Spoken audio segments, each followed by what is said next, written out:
Like, listen, Mark, I don't like Stanley.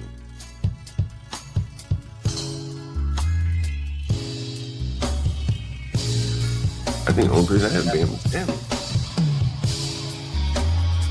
And Nate, Stanley doesn't state the obvious, like what's the up. He's used talking points. Yes, he does. Yes, he does. The nature of American culture, it's a white people problem. Okay. I literally said they need to understand. You really gotta let these people bother you like that. If they want to beef with you, it's called Stanley versus the world. And just assume their character by stereotype? I think people do that every day. Okay, I didn't ask you. What do I think is okay? Conversation where I really, really want to have it because of the space that we're in. And I also realize that people are listening and taking note. I'm watching, and this is another adjacent to the conversation that we're having right now about Puffy, because it's really not about Puffy at all. It's about us. But I saw a clip of two people, Lara Logan, who's a South African television journalist, South African, like Elon Musk, South African. All right, I'm saying something. And Jim Simpson, who is the author of something called Manufactured Crisis, the War to End America. These are, he's a conservative. Think MAGA, but think more Russell Vogt, Curtis Yarvin, MAGA, but, MAGA architect. Okay. And they were having a conversation about Black people in a kind of glowing way. So there's a couple of things going on right now in this very hyper-conservative, I'm going to call them what they are, racist, even though they don't like to be called racist. Y'all are racist because you center race.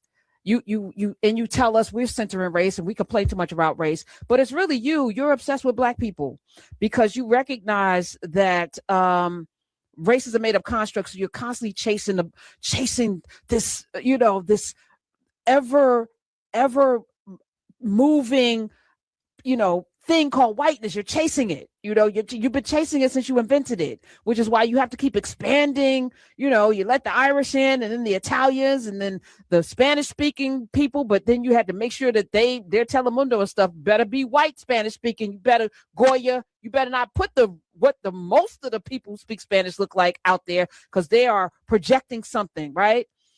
But they're having another conversation because they're using us at the same time to divide differently. So there's an inside out conversation. There's an African, Caribbean versus Black American thing that's being fomented. And that's not inside the house. That's outside the house. Similar to what I look at it like Rwanda, right? The Hutus and Tutsis, they weren't natural enemies. They were cousins. Most of them were married to each other and neighbors and relatives. What happened? How did they kill each other? Oh, they were, over a radio broadcast over several months, told that they were each other's enemies, and they bought it. I'm sad that it's that easy, but it's a playbook, right? So now there's another conversation, and I always hear these buzzwords. When you hear a white person say, you guys are always playing the victim, that should raise your spidey senses. That's a racist trope. They are utilizing that. And in their circles, what the commentary is that anytime we talk about race, we're playing the victim. Anytime we talk about, history, we're playing the victim. And that's their way to absolve themselves from having any responsibility to do anything different other than to continue to be horrible. So I saw this clip, and on its face, I was like, this is interesting. But then I had to ask several questions. Who are these people? And once you know who the people are and what their actual mission is, and you're like, oh, this is part of the game, but it's clever. So I'm going to play this clip. I want y'all to listen with your third ear. Play it. I have a chapter in the book called The War Against Black America. It's called Weaponizing the Poor, The War Against Black America.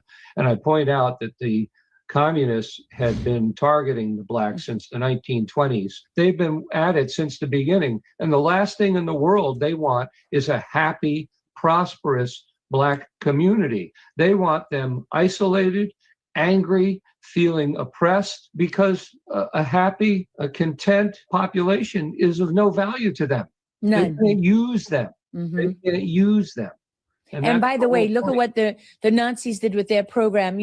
All the Germans that they targeted because their blood, Germans who were not Jewish, targeted because, they weren't pure enough or whatever. And look at what Margaret Sanger and the Democrats were doing, right? With Bill Gates's father. What were they doing? I have a very great friend, Angela Stanton King, who has taught me a lot about this. And all the people around her have taught me about this. And they figured out there's a reason you have all these abortion clinics in Black neighborhoods. And it's not for the benefit of the Black people.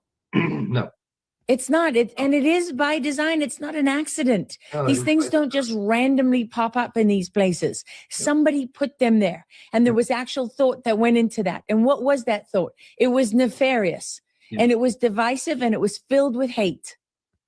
Now, two things can be true because she was right, this South African chick, about Margaret Sanger. Not a friend. She's right about where they put the abortion clinics, like where they put the Fresenias and the Davidas. She's right. There is a willful thing. At the same time, you are also on the other side. You aren't our friend either. I said, man, they can't get enough of using Black people to promote a certain level of division, whether it's on that side. And you're going to bring up Angela Stanton King, who is Martin Luther King's niece, who is absolute full MAGA. And they've been and some of y'all are in the same boat. You've been infected because they found that one thing, abortion, and the eugenics, and you are all in because, yes, they did do that. But what's the game on you now? Like, why are they using you to promote this narrative? This guy, a full MAGA conservative, wrote a whole book, and he's got a whole chapter on the war to end Black America. How intriguing. And as you lean in, weaponizing the poor, because again, the narrative is Black people are poor. Black people are the poor. The majority of poor people in this country are white. The majority of people on SNAP and WIC and welfare are white. The majority of uneducated people in this country are white. They're the ones that are actually being duped, and the narratives are so clever that they got the poorest white man. What did Lyndon Baines Johnson say? We can convince the poorest white man that he's better. We can pick his pocket. I'm paraphrasing right now. Maybe I should do the whole clip, the whole Lyndon Johnson. Let me look it up real quick. Lyndon Johnson quote, put it in there. Okay, let's find the quote. Let's come on. If you can convince the lowest white man he's better than the best colored man, he won't notice you're picking his pocket. He'll give him somebody to look down on, and he'll empty his pockets for you. This is the playbook, people. This race thing made up. What role do you play in perpetuating it? What role do you play in fostering it? And if you're Black, how are you in alignment with this? Listen, I would never have an abortion in my entire life. Never have, never would. That said, if God gave you free will, who am I to take it away? That's between you and your God, whether you believe in God or not. Even if you don't believe in God, that's between you and whatever. That's not my life. It's not my business. Why are we in it?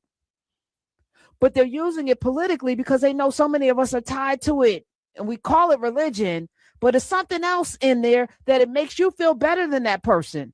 And you are feeling like, oh, this person's for me, but they're not. They're playing a very, very vicious, long game. And we got to be aware of all of the machinations that are around us. So if you find yourself getting into these culture wars and, I'm for foundational Black or I'm this or that, pause yourself. How did this happen? Patrice Lumumba and Nkrumah were run out and then set up and killed by this government and the EU and all, which didn't exist, but it happened inside of Africa. Neighboring countries, they were able to pay off the guy next door to sell him out. Rwanda, people living next to each other, whole ass genocide. Like, we got to be real careful. Things are coming together. I see the light at the end of the tunnel, and it's not a train. We are actually getting somewhere. But we got to be vigilant, and they are being real tricky with the language out here. And out here, you could lean in. This Catherine lady that I had on Fitz. Oh, she said some things. That's why I brought her on and was quiet. She said some things that made so much sense, and then she voted for Trump 3 times. And I was like, what was that about? What was that about? I would respect you more if you hadn't voted. But then you want to sell what? What are you selling to me? Why are you coming here to sell what exactly? We got to be very careful. And I'm going to do my best to make sure that I pull the thread on all of it. We're ready. We're prepared. Do not give in to fear. Welcome to Stanley versus the World, folks. It is going to be a cheerful bashing of MAGA and the anti-black blacks. Boy, it has been a morning. This is kind of funny because I'd say ever since I went to sleep last night, which is generally fairly early these days, I've been thinking about this show. And then I wake up this morning and there is a 3-ring circus going on YouTube. Apparently JP and John Galt and CT, somebody named Taz. It was just just short of a conflagration. So I actually watched JP's show for the first time today, and watched Taz's show for the first time today, and then actually I hopped into Medium Man's comments because I had a question for him, and he was nice enough to actually answer. So we're going to get to all that. And part of this conflagration and all this stuff going on with Trump and MAGA and all this stuff, the Fed expected to cut rates today. Just a bunch of stuff going on. And it just prompted me, to come up with the title for today's show. I forgot to mention, the boys, boys are not doing well, and it's just a mess out there. So apparently boys, white boys, black boys, it doesn't matter. Boys, American boys are the new blacks. And for some reason or another, people seem to think that the boomer generation was monoracial. Blacks had the same experience in the boomer generation as the whites did, and blacks have all the money and they're not giving it to their kids, and it's just a fucking mess.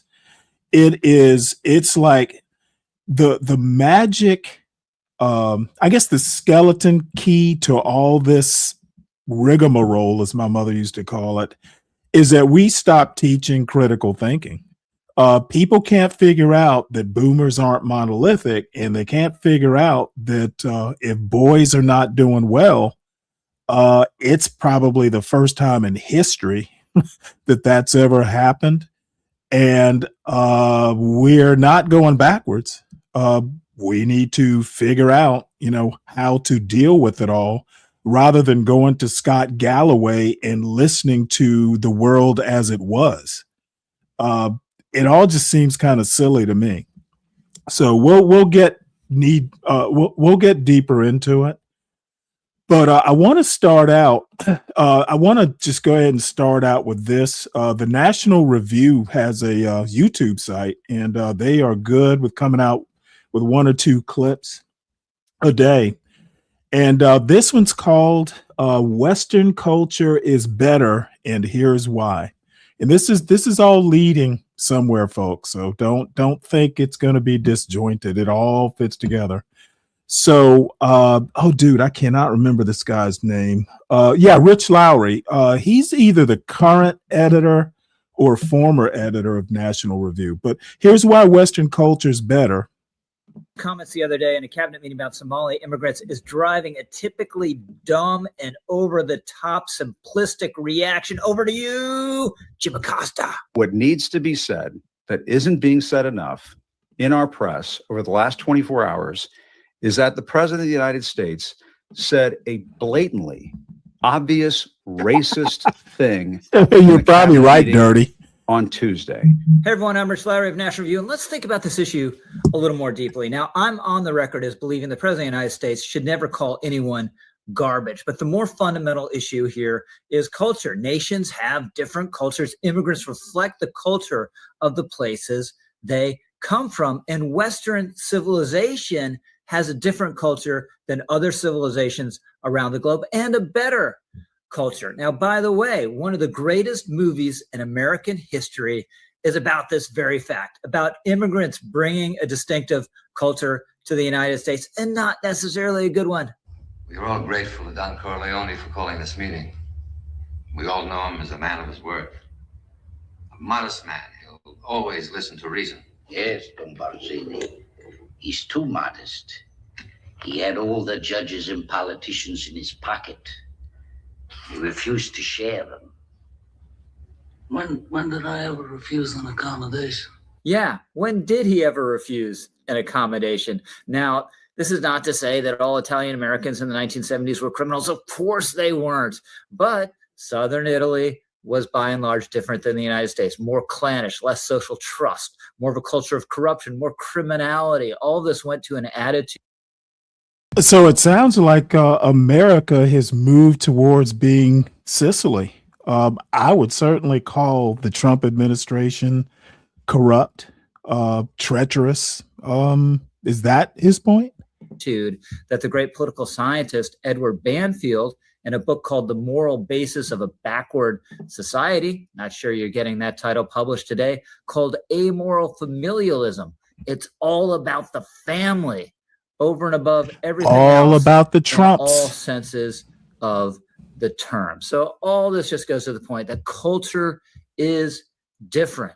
Western culture is different. And it's very important to understand why that is and how that came to be. And in that regard, I can't recommend highly enough a book by a social scientist named Joseph Henrich called The Weirdest People in the World, How the West Became Psychologically Peculiar and Particularly Prosperous. A bit of a puzzling title, right?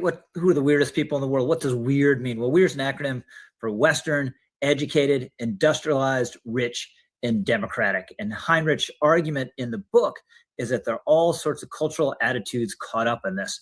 We're individualistic, we're analytical, we're rules-based, we have a high level of social trust, we're individualistic and have the focus on autonomy. We are psychologically different than people from other civilizations and cultures. We tend to focus on individual things. They tend to focus, this is all generalizations, okay, just for the sake of the point, they tend to focus on the relationship among things. We tend to focus on the individual person. They tend to focus on the family and community. We tend to focus on intentions. They tend to focus on outcomes. We have a guilt-based culture. They tend to have a shame-based culture. We trust strangers. They tend only to trust kin, and we focus on the nuclear family, and they focus on the extended family. Now, what is the ultimate source of all these differences? Well, Heinrich argues, I think compellingly, it goes back to the Catholic Church. The Church in the Middle Ages bans cousin marriage,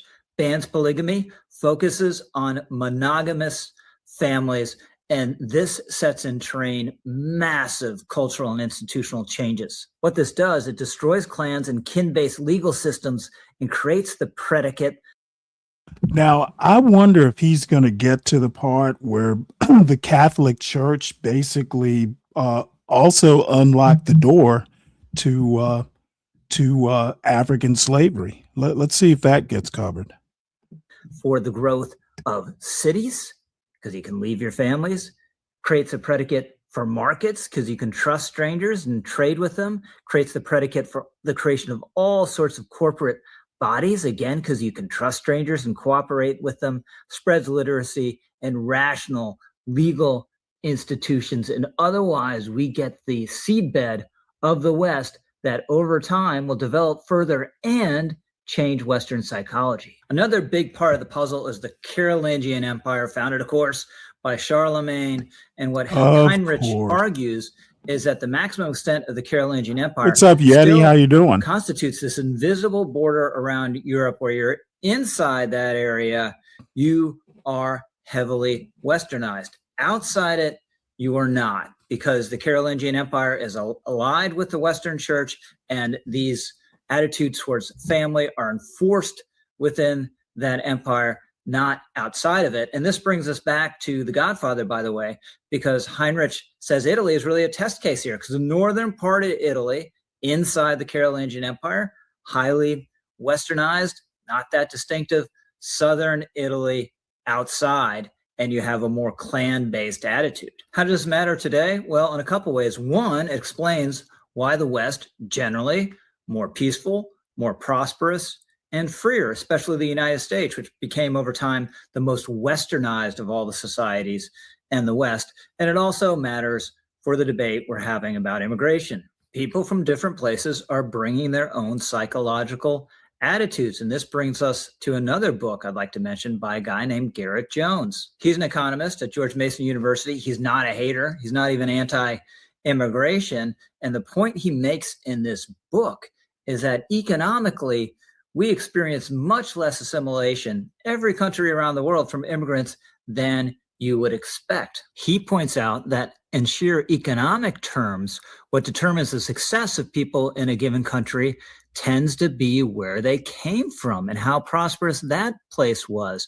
Jones writes, if the only thing you knew about each nation on the planet was the fraction of that nation with ancestors of European descent, and you did the best job you could trying to predict average modern income per person using just that fact, you'd be able to predict 2/3 of all global income differences. Now, that doesn't mean we should be disrespectful to immigrants. That doesn't mean that any individual immigrant from any place around the world can't come here and thrive and fit in. But it does say that culture matters, and we should have a selective immigration policy that takes account of that fact. That's not hatred.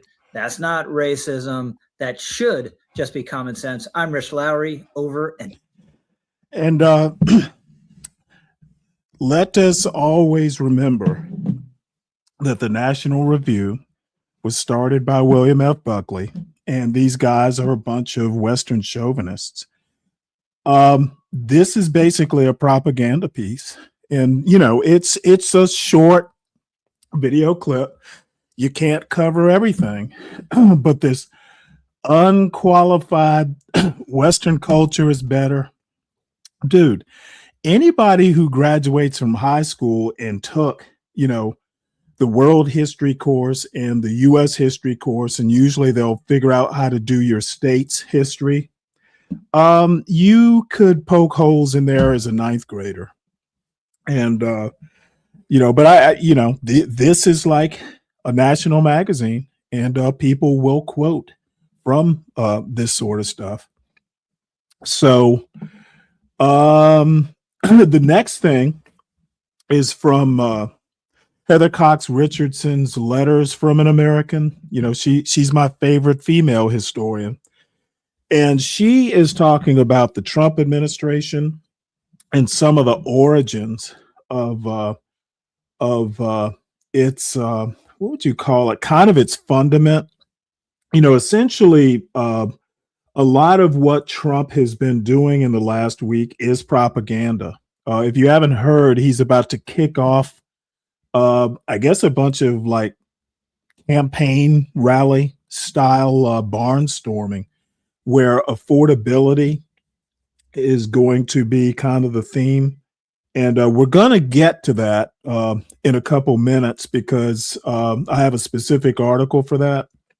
But what I want to talk about is some of the background, and probably a lot of people who are into politics already know of it. You will have heard of Robert Ailes. He's basically the dude who started Fox News for the Murdoch. Well, Rupert Murdoch specifically.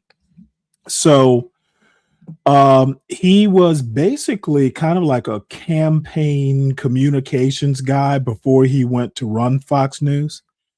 And I want to read a little bit from Heather Cox Richardson's newsletter from last night. Excuse me 1 minute. I got to clear this microwave alarm. I'll be back in about 30 seconds.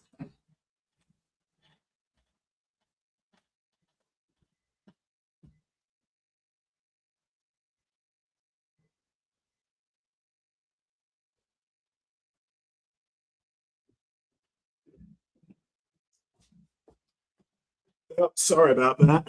I have a bad habit of forgetting to clear that alarm. I had French fries in the oven. I need a snack. So back to Roger Ailes. So we know he ran Fox News till pretty much he died. Says here, Roger Ailes, found his stride working for right-wing candidates, selling the narrative that Democrats were socialists and wanted to transfer wealth from hardworking white Americans to undeserving minorities and women. And as it turns out, immigrants as well. So Roger Ailes produced the racist Willie Horton ad for Republican candidate George H.W. Bush in 1988, and a short-lived television show hosted by right-wing shock jock Rush Limbaugh in 1992. By the way, I remember that TV show. It was from there that he went on to shape the Fox News Channel after its launch in 1996. Ailes sold his narrative with what he called the orchestra pit theory. He explained, if you have two guys on a stage and one guy says, I have a solution to the Middle East problem, and the other guy falls into the orchestra pit, who do you think is going to be on the evening news? So, this is all coming together. So this is the theory Trump has always embraced, one that drives his second term in office. He has placed television personalities throughout his administration to the apparent belief of Chat GPT. And I'm not going to get into the Chat GPT stuff. It's actually pretty funny, but it's kind of an aside. Trump has turned the White House into, as media ally Steve Bannon put it, a major information content provider. What Trump does is the action, and we just happen to be one of the distributors, Bannon told Drew Harwell and Sarah Ellison of the Washington Post. The administration has replaced traditional media outlets with right-wing loyalists. They've literally brought like Brandon Tatum, Officer Tatum, into the White House press room. He literally has a seat. They brought what's his name? I can't think of the dude's name. The one with the beanie, who's a right winger too. Tim Pool. They brought Tim Pool into the White House press corps. So the administration has replaced traditional media outlets with right-wing loyalists and floods the social media space with a Trump narrative that is untethered from reality. Communications Director Stephen Chung says their goal is to create full spectrum dominance. Flood the zone. Their attempt to convince Americans to accept their version of reality is showing now in Trump's repeated extreme version of the old Republican storyline that the economy under him is great and the country's problems are due to Democrats, minorities, and women. Kind of sounds like some of these YouTube panels. Since voters in November elections turned against the Republicans, citing their concerns about the economy, Trump has doubled down on the idea that the idea of affordability is a Democrat con job. In an interview yesterday with Political's Dasha Burns, Trump said he would grade his economy A+++++. Any problems with it, he and his loyalists say, stem from former President Joe Biden's having left them an economy in shambles. But in fact, in October 2024, The Economist called the American economy the envy of the world. I remember that. So then she goes on to talk about the fight over media control. Look, CBS News has been turned basically with Barry Weiss as like the person running it, at least the news division. It's turning into Fox News Junior. And all of a sudden, um, Paramount wants to buy Warner Brothers Discovery. Now, if you'll recall last week, Netflix basically closed the deal to buy Warner Brothers Discovery. Well, Paramount has decided to try and do a hostile takeover. Basically, they want to short circuit the deal that Netflix and Paramount, that Warner Brothers Discovery came to. Paramount Skydance, which just bought CBS and some other properties, they want to buy Warner Brothers Discovery. And by the way, Warner Brothers Discovery owns CNN. So if this deal goes through, right wingers, basically Trump allies, will own CNN and CBS. So what you're seeing is the media slowly being taken over by Trump and MAGA allies. You see TikTok belonging to Larry Ellison. I think it was Larry Ellison. You see CBS all of a sudden part of Paramount. It's all kind of coagulating. And, you know, Trump who lies just as a matter of course. Imagine people like JD Vance who says, hey, as long as it accomplishes a goal, lying is okay. That's a paraphrase. Imagine MAGA and people with that JD Vance Trump idea of what truth actually is. Imagine them controlling the media. And if that does not scare you, sure as shit scares me.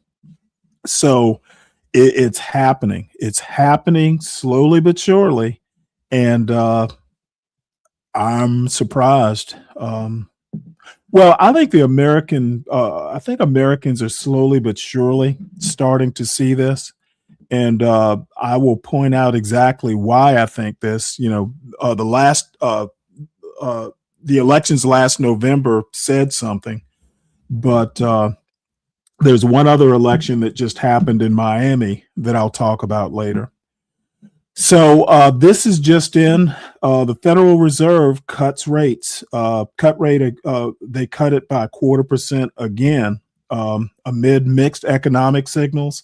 Signals one more cut next year. So next quarter, more than likely, they'll be cutting probably another 0.25 point. Softening labor market. It's weird. Some of it is just Trump driven. Once again, something that's going fairly decent, Trump tanks it by mismanagement and then wants to blame everybody but his own mismanagement. So let's see, getting back or staying with the economy. This is what I was talking about. Trump strays from economic policy in speech and then goes into insults. He's kicking off this affordability tour apparently, and seems like he's not going to be able to stay on topic. So let's hear a bit of this.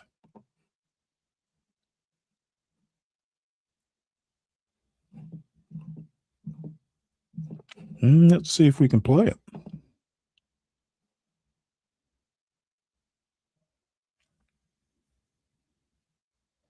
In a speech the White House billed as President Donald Trump's kickoff event for a tour around the country focused on his economic agenda ahead of next year's midterm elections, Trump passed off any blame for high costs onto his predecessor almost a year into his second term.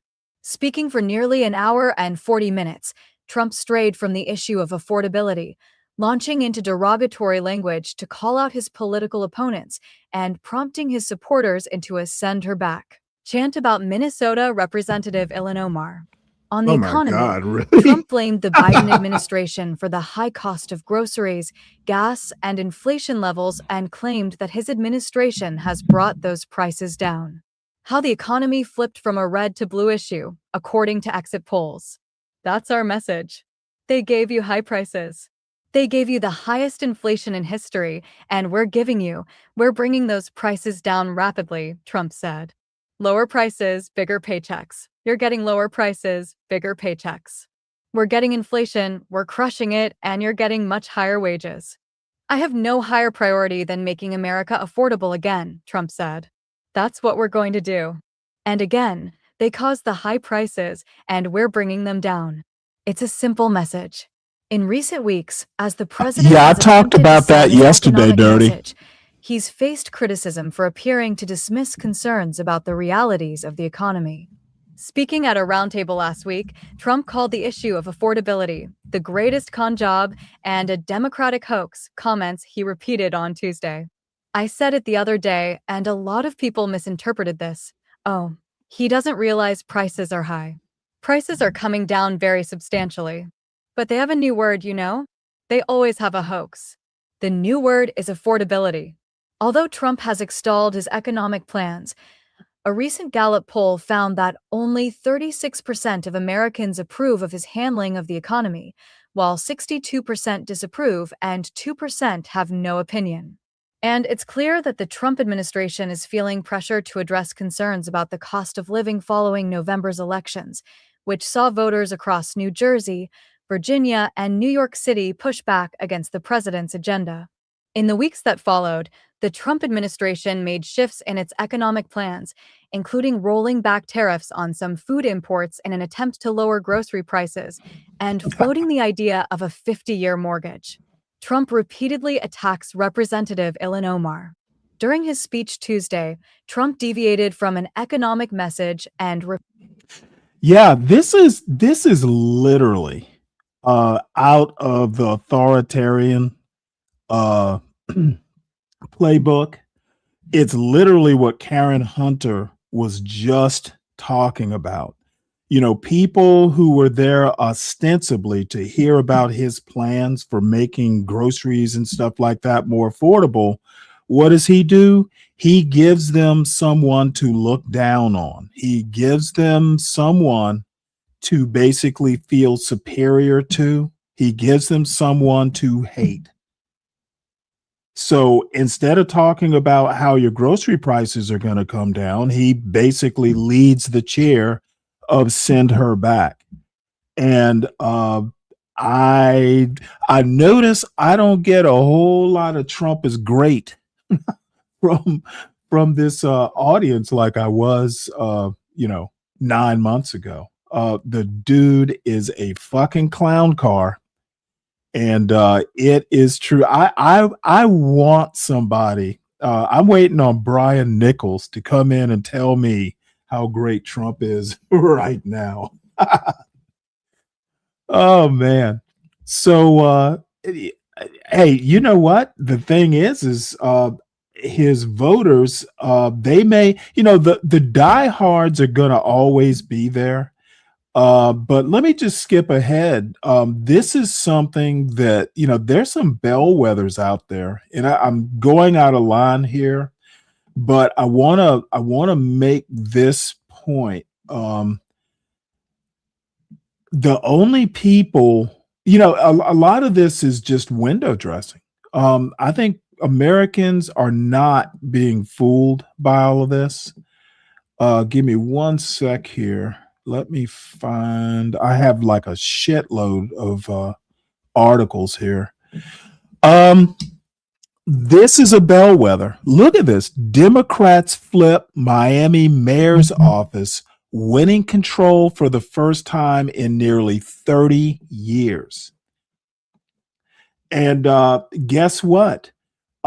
Trump sent a bunch of Cubans and Venezuelans back to where they came from, like he wants to do with Ilhan Omar.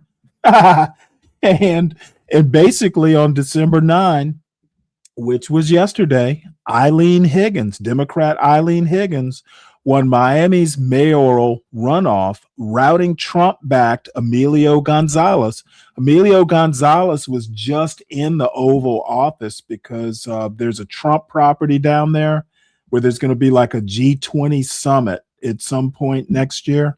So Emilio won't be there for the G20 at the Trump resort, or maybe he'll be there. Maybe he'll caddy or something. But anyway, routing Trump-backed Emilio Gonzalez, 59%. She won by fucking, it was 60-40. That's almost 20%. 59% to 40%, and ending nearly 30 years of Republican control. National parties poured attention into the race, with the Democratic National Committee and surrogates backing Higgins, while President Donald Trump and Emilio Gonzalez endorsed opposing sides. The city of about 450,000 and roughly 70% Hispanic influenced turnout in the first round on November 4, leading to the runoff between Higgins and Gonzalez. The new mayor will be Miami's first woman elected to the post, as Eileen Higgins becomes the first non-Latino Democrat to win since the 1990s, and faces a legal fight over Trump Presidential Library land dispute. Analysts caution that while it sends signals, the local race is not predictive of next year. Tuesday's result signals momentum for the Democratic Party, but warns of challenges for Donald Trump in the 2026 midterms. Well, I would tend to agree that it's not very predictive. It was almost a shoo-in because Donald Trump fucked the Venezuelans and the Cubans. And, the Cubans controlled Miami politics. Cubans were like, or are like, or were like Republican, to their core. And Donald Trump just basically, I will vote for Donald Trump. Oh, it came back to bite them big time. So having talked about this, I don't have to talk about it later. So let's get back to the economy. So my point is that Americans aren't dumb. It's Trump's diehard that will be turning out to these rallies. And shit, if he did a rally in Carroll County, hell, I'd go just to say I've been to one. So speaking of the economy, Trump deals a final blow to a key student loan repayment plan. Millions of borrowers may soon have to resume repaying their debt. Now, regardless of where you stand on this issue, I know a lot of people were against, hey, y'all went to college, you took out the loan, you need to be responsible for paying it back. All I'm saying, whether you're for it or against it, having it rescinded in the middle of a soft economy, that's going to win you some votes for sure. So look the fuck out. And this next little short here, I couldn't resist playing it. This is Jamel Bowie, who's a favorite of mine. Nothing like a New York Times opinion columnist who's into American history. How can I resist? So this is called "Trump is Unpopular. Does He Know It?" I'm not going to make any predictions, but I will say it feels as if right now is the most popular he's going to be. Well, I have a more basic question going backwards. Do we think he knows what the situation is? Like, who's going to tell him? I mean, is JD Vance, who basically is sucking up as hard as he can at any given moment, is he going to march in there and say, "Sir, we have a problem"? I mean, who's in that position? I mean, is he even aware? That's a great question. And I would say no, right? Like he's so much about being president. I wrote about this last year before the election, and it was sort of just like one of my frustrations about election coverage, which is that we talk about the presidency in terms of policy, but like in a real sense, like the president can't do that much policy wise, like directly, right? Like the president should have a legislative agenda, should have some sense of what they want to do with the executive agencies, but like the job of the presidency isn't a policy job, it's a management job. And all management jobs all management jobs are fundamentally information jobs. They're about cultivating information. They're about filtering information. They're about processing information. And they're about getting the best information you can to make decisions. And the presidency in particular is bombarded with information, but also good presidents are aware that the best kinds of information they can get is often political information, sort of how the dynamics of the agencies are looking, how the dynamics in Congress are working, how everything looks from a political standpoint. And Trump has created this bubble for himself where none of that information gets in. Well, I don't know. I don't think Trump personally created that bubble. I think people are just afraid of his temper tantrums. I've heard, things about him throwing McDonald's hamburgers at walls and ketchup bottles and stuff like that at walls. So I think people just don't want to deal with his eruptions. That's what I'm guessing. So, oh, damn it. You know what? My computer just locked up. So give me a couple minutes here. Damn it. I do have a shitload of tabs open. Let's see here. I wonder. Oh, just give me a minute. I guess what I'll do is ad lib. The next story, there is going through the House. There is a defense bill that is, well, they're working on getting it passed today. And as it turns out, there's a little piece of that defense bill that basically the Democrats stuck in that says, hey, if you don't release this footage of that boat strike that they've been trying to investigate, that the defense bill is just going to kind of sit there. And the Republicans in the House are basically saying, hey, we're done. We've seen everything we need to see. I don't know if the Senate is going to be that cooperative, but Democrats are a little bit, and understandably, a little perturbed with that nonchalance. So give me a few minutes, stupid.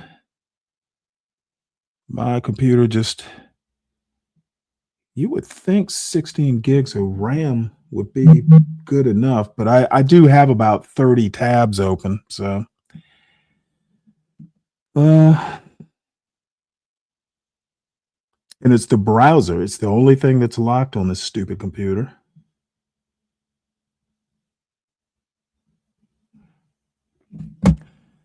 Come on, computer. There we go. All right. Sorry about that, folks. I don't know why it took so long, but anyway, let's move on. So this is the House to vote today on the NDAA must pass $900 billion defense policy bill.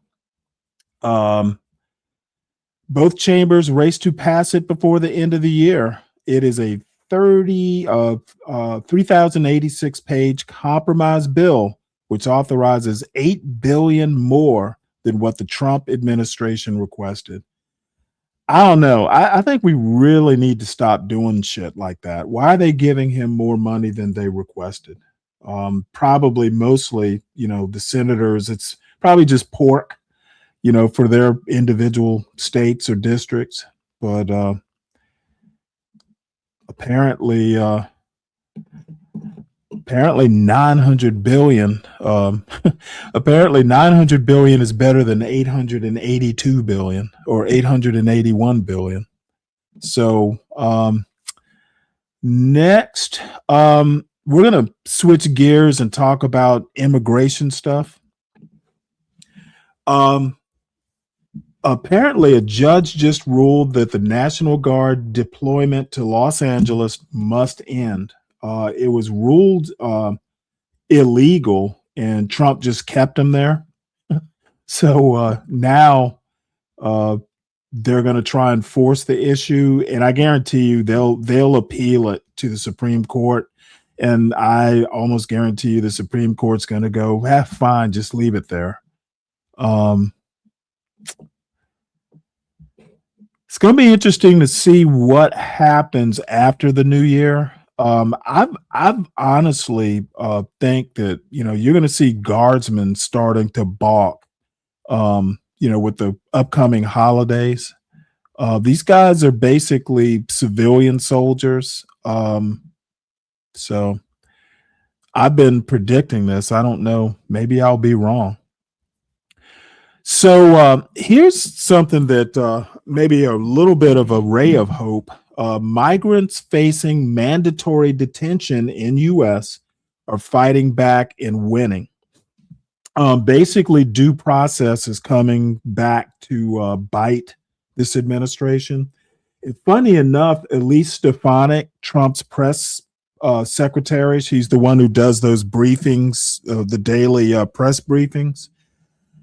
She has her nephew has a mother who was detained, and now she's out on a bond pending hearing. Apparently, she was an illegal or here illegally. Now, it's kind of funny because I said Stefanik. I meant Caroline Levitt. My bad. Caroline Levitt, her brother had a Hispanic baby mama. They were never together. And as a matter of fact, the mother doesn't appear to have been even in the boy's life at all. I don't know whether the brothers got married or something like that. But anyway, it made news because the nephew, Caroline Levitt's nephew, has a mother who is a biological mother who is here illegally. They basically detained her. It made the news. And so anyway, she's out on bond. I read that yesterday. So all these people, the Trump administration's move to eliminate bond hearings for immigrants facing deportation has resulted in an explosion of legal challenges that the policy violates due process. And I tell you what, as long as there is a Trump administration, judges are going to be working overtime. They probably don't get paid for overtime. So this particular picture right here is a father and a daughter. And apparently the daughter, Ophelia, is undergoing cancer treatment.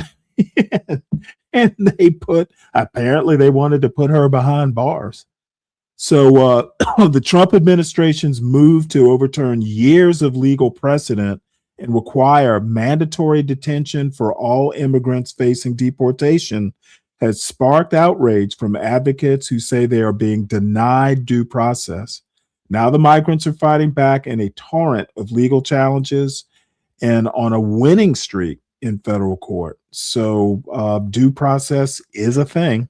And so far, Trump has not been able to get the upper hand with stuff like that. This was an interesting story.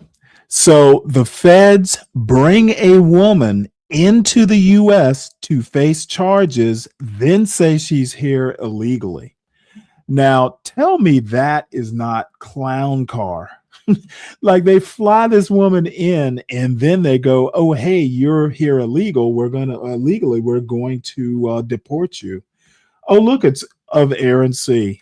Where did I see you? You were in somebody's chat. Were you in, was it JP, somebody's chat that I saw you in, and I didn't say hello because I didn't even type in the chat. I just happened to see you there. So welcome aboard there, sailor. So feds, I want to listen to this article. This is just clown car activity.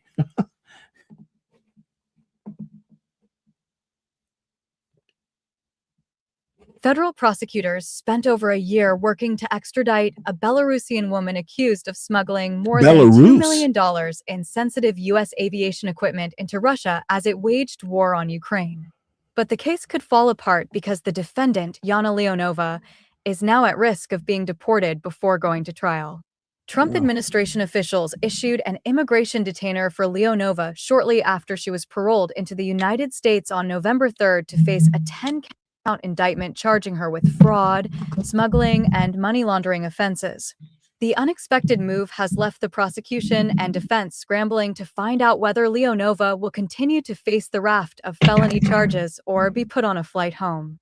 A federal magistrate judge called the situation Kafkaesque at a hearing in U.S. District Court in D.C. on Monday, and said in a written order that immigration and customs enforcement's push to increase deportations on orders from President Donald Trump appeared to be wreaking havoc on a complex international prosecution that had been tied up for a year in extradition proceedings.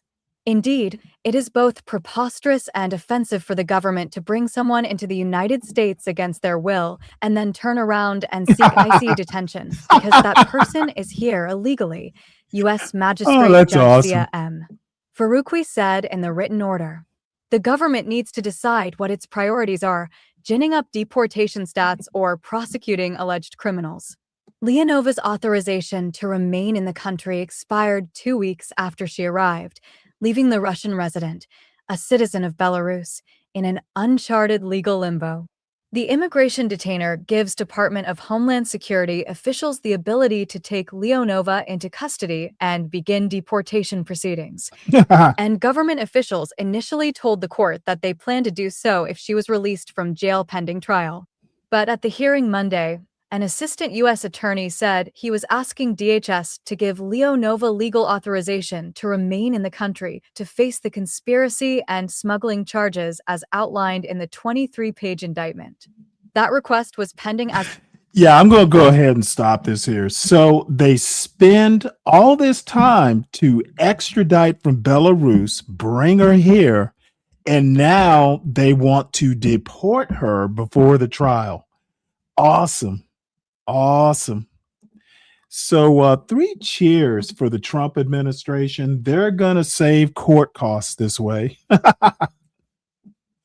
So let's go back and let's see the next story in Trump's deportation extravaganza. So here we have unaccompanied migrant children being sent to Texas border to be deported, lawyers say.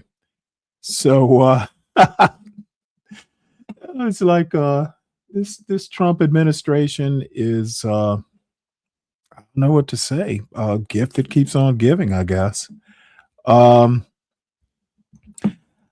don't. Well, here's a picture. You got all these kids in what looks kind of like I don't know. Is this alligator oh no, that's in Texas.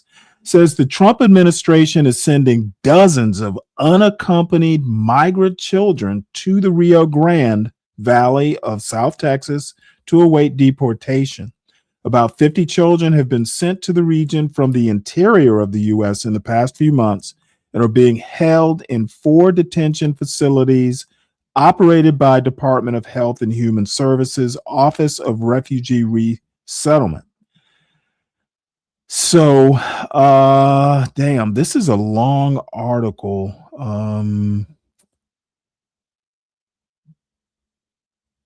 From News Nation. Should we watch this? I don't know. I guess what's confusing me is these kids are going to be deported. And looky here.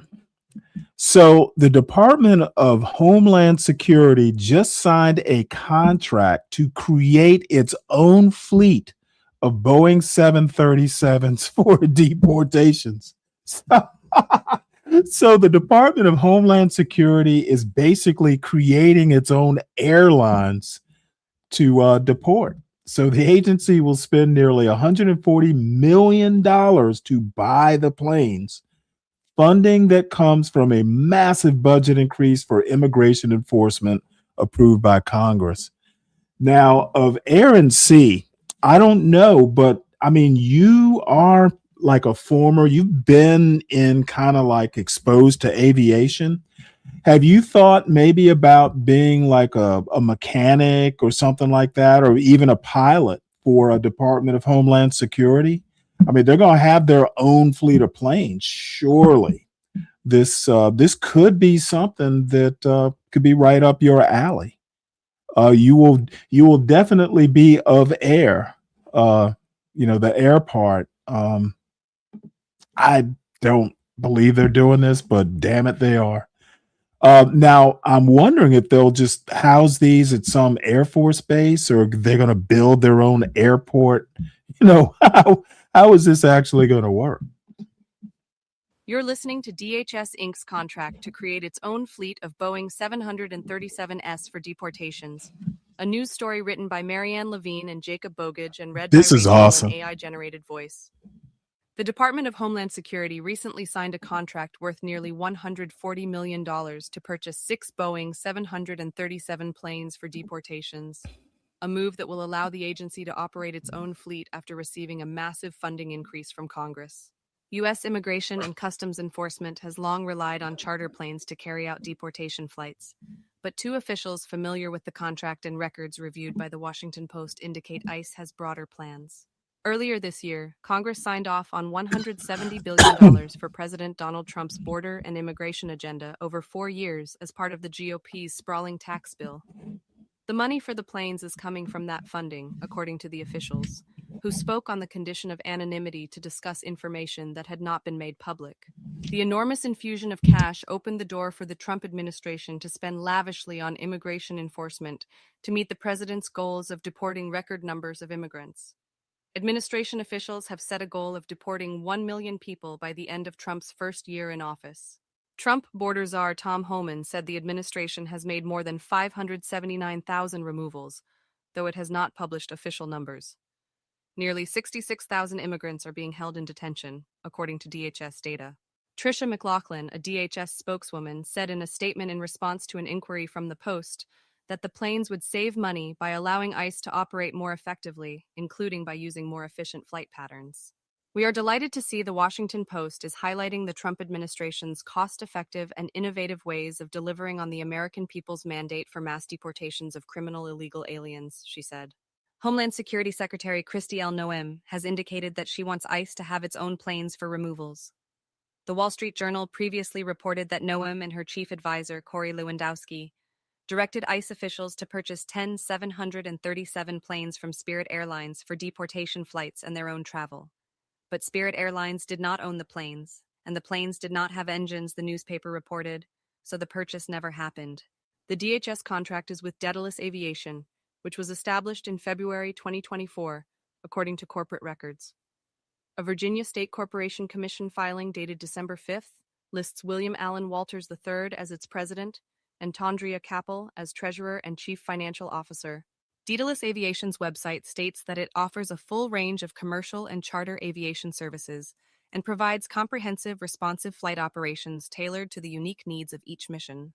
Walters and Capel are also listed as the chief executive and chief financial officer, respectively, of a separate company, Salus Worldwide Solutions, according to an August 1st corporate filing. That company's nearly $1 billion contract with DHS to support voluntary self-deportation is the subject of an ongoing lawsuit, which described it as an unlawful, rushed, and non-competitive award. Yeah, we'll go ahead and stop it there. I'm just cost effective. Yeah, I guess so. I can only imagine the devious shit that these people are gonna be doing.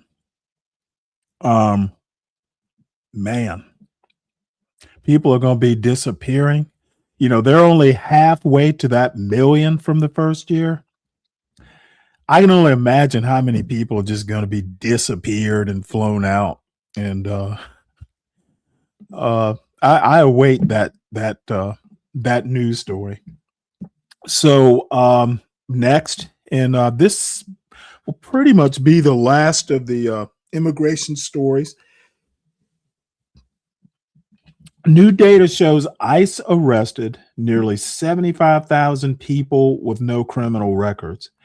This doesn't necessarily surprise me. There are such things as targets of opportunity with these types of operations. if they happen to catch somebody, who is here illegally or doesn't have a status, they're going to get them out of here, whether they have a criminal record or not. I don't know why this is such a big deal. I assume that's what these 75,000 people are. So let's hear this. I assume this is the right news story. Well, more than 9 months into the Trump administration's immigration crackdown, roughly 220,000 people have been arrested by ICE agents. That number comes from new data shared by the University of California, Berkeley, as part of its deportation data project. It also found that nearly 75,000 people who were arrested have no criminal records. These numbers give one of the most revealing looks into the Trump administration's aggressive efforts to rein in immigration. NBC News senior Homeland Security correspondent Julia Ainsley joins us to break down this new data. Julia, good morning. Always great to have you with us. So the University of California got this information. It was through a lawsuit, actually, that it brought against ICE. What else did it reveal about ICE's arrest so far this year? Yeah, they've been able to get a lot of this information that ICE stopped posting publicly. Every once in a while, we'll get a press release when they have something they want to tell us about, maybe a high-profile person or someone with a criminal record they have arrested. But in general, it's been really hard to compile this data. So that's why this is important. Of those 75,000, they had no criminal record. But then there were also a third with pending criminal charges. They hadn't been convicted yet. So really a third of the 220,000 that were arrested between Inauguration Day and mid-October are convicted criminals. And this is despite the promise to go after the worst of the worst. It also shows us more about the demographics. 90% of those, roughly 90% of those arrested so far were male. The number one nationality arrested were Mexican, followed by other nationalities from Central America. We're able to get a better understanding that there are more people arrested around the ages between 25 and 45. And this is painting a more holistic picture about the people who have been targeted in these mass deportation operations. We should say just because they're arrested doesn't necessarily mean they're deported. In some cases, people may have a legal right to be here and they're released later.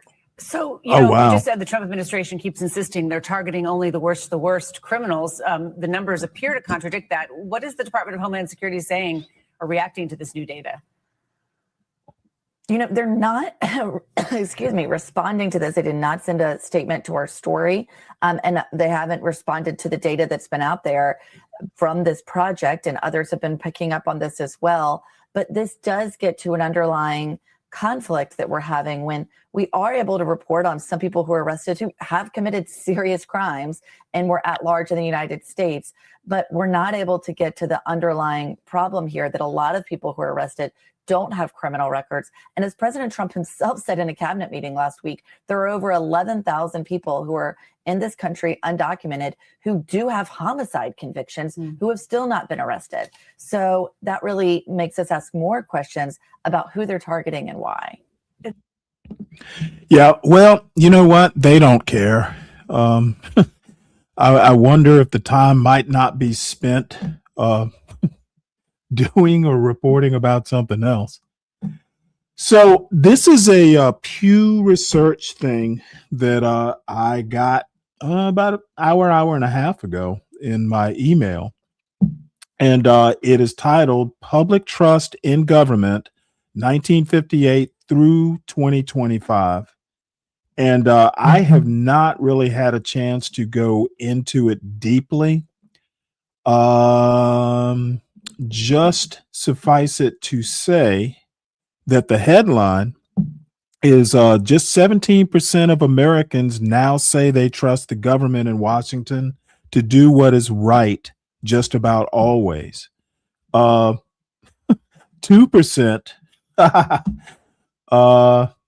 Oh, wait, hold it.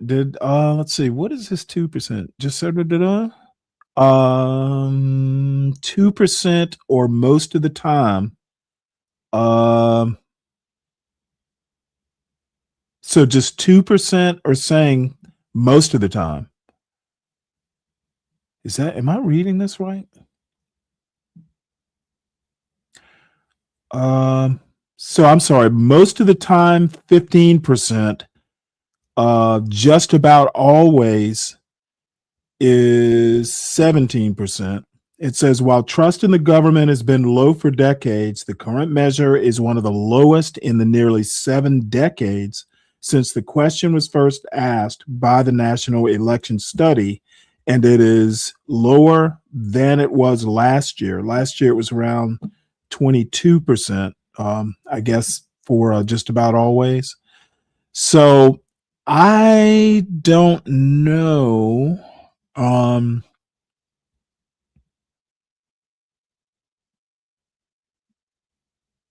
Wow. It was about a little bit better than 75% under Eisenhower. It got really low to about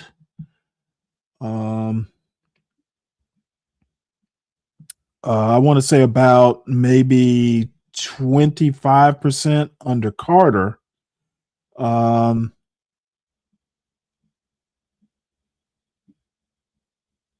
Got really low, down to a little bit less than 20% under Clinton. Wow. Went back up under W. Bush to about 50%, maybe a little bit more. And then pretty much ever since W, it has been going down. And to be honest, under Obama, about midway through Obama's first term, maybe towards the end of it, it's actually a little bit lower than it is under Trump currently. Really interesting. So it says here in 1958, 73% of Americans trusted the federal government. And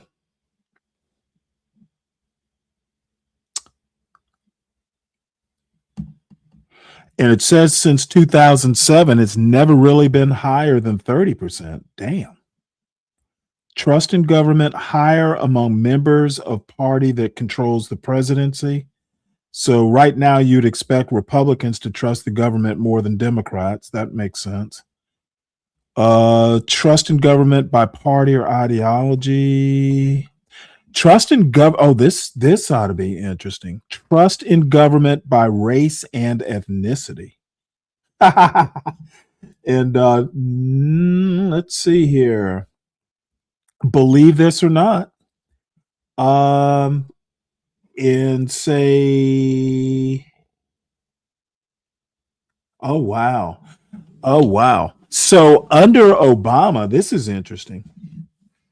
Trust in government for Black people has been pretty much low.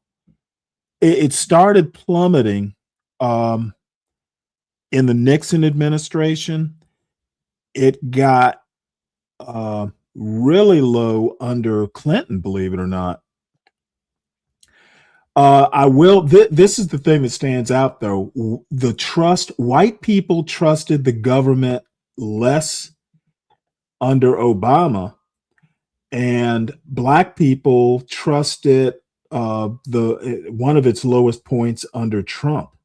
And then slightly higher in the first Trump administration, Black people trusted the government less, believe it or not, slightly less than they do currently.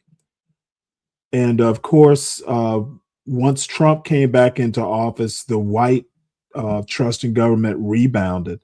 So currently, white people trust the government only slightly more than Black people do. Asians trust the government most.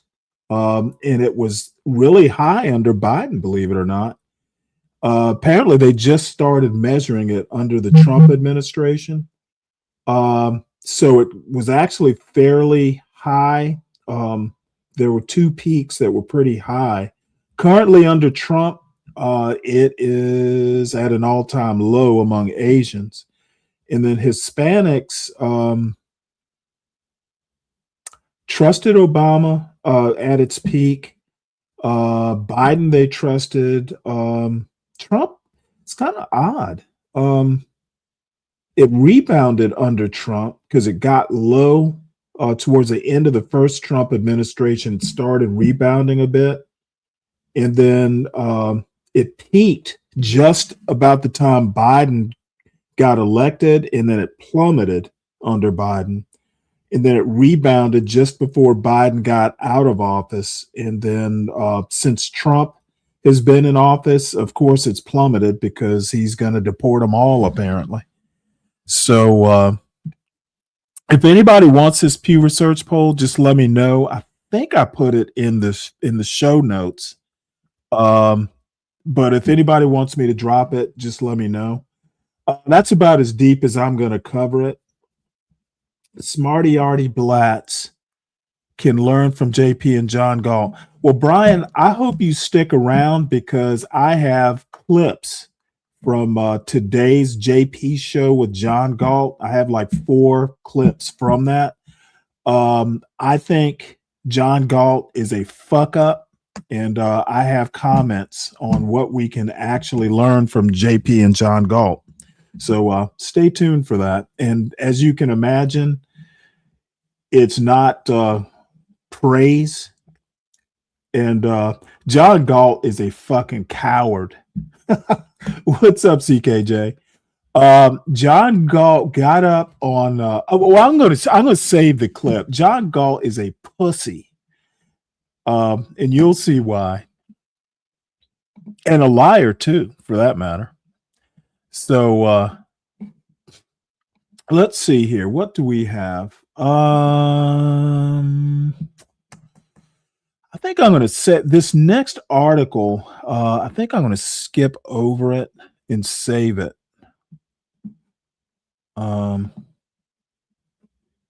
Because it's about John Roberts and the Voting Rights Act.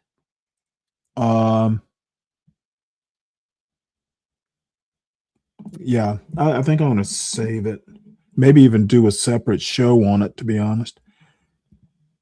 Give me one sec here. Let me drop this in the right place. All right. So let's see. We talked about the Miami mayoral election. Democrat, first time in 30 years. This is interesting. So this is called Come North. Canada makes play for H-1B visa holders with new talent drive. So if America wants to get rid of all its H-1B visa people, Canada's saying, hey, why not give us a chance, eh? So the government says it will fast track immigration for U.S. H-1B visa holders and spend more than $1 billion to attract researchers from the United States and the rest of the world. Wow. Come North. Canada makes play for H-1B visa holders with new talent drive. This article is by Martina Steves Gridneff and read by an automated voice. Canada is making an aggressive effort to attract highly skilled researchers from around the world, including H-1B visa holders in the United States, who are coming under growing pressure because of the Trump administration's restrictive immigration policies and cuts to research funding. The Canadian government on Tuesday said it would spend more than $1 billion over the next few years to attract and retain scientists from around the world, including those at major hospitals and universities. It also said that in coming months, it would create an accelerated pathway for U.S. H-1B visa holders. H-1B visas are issued to highly skilled people working for American companies and are concentrated in major industries that compete for global talent, such as technology and medicine. As other countries constrain academic freedoms and undermine cutting-edge research, Canada is investing and doubling down on science. Mélanie Joly, Canada's industry minister, said in written comments to the press, without explicitly mentioning the United States. In an interview with the New York Times on Tuesday, Ms. Joly said that the new money would create 100 new research chairs by funding not just individual senior researchers at the top of those efforts, but their entire teams and labs. She said her top priority was to lure back Canadian researchers.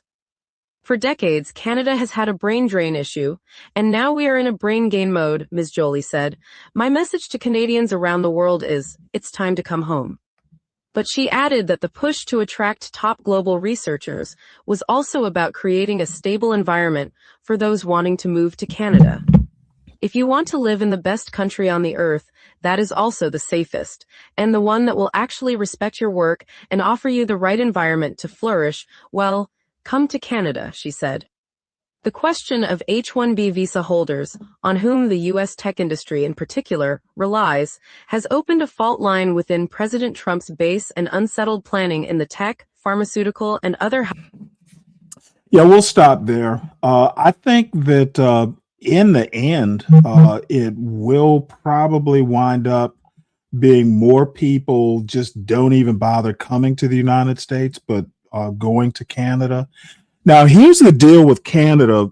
Canada has a fairly large South Asian, basically Indian population.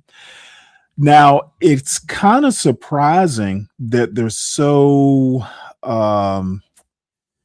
willing. There is something called the Khalistani movement. It's basically well, they're basically like a separatist slash militant slash independence group of Sikhs. They're basically militant Sikhs who want a homeland within India called Khalistan. And there is a whole movement. They have bombed Hindu temples in Canada. There's been some assassinations. They've had a real problem with the Khalistani movement. And it's just kind of surprising that, they might be willing to, increase the South Asian population. I think they've had some issues with Pakistanis as well. But anyway, this caption here reads, University of Toronto, one of the best ranked academic world's best ranked academic institutions, picked up several top professors from Ivy League schools this year, including 2 from MIT. Let me also point out that there's a Yale professor named Jason Stanley, who's an expert on fascism. He packed up his family from Yale and moved to I think it's the University of Toronto. And his wife is like a big time surgeon or something like that. So he basically said, hey, these death threats are bullshit. I'm moving to Canada.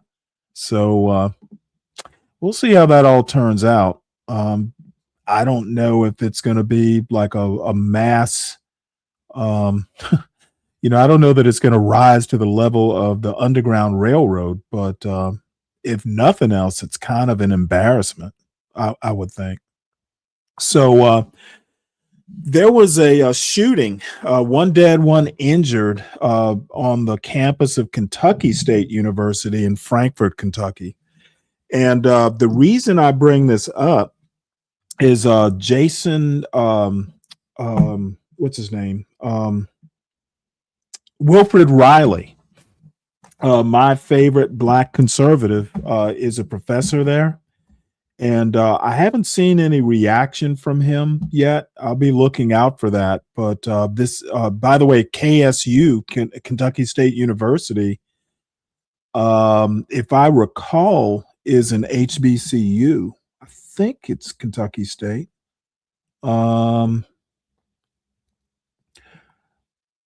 So apparently there was an active aggressor around 3:35. I guess that would have been Central Time. So they canceled classes and finals, is in contact with the family of the victims. There's a suspect identified as Jacob Lee Board of Evansville, Indiana. They've caught him and charged him with murder and first-degree assault. And CNN Analysis counted this as the 73rd shooting on school grounds this year. So Funny enough, I heard a little bit, about 5 minutes of Be Brave's show this morning. The title was interesting. And I see, you don't teach old dogs new tricks. He's still nattering on with that racist bullshit of his. So somebody, next person, that goes over there, say hi for me.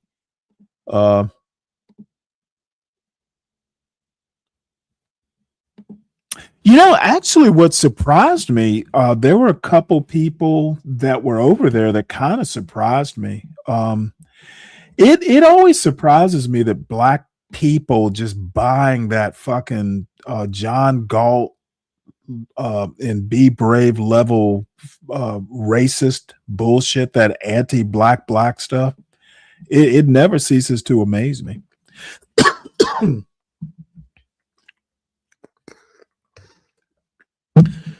This next story actually surprised me. We're going to get into some miscellaneous stuff here. Judge orders Georgia. Excuse me. Judge orders Georgia to continue hormone therapy for transgender inmates. Never thought I'd hear this from Georgia. So a U.S. District Judge, Victoria Marie Calvert, ruled Georgia prison system's ban on hormone therapy violated the 8th Amendment and ordered continued treatment for transgender inmates. Is the 8th Amendment cruel and unusual punishment? Says after Georgia enacted the May law banning state-funded hormone therapy, the Center for Constitutional Rights sued on behalf of inmates amid a royal 2025 session with Democrats walking out of the vote. Evidence presented to the court demonstrated plaintiffs' experts showed a blanket ban on hormone therapy risks imminent injury, while Calvert rejected prison physicians and state lawyers' defenses. State lawyers filed notice of appeal to the 11th U.S. Circuit Court of Appeals, and Attorney General Chris Carr vowed to fight all the way to the Supreme Court, calling the case absurd. After a September preliminary injunction, the ruling follows the U.S. Supreme Court upholding a Tennessee ban in June amid broader national litigation over transgender policies. This is interesting. I would imagine just yanking treatments of this sort instead of tapering off. I would imagine that could be dangerous. So we'll see how that turns out. So Rod Page, education secretary who defended No Child Left Behind, is dead at 92. He was both the first Black person and the first actual educator to hold the cabinet position, but resigned amid discord over George W. Bush's No Child Left Behind. So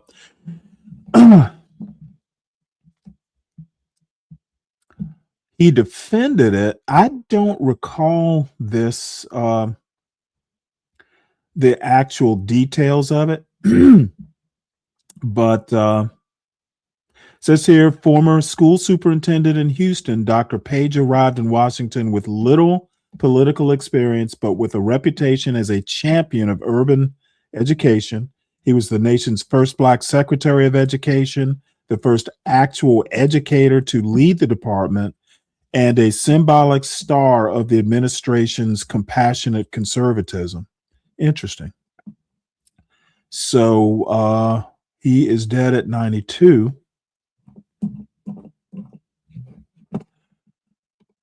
Fani Willis, back in the news. She's going to be in front of the Georgia Senate. They're going to question her about the Trump prosecution. I don't even know why they're bothering. They've basically dropped the case. So I guess I'll see where this goes if I remember to keep up with it. Cases dropped. I don't even know why they're wasting the time. This is awesome. This story made me actually chuckle a bit.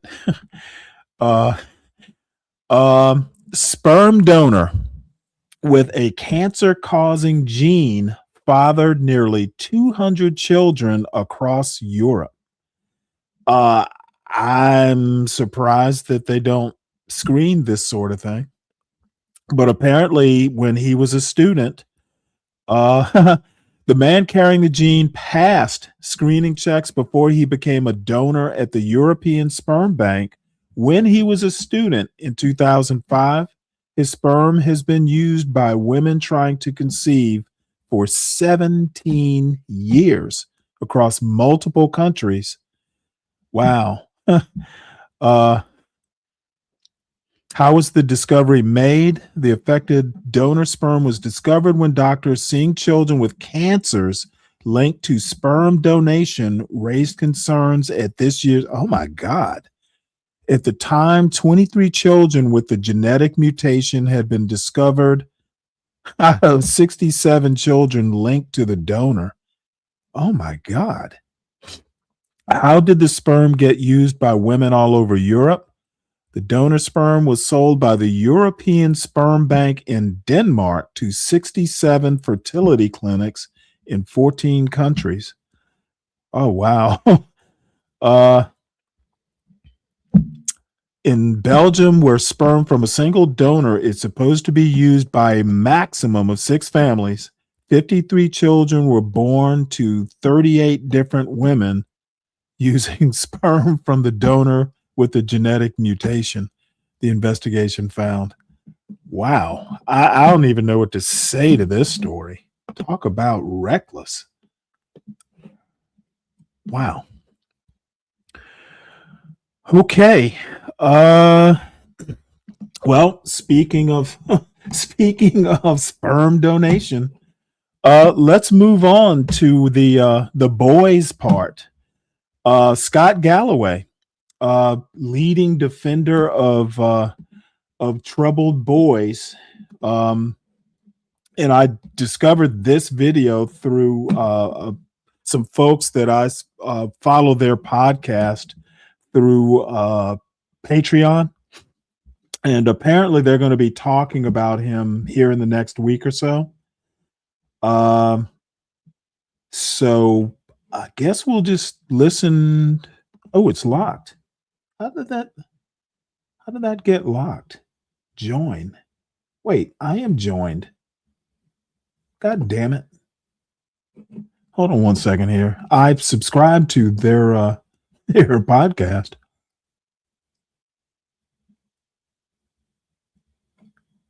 Let's see here. Continue.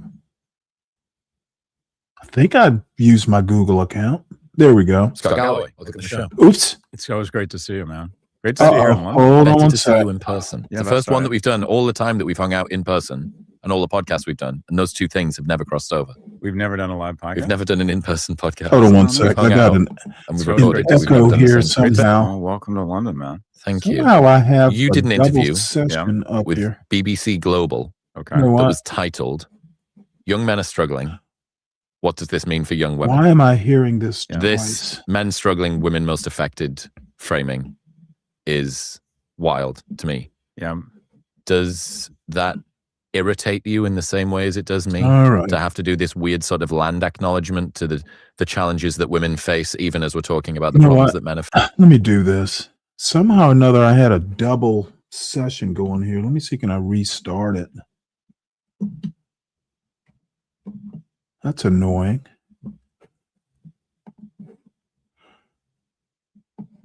Somehow or another, I got logged out of that. Is this it right here? Yeah, here we go. Okay, let's try this again. Ooh, look at that big black spot here.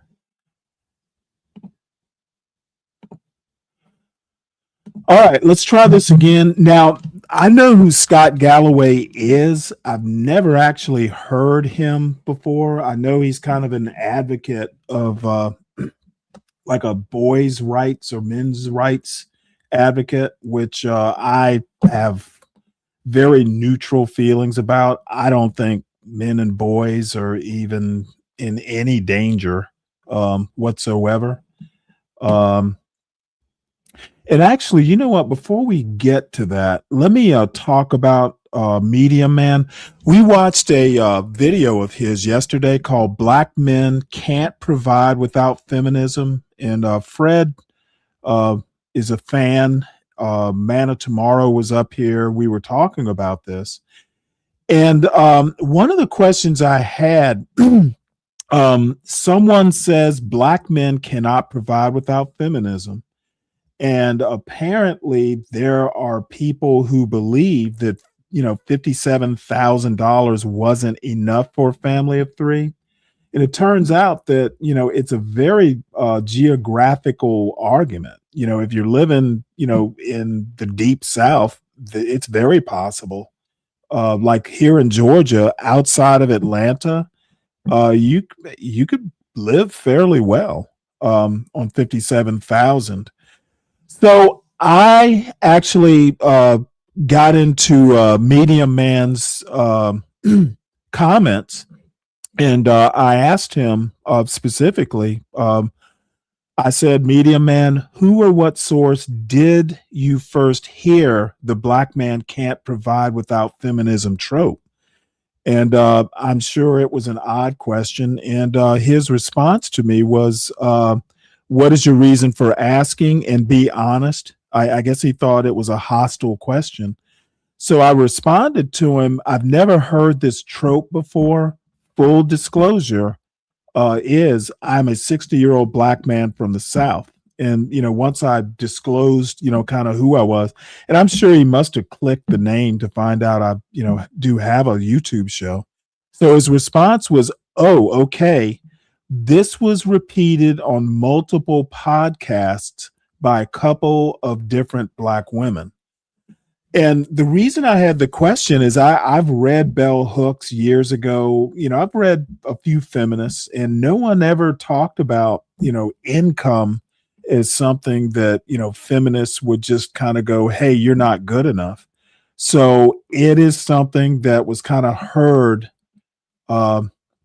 on some person's panel probably.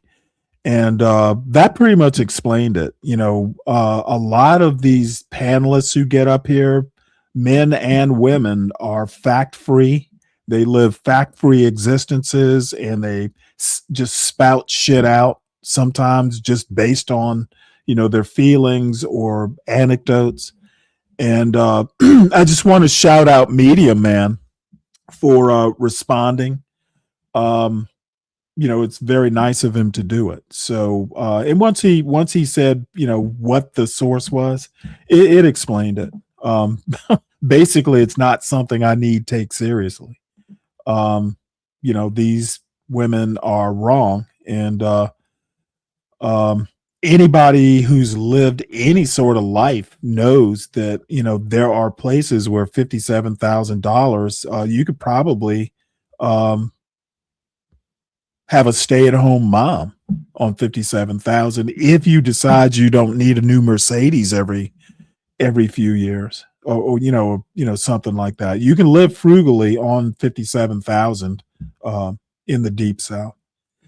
So anyway, I'm going to stay on this theme of boys not doing well, supposedly, and I don't agree with that at all.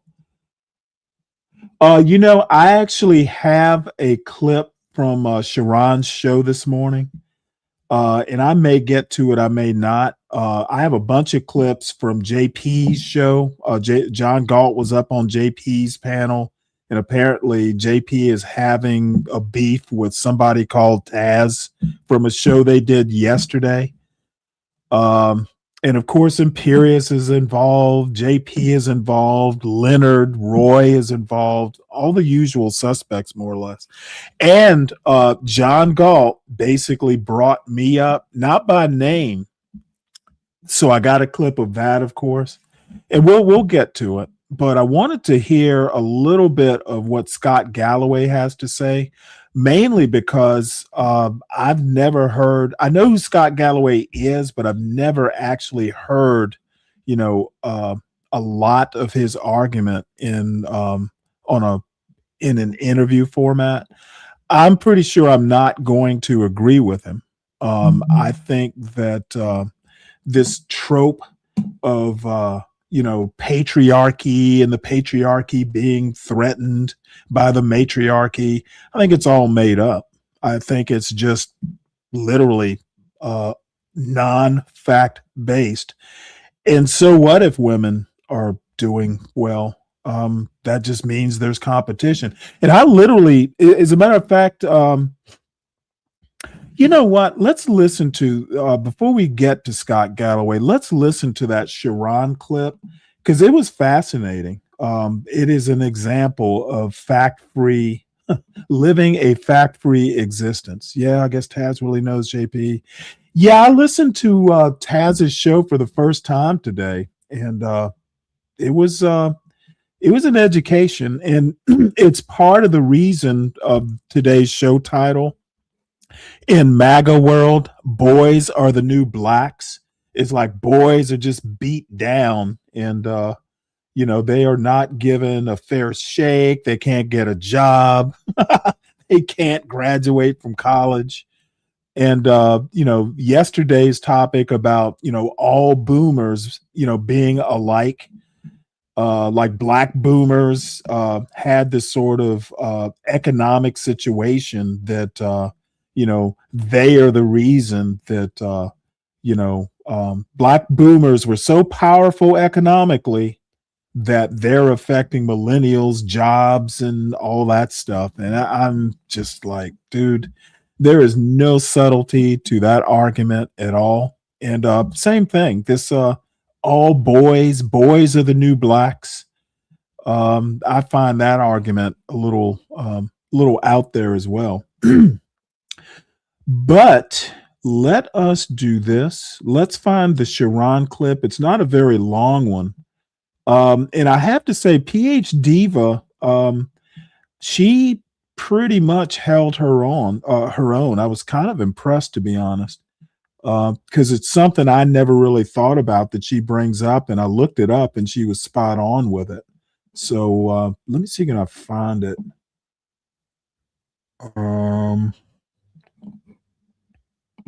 Give me one sec here, because I really wasn't even going to bother showing it, but it kind of fits in with something here. Women There we being in the go. workforce. Oh, No, for let me black women. stop it and let me set it up a bit.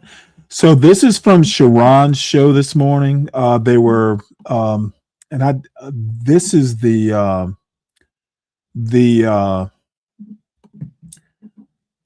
vertical version of it, and I'm not even sure it had a title.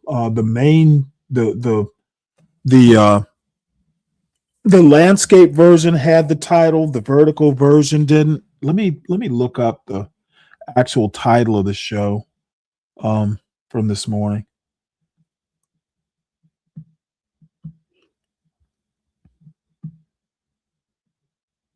Give me one sec here.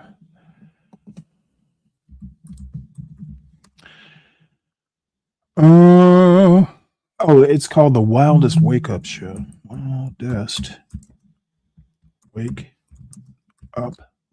There we go.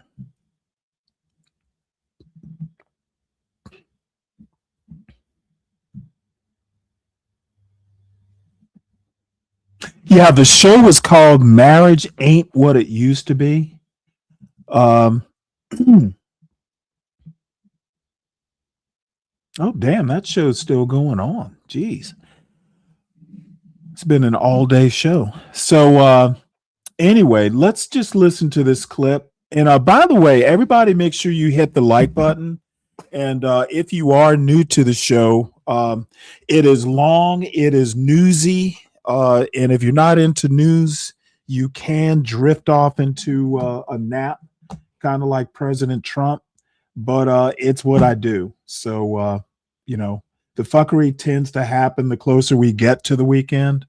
But news fascinates me, culture fascinates me, history fascinates me. And those who, there, I have been told that it's a very informative show. And, keep doing what you're doing. And to keep doing what I'm doing, please make sure you support the show by supporting the host. I subscribe to a bunch of different newspapers and online magazines and Substacks and a couple YouTube shows that are history or politics based. So my Cash App is streaming at the bottom, and I am always willing to accept donations and investment into the Sovereign Beer Fund, but a lot of the money actually goes to pay for these newspaper subscriptions and stuff like that. So that being said, oh, by the way, show ideas for folks. My email domain was down. It was offline for a few days, but it's back online. So if you got a show idea, just email me at stanley@jghb.info. It's in the crawl banner, the banner crawl at the bottom. I'm always open to show ideas. And my Cash App is there as well. And I'm always looking for show titles. So, keep the one-liners coming in the chat. So this basically the Sharon clip is a PH diva talking to a kid named Workman or something like that, and they're going back and forth. Basically, it's about women being in the workplace, and I'll just let it play because it's not a long clip, and then I'll just comment afterwards. May be self-explanatory, but there's some things that this kid got wrong, and luckily PH Diva was there to correct him, to slow his roll. So let's hear this. It was much higher, much higher. And so do again, you have the number for that though? Well, it would depend on exactly when we're talking about, but we don't have to. If there are laws being created saying that Black women must work even if their husbands can afford to take care of them, then what percentage you think of the Black women was working? Right? It's going to be a lot closer to 100 than it is 25. Right? And so we can just logically deduce that. Either way, what's the point, right? Because in this economy of today, very few men or women are going to be able to go out and earn enough money to take care of a family of, say, 4 on their income alone. So both parties are going to be needed in that endeavor, right? Same thing as when you're in the home actually raising and tending to a family. Both parties are going to need to do some aspects of that, together, right? And so where's the issue coming? Yeah, so I don't understand why there's even an issue coming in at, with it surrounding that. Everybody needs to pitch in. No, I agree, but here's some questions that I have. So, would we both agree that at least one parent should be at home raising the family, if there is a family present, raising the kids? I think that would be ideal. I don't know if I can go as far as saying should be, just given what's going on. Most people aren't going to be able to do that. Yeah, assuming finances wasn't an issue, right? So it would be optimal to have a parent at home raising the kids versus sending them to like daycare. Right. Well, but there are still, there are other issues. Those aren't the other two issues, right? There's family care, right? You got members of your family caring for it. or there could be somebody in your community. When I was growing up, it was a lady named Miss Hagan. Everybody, parents knew her. She was in our community, and she kept the children. I went to daycare to her. Right. And so I don't think there's anything wrong with that. There are a lot of different ways that we can address the issue. I think one of the core issues that we really don't talk about is the crumbling of community, right? People don't have community or villages anymore, and that's part of the issue. Yeah, no, I agree with that as well. But the reason I talk about Well, let me address that. We don't have villages like that anymore. I think as a historical note, it's okay to bring that up, but too late. That genie's out of the bottle. It's more productive to figure out what we do under present conditions than spend a whole lot of time talking about how it used to be. She is right. The economics of 2025 don't particularly allow for stay-at-home moms. But here's the deal. I don't think it's a feminism issue or patriarchy issue. It's really a values issue. Okay. And I'm going to use myself as an anecdote, but if you get married and you decide that, oh, hey, we're going to do without the McMansion and we're going to do without, brand new cars every couple years, it can be done, but it also depends on where it is you set up house. You're not going to be able to live in Manhattan, more than likely, and be, even middle class and live decently. It's unaffordable.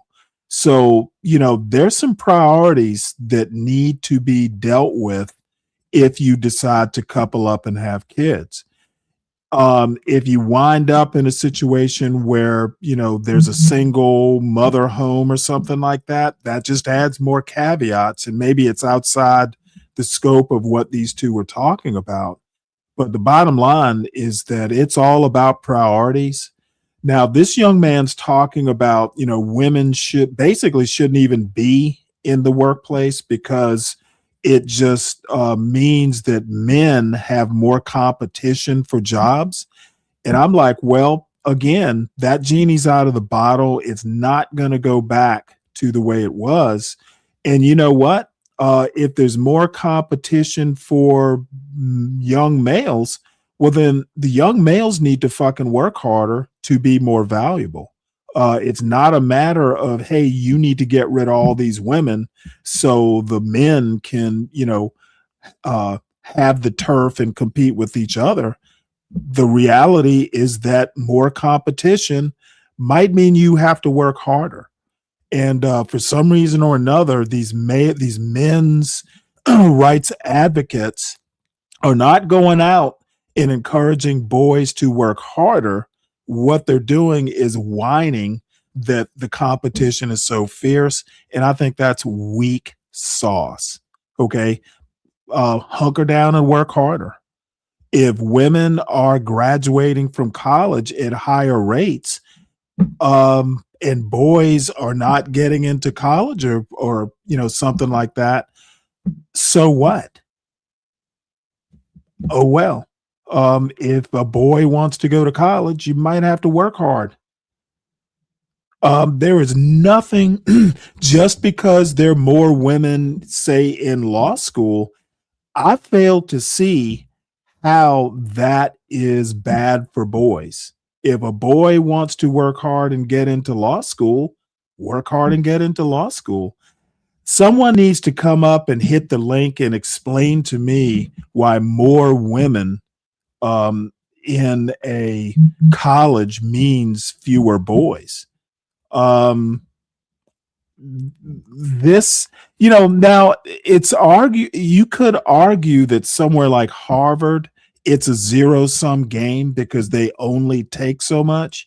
But the bottom line is, if you don't get into Harvard, there are 1,000 other places you can go to school and other elite schools you can go to. I never really even understood the Asians for Fair Admissions lawsuit. Okay, so what? If you don't get into Harvard, go to Cornell, that sort of thing. So I do not buy the poor boys can't get into school because there's so many girls argument. I think it's a bullshit argument. If a boy wants to get into college, make the grades. It's as simple as that. If a boy wants to go to med school, make the grades and get into med school. Just because there's more competition, it just means you might have to work harder. It's literally that simple in my feeble 60-year-old brain. And whining about it is not going to change much. Okay. I don't believe that you need to go and do affirmative action for boys. I think it's a bullshit argument. And, the Scott Galloways and, whoever else wants to argue those points, make your point, but I have yet to be convinced that it's even a problem. So I know there will be plenty of people who disagree, but I don't care. I've not heard an argument that's convinced me, and I hear quite a lot of these arguments. Let's see, CKJ3. Let's see. It doesn't, both of them don't know what they are talking about. Well, here's the part I meant about the fact-free argument. This kid on the panel said that, with 25% of women, somehow or another, he did something similar to this boomer argument where everybody just assumes that all the boomers were under the same economic, social, political, and cultural pressures. Basically, all the boomers are a monolith. Well, PH Diva literally blew him out of the water with that, because he said he was talking about, a certain percentage of women have always been in the workforce, and it's higher now for women than it was, say, 50 years ago. Well, she basically very timely and very knowledgeable when she said, "You're full of shit." Black women have always been, always had a high percentage of women in the workforce, because a lot of times it was required by law. Okay, there was rarely a time that Black women, say in Greenville, South Carolina during World War I, they literally passed a law saying, "Hey, Black women, you need to be employed or we'll put you in jail for vagrancy or loitering or something like that." What happened is these Black soldiers went overseas for World War I, and they were sending enough money back that younger Black women, "Hey, I don't need to work for Miss Ann because my husband's sending me money. I can stay at home and take care of my own kids and clean my own house." And the white women were just up in arms about it. So they got their men to pass like a city ordinance saying, "Black women, you have to work." They basically forced these women back into the workforce. And that happened quite a bit. And I went and looked it up because I was like, damn, is that really so? Well, I looked it up and it's really so. Historical labor force participation rates for Black women. In 1870, approximately 50% of Black women were in the labor force, compared to just 16.5% of women. So basically, what's happening is the labor participation rate for white women have been going up since, say, 1870.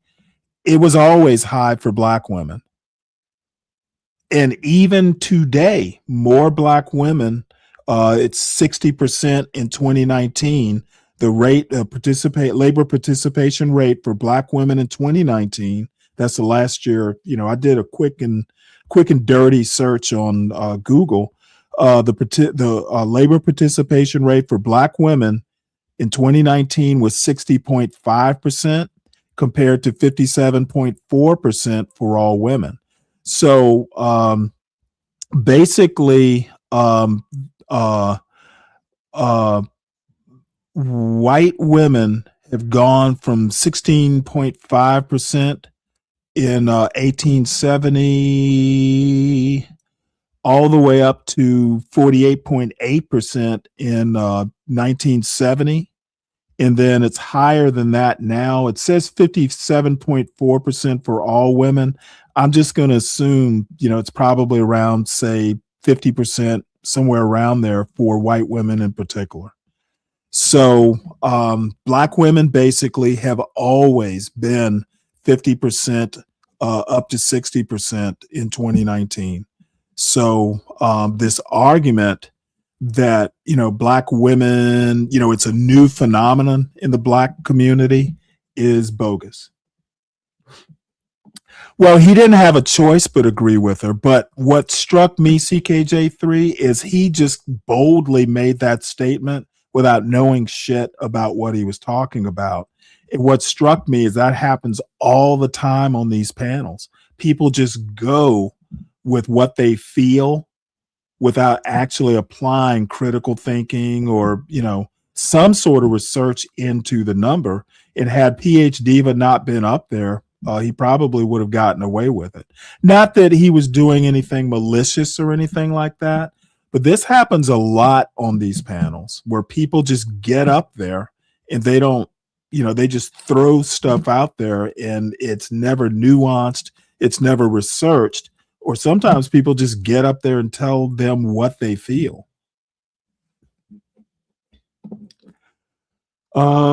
Yeah, well, I mean, PH Diva had a good day today then.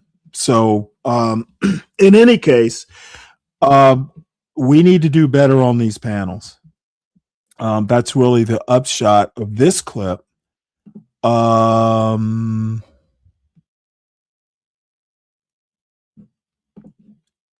So let's get back to Scott Galloway. And this particular interview is like an hour and 45 minutes long. It's called "Why Are We Inserting Women into Men's Issues?" I haven't heard it. I heard maybe the first 5 minutes, so we'll listen to a little bit of it. I'm not really, into listening to an hour and 45 minutes of whining, but we'll at least give it a shot.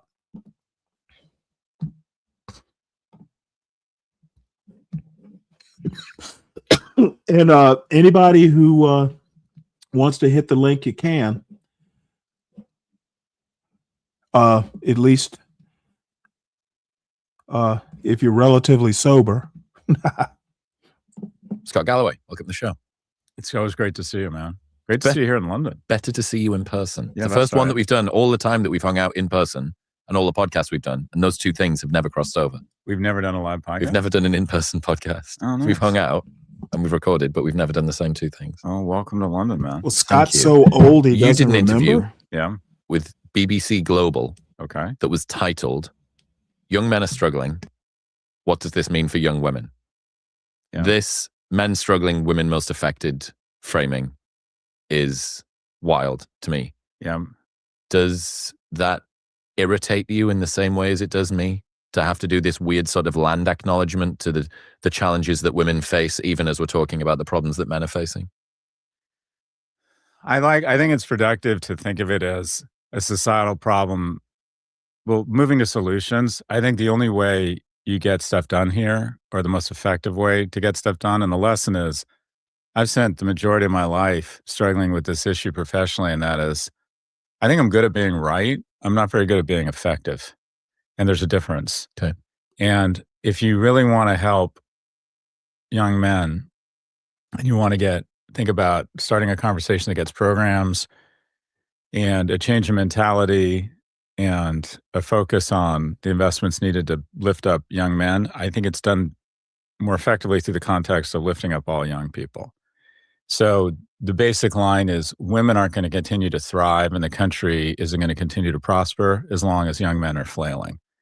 So this needs to be a collective effort. I do understand, and I get the difference between I ideological purity or reality-based insight and effective communication, right? Press release and stuff like that.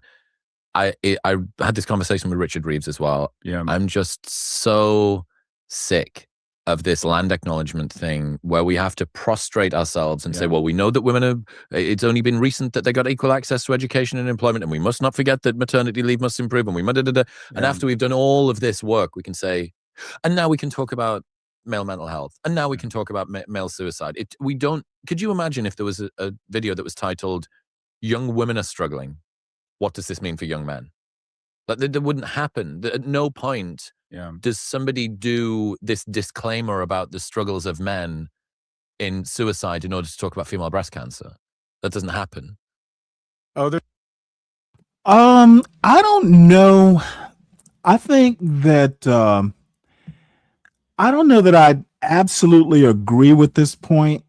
CKJ3 says, Stanley, the problem is these people talk about things that they're not living. I don't know that you actually have to live something to be able to talk about it, but I argue that if you're not living it, you should at least study it so you have an idea of what you're talking about. How good was Nick yesterday?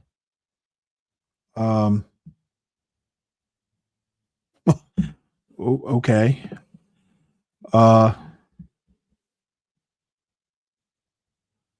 I didn't watch it.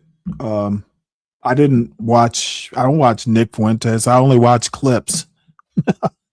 There's definitely, there's a bias, but it's understandable. For 99% of our time on this planet, there has been, men of my generation had an advantage. And so the muscle memory, the reflex reaction, the gag reflex is understandable.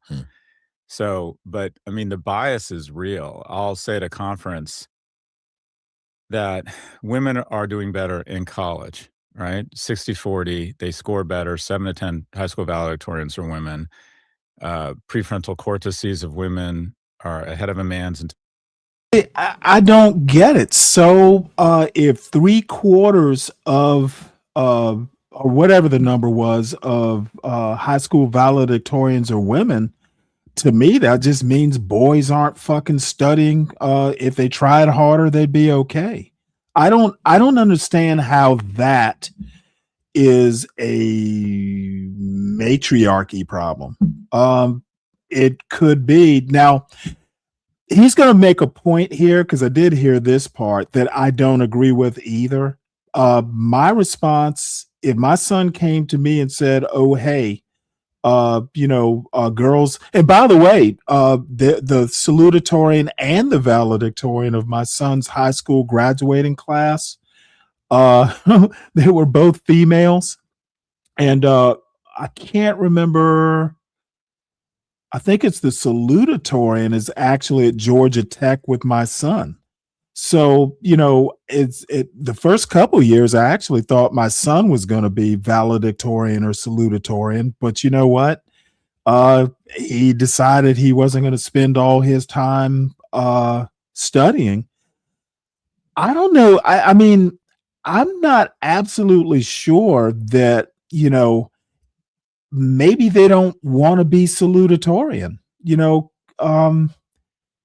maybe I don't know that this is that big a problem. I don't know. I and I did live this. But you know what? My son is at the same school with the same sort of scholarship that I think she was she was the salutatorian. Okay, he wasn't salutatorian. Now, it would matter maybe if you're going to Harvard or something like that, but he didn't want to go to Harvard. So I don't know that this is, it's not that big a problem in my mind. Let's see. Rooster, what's up, man? The problem guys are having out of women is they are talking to them while they are fully dressed. Okay. How did you I listened, by the way, Rooster. I listened to Taz's show today. And then I listened to a good portion of JP's show today. And I didn't even realize there was a dust up until, I happened to I don't even know how I found out about it. To be honest. I subscribed to Taz's show over the maybe in the past couple days, but that was because of Big J. So I had no idea of this association, but I have clips from JP's show today, mainly because of John Galt showing up, but we'll get to him. And again, if anybody wants to hit the link, feel free to do it. And we're not going to listen to Scott Galloway whine, for much longer. Till the age of 25, the gas on, gas off executive function that lends itself well to academia, which to a certain extent has been shaped around the attributes that more easily come to a woman, has resulted in. I actually have to at least say that Scott explains this way better than Helen Andrews did. She just talks about the feminization of academia. Scott is saying that the way college is taught now, it plays to the attributes of women versus men, which I disagree with as well. I think that studying is studying. Math is math. I think men still wind up doing better at math and science. That hasn't changed. So if you're good at math, I'm not a math expert. Maybe you can teach math in a way that women get it better than men, but there's certain things like STEM that males still dominate. That's where I'm getting the confusion. If a man wants to get an English degree, well, you might have to change the way you study. I just don't know that the system needs to be changed to accommodate a cultural patriarchy. Okay, men have literally, been doing, controlling academia, et cetera, engineering, math for centuries. I don't know that that's really changed. And most graduate schools now, or what we think of as professional schools, have a greater representation of women. So if I say at a conference that women have been shown to have better bedside manner, better studies that make them better doctors, everyone politely collapses and nods their head. Even I think the people who may not agree with that feel pressure to nod their head. If I say that throughout history, men have been needed to be more risk aggressive, either to fight wars or immediately pick up a spear and go hunt something to feed the tribe. And therefore, men have an easier time making the leap of faith to be entrepreneurs, and they're more risk aggressive and start crazier ideas. There's a very uncomfortable pause in the room. You can say women make better doctors, better lawyers, better consultants, and people acknowledge. And if you were to say, though, men might on average have the skills to be better entrepreneurs, at least initially. And by the way, none of this means that we should be biased against men and applying to medical school, or we shouldn't be funding women as entrepreneurs. But you're allowed to acknowledge, well, the whole world should be run by women. Yes, wouldn't that go on? Well, okay, the patriarchy has sort of worked for 3,000 years. Maybe there's something to men being leaders. Oh, no. You don't say that. And by the way, I don't believe that. So there's still a lot of misandry, but it's understandable. People, because to the right's credit, they recognize the problem facing young men before anybody else. Unfortunately, I think that void was filled by some void. Okay, what problem? Can someone tell me? I mean, if there's a problem, where's the tangible proof? I don't think saying that women are getting into med school more than men is a problem. Somebody help me. Somebody needs to help me with this. How is that a problem?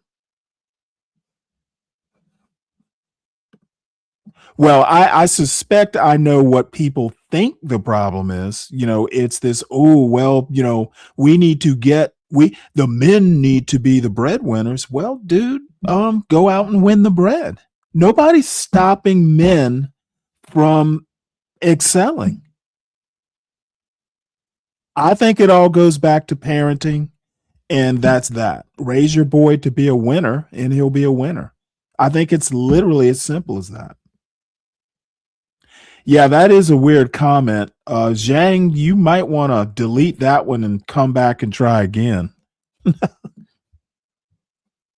But hey, I'm going to use that one-liner above that for a show title. So thank you for that. This is a kind of conflated coarseness and cruelty with masculinity. And I think at least initially, and I think you've helped a lot, the conversation wasn't very productive. And it created sort of a reflex reaction or a gag reflex that when you start talking about these issues, that you're sort of leading up to what feels like a bit of misogyny, where the answer for a lot of people who've been talking about the problems with the young men is to return to the 50s where non-whites and women didn't have as much opportunity. So I kind of get some of the gag reflex. What I don't understand, though, and what I think people are just so blind to, have you seen this unalive dialogue online with women saying, why would I go on a date when I can be unalived? Which means murdered. It's a politically correct way of saying I can be killed. Okay. And that I'm taking a risk going on a date. Okay. And the fact, Yeah, I have a problem with this analogy. The data is the following, that if you go on a date with a young man, he's 16 times more likely to go home What's and up, hurt himself Diwali? than hurt you. That's so nice of You're you. 4 times more I'm likely sure to you die mean on that a car platonically, ride right? over or drown or choke. So the notion that you're somehow taking this huge physical risk by being around young men, is that man or a bear thing as well, right? It's just not. It's just not true. I get it. I understand the point that in order to push a campaign for something that is politically unpopular at the moment, you need to signal allyship and awareness of groups that may have an issue to this. I just find it quite exhausting, and I find it quite irritating. And I brought it up to Richard Reeves. He made a really great point, which was one of the issues you see with anybody that cares about something and campaigns a lot is as they continue in their career and they feel like nobody's listening, they ramp up the intensity of how inflammatory they are when they speak. Yeah. And, you can see this with climate change activists, right? They're like, the planet's burning. Like, here's orange paint on a fucking Van Gogh, whatever. Yeah. I'm going to glue myself to the M25 because nobody's listening. And the odd thing is that kind of increasingly inflammatory rhetoric just turns more people off than turns people on. Yeah. But I get, even in myself, who I think I'm usually pretty well regulated, I find in myself this rebellion, this desire to rebel against, I can't be bothered to have to say, I understand. I want to do it once at the start of my career and say, hey, here are all of the things that women have had it tough in, but you need to do it each time. It's like landing a plane in Australia. Yeah. Like every single time that you're doing a comedy show, every single time that Let me pause this right quick. Zhang, look up at the screen. This is what you wrote in response to Yeti. Yet you want to chastise someone about their comment? Sir, I encourage you to look at your own what you've written in this chat, and then address that criticism to yourself. That is weird. That is a weird comment, sir. you do it, you need to say this thing. And it just feels like true. Douglas Murray's got this great line where he says, true equality is when you have to put up with the same level of shit that everybody else does. Right. And I think that would be a lovely indication where, okay, the conversation around men struggling, when that actually gets started, when we know that is widespread accepted, when you're able to talk about it without a disclaimer at the beginning. I think that's fair. So one example, so Title IX, 40 years ago, it was 60-40 male to female college enrollment. We decided that was unacceptable. To have 50% more men in college, and college has been, and still is to a certain extent, maybe to a lesser extent, but still a fantastic ticket for economic mobility. And we decided it was unacceptable to have 50% more men in college than women. So we passed basically what was affirmative action, discrimination, unfair advantage for women. Same merit, same scores, lift them up. But it was headed in the right direction. Women were ticking up. Where are we now? Exact same place, 60-40, women to men, and it's headed in the wrong direction. It actually, the numbers even get worse when you look at graduation rates because men drop out at a higher rate. I've heard no discussion. 7 times more men dropped out during COVID than women as well, I think. Yeah, it would be political. Okay, these people are acting like the dropout rate is the problem. It's what's causing the dropout rate that's the problem. They want to talk about the numbers, but they're not talking about what's causing the numbers. This is what is just fucking driving me crazy. The numbers are not the problem. It's what's generating the numbers. Ugh. Unpalatable to suggest affirmative action for men, but this is what's happening in schools. There's informal, under the radar affirmative action because admissions directors will tell you they're having trouble getting men to apply. They don't feel welcome at college. And, you have a school system that's biased against men. You've done a lot of this. Whenever there's same-sex schools, same-sex schools, the boys' schools end up having twice the amount of recess, right? They just need a different approach to education. As a father of 2 boys, I can tell you that my son, the idea of my son, and he's getting better, he's calming down a bit. The idea of him having to be in French class doing French verbs for 80 minutes, I literally think it's torture for him, like physical torture. Sit there, be quiet, don't move, don't get distracted. Yeah, please raise your hand. You just described the activities that are much more easily adapted by a woman. But moving to solutions, I actually think the majority of the solutions that would really lift up young men are solutions we can apply to all young people. A more progressive tax structure that lowers tax burden on people to their current income. I make the majority of my money buying and selling stocks and houses and assets. My tax rate is lower than you. I would bet that the majority of your income comes from earning money. Why is sweat taxed at a higher rate than money? It seems to me it should be flipped. Well, wait, hold it. I think so. Tax rates are the cure for the quote masculinity problem? The fuck is he talking about? What the fuck? Over the last 40, 50 years, from a tax and legislative standpoint, is nothing but a transfer of wealth from the young to the old. And part of the big problem with the male crisis, I would argue, is very crudely a lack of mating opportunities for young men. I think that they need the guardrails of a romantic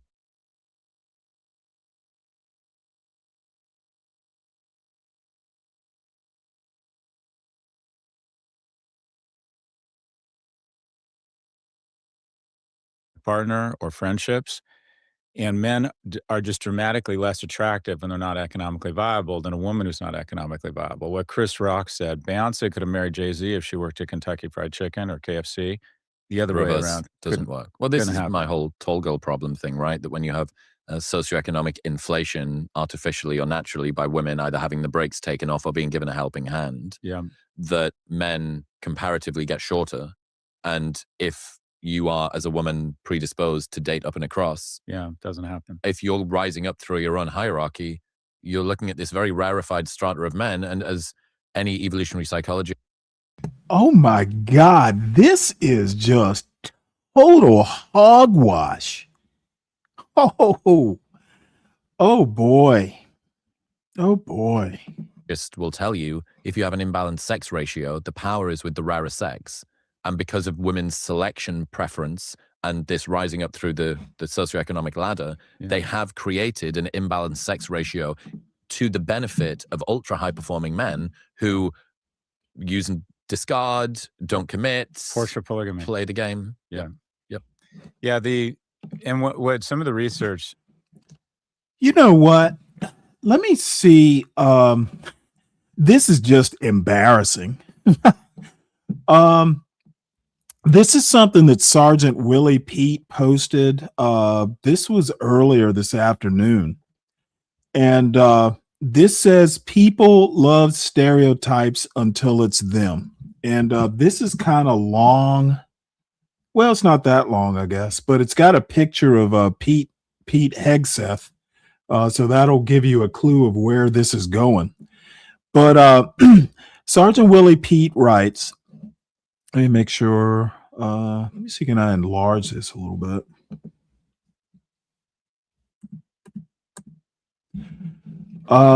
So Sergeant Willie Pete writes, people love stereotypes until it's them. Had a convo earlier with a white man about a video of a white woman whose husband was divorcing her.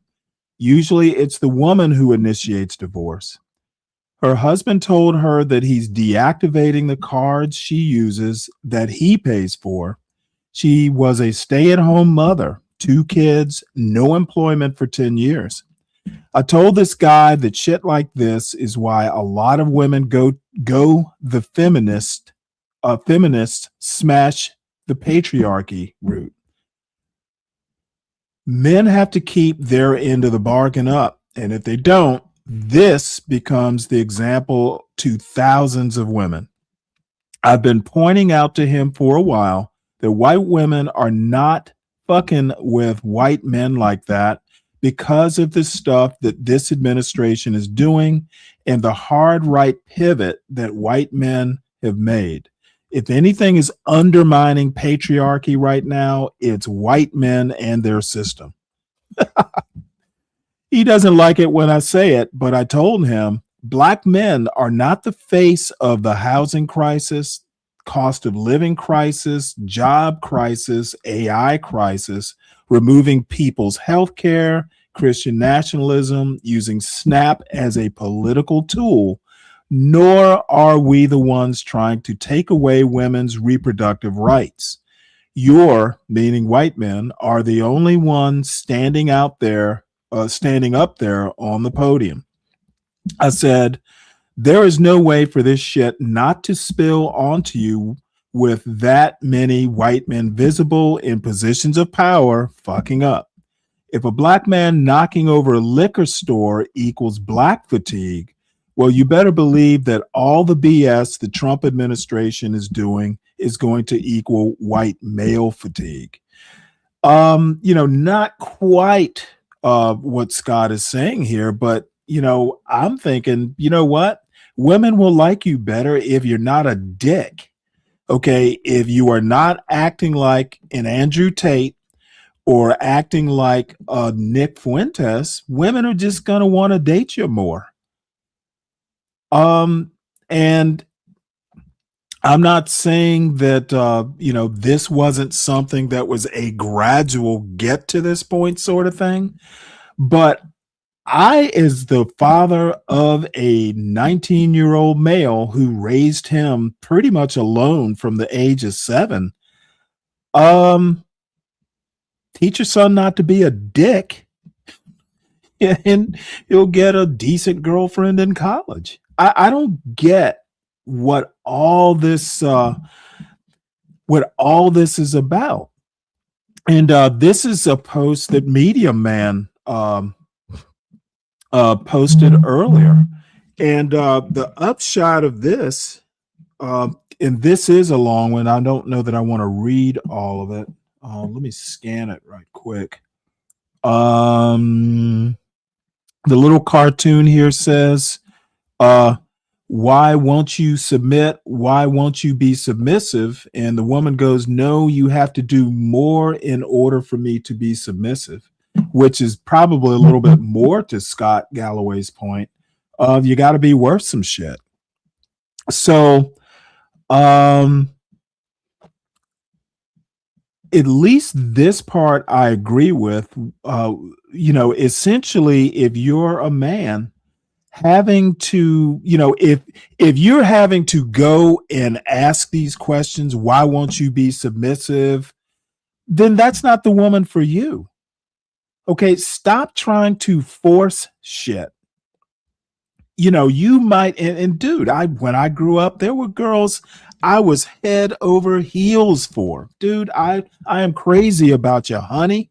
But the thing is not every woman is for you. Not every woman that you like is going to like you back. And that seems to be a lot of what's happening here. These fucking YNs who are up on a panel smoking pot at 3 in the afternoon are expecting women on the panel to treat them with respect. Now, I'm not going to question why there's time to do that. I'm retired. I'm probably one of those men, but I'm not looking for women to, be submissive to me. Dude, I'm old. But the bottom line is women are not going to just, hey, I'm a man who looks good and I talk good game. That's not going to get you a bunch of women. You actually have to be accomplished. This thing that I talked about yesterday with whatever the woman's name was, Ebony K something or another, made the comment, which I thought was an idiotic comment, by the way, that she would never marry a bus driver or something. That was just stupid. She gave a bunch of YNs on panels a softball pitch, and too many YNs got to hit a home run off of that one. But the bottom line is that a woman wants what a woman wants, and not every woman is going to respect every single man. Fucking move on. Okay, if the woman you want isn't reciprocating, stop being bitter about it and move on. There is someone for everyone. And it might not be the woman that you have your heart's desire for. It's never been like that. Okay, when I was a teenager, dude, you ask a girl out, my father used to tell me the worst that she could say is no. Okay, and back in my day, yeah, you might be a little hurt, but you move on. A woman telling you no is not the end of the fucking world. Okay, and if you got like 5 baby mamas, I'm sorry, a woman might not want to get involved with all that shit. And let me give you a good example. I got married late in life. I was 39 when I met my wife, and I honestly thought, well, fuck, I guess I'll never be married. I just figured, what, I'll just, be a playboy into my 70s. I had already bought the ascot in the fucking racing cap.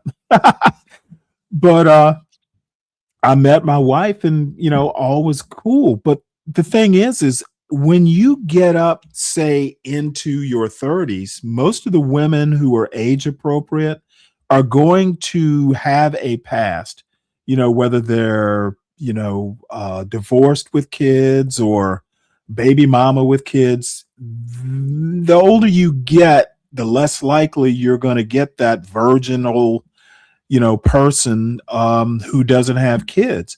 And the thing is I'm not the sort of person, there are women who are 10 years younger than I am currently at my age who are probably kind of get kind of my cultural references and all that sort of stuff. But there's no way in hell I would ever be able to marry, say, a 35-year-old, because, once the deed is done and we're lighting up the cigarette in bed, it's the proverbial cigarette in bed. What are we going to talk about? Other than maybe, hey, you want to go out to Crystals. you want a bag of crystals? Let's go get some crystals. After that, there's not much to talk about. So what I'm saying is that me personally, there is no way in hell I was ever going to marry a woman who was a baby mama. Okay, because the first time some YN comes knocking on my door going, hey, where is my son or where is my daughter? I'm here to pick them up. Dude, I'm gonna be annoyed. Having someone controlling the schedule of anyone that's living in my house, I'm not going to be able to live with that for long. Okay. I am the king of the castle. Okay. And everyone in my castle, I used to tell my wife all the time, y'all, I do not march to anyone else's time clock or drum or anything else in my house. Y'all march to my drum, not the other way around. Now, I can accommodate. There's some times when I'm going to have to adjust what I want to do to another person's schedule, but I'll be goddamn if I'm going to adjust my schedule to someone who doesn't live in that house, like a baby daddy. There's no fucking way. Like, someone in my house has to be ready by 8 a.m. to go, to Disneyland with their daddy. Fuck no. No. Don't fucking ring my doorbell at 8 o'clock in the morning looking for your kid. It's just not going to work that way. And I would be willing to just never get married if it had to come to that. I am very jealous of my time. I'm very jealous of, my personal schedule. And God damn it, I know I'm going to hit the roof when I'm asleep at 8 o'clock and some baby daddy comes ringing my fucking doorbell, waking me up. So I'm going to stop there. So it's kind of the same thing with a woman. What if that woman is like, dude, I'm not going to deal with your 5 baby mamas because I'm going to get pissed the first time, some B says something I don't like. It's going to be a fight. So, you as a young male need to make sure that you are in a position where you are desirable. Now, that being said, if you're in a position like you're married and your wife dies or something like that, most people are going to be able to deal with that. Hey, you know what? An act of God is not something that, you're responsible for. It's not necessarily, misbehavior or neglect or anything like that. But, some dude, some woman who's divorced or who's a baby mama with like 2 different baby daddies, fuck no. We'll go out and have a good time, but that's going to be it. And I'll give you a good example. I just thought of this. When I was in my early 30s, a friend of mine at work set me up with a friend of hers, and this friend had 2 baby daddies. And she was divorced. Well, what happened is she was married, and they had a kid, and she had an affair and got pregnant with another man's baby. So naturally, her husband was like, I'm out of here. So, she had 2 kids by 2 different men. And you know what? I knew, hey, you know what? We got hooked up, blind date, we hit it off and all that, but we both knew that it was not going to be a long-term thing. Now, things happened, and you know what? Had it gone on maybe longer, I actually really liked her. But then the thing is like, oh my God, how do I explain this to my parents? And her parents knew my parents. Now, our parents didn't know. Her parents might have known who I was, but I never introduced her to my parents because I know my mother, and boy, I'd have gotten an earful on that. My mother would have been polite as hell, but my mother was one of these people. You could tell that, she's being polite, but you could hear that edge in her voice. And I think women can pick up on, that sort of stuff. When a mother doesn't like you.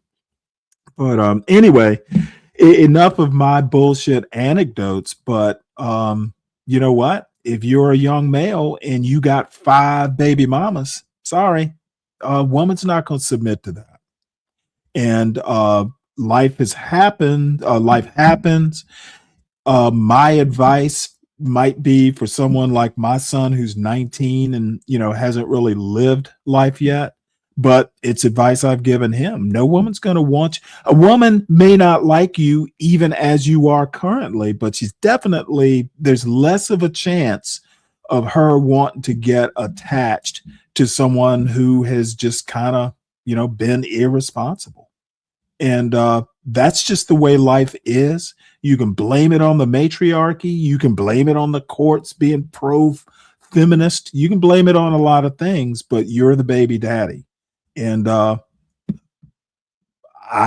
personally am not going to, sympathize with you that much.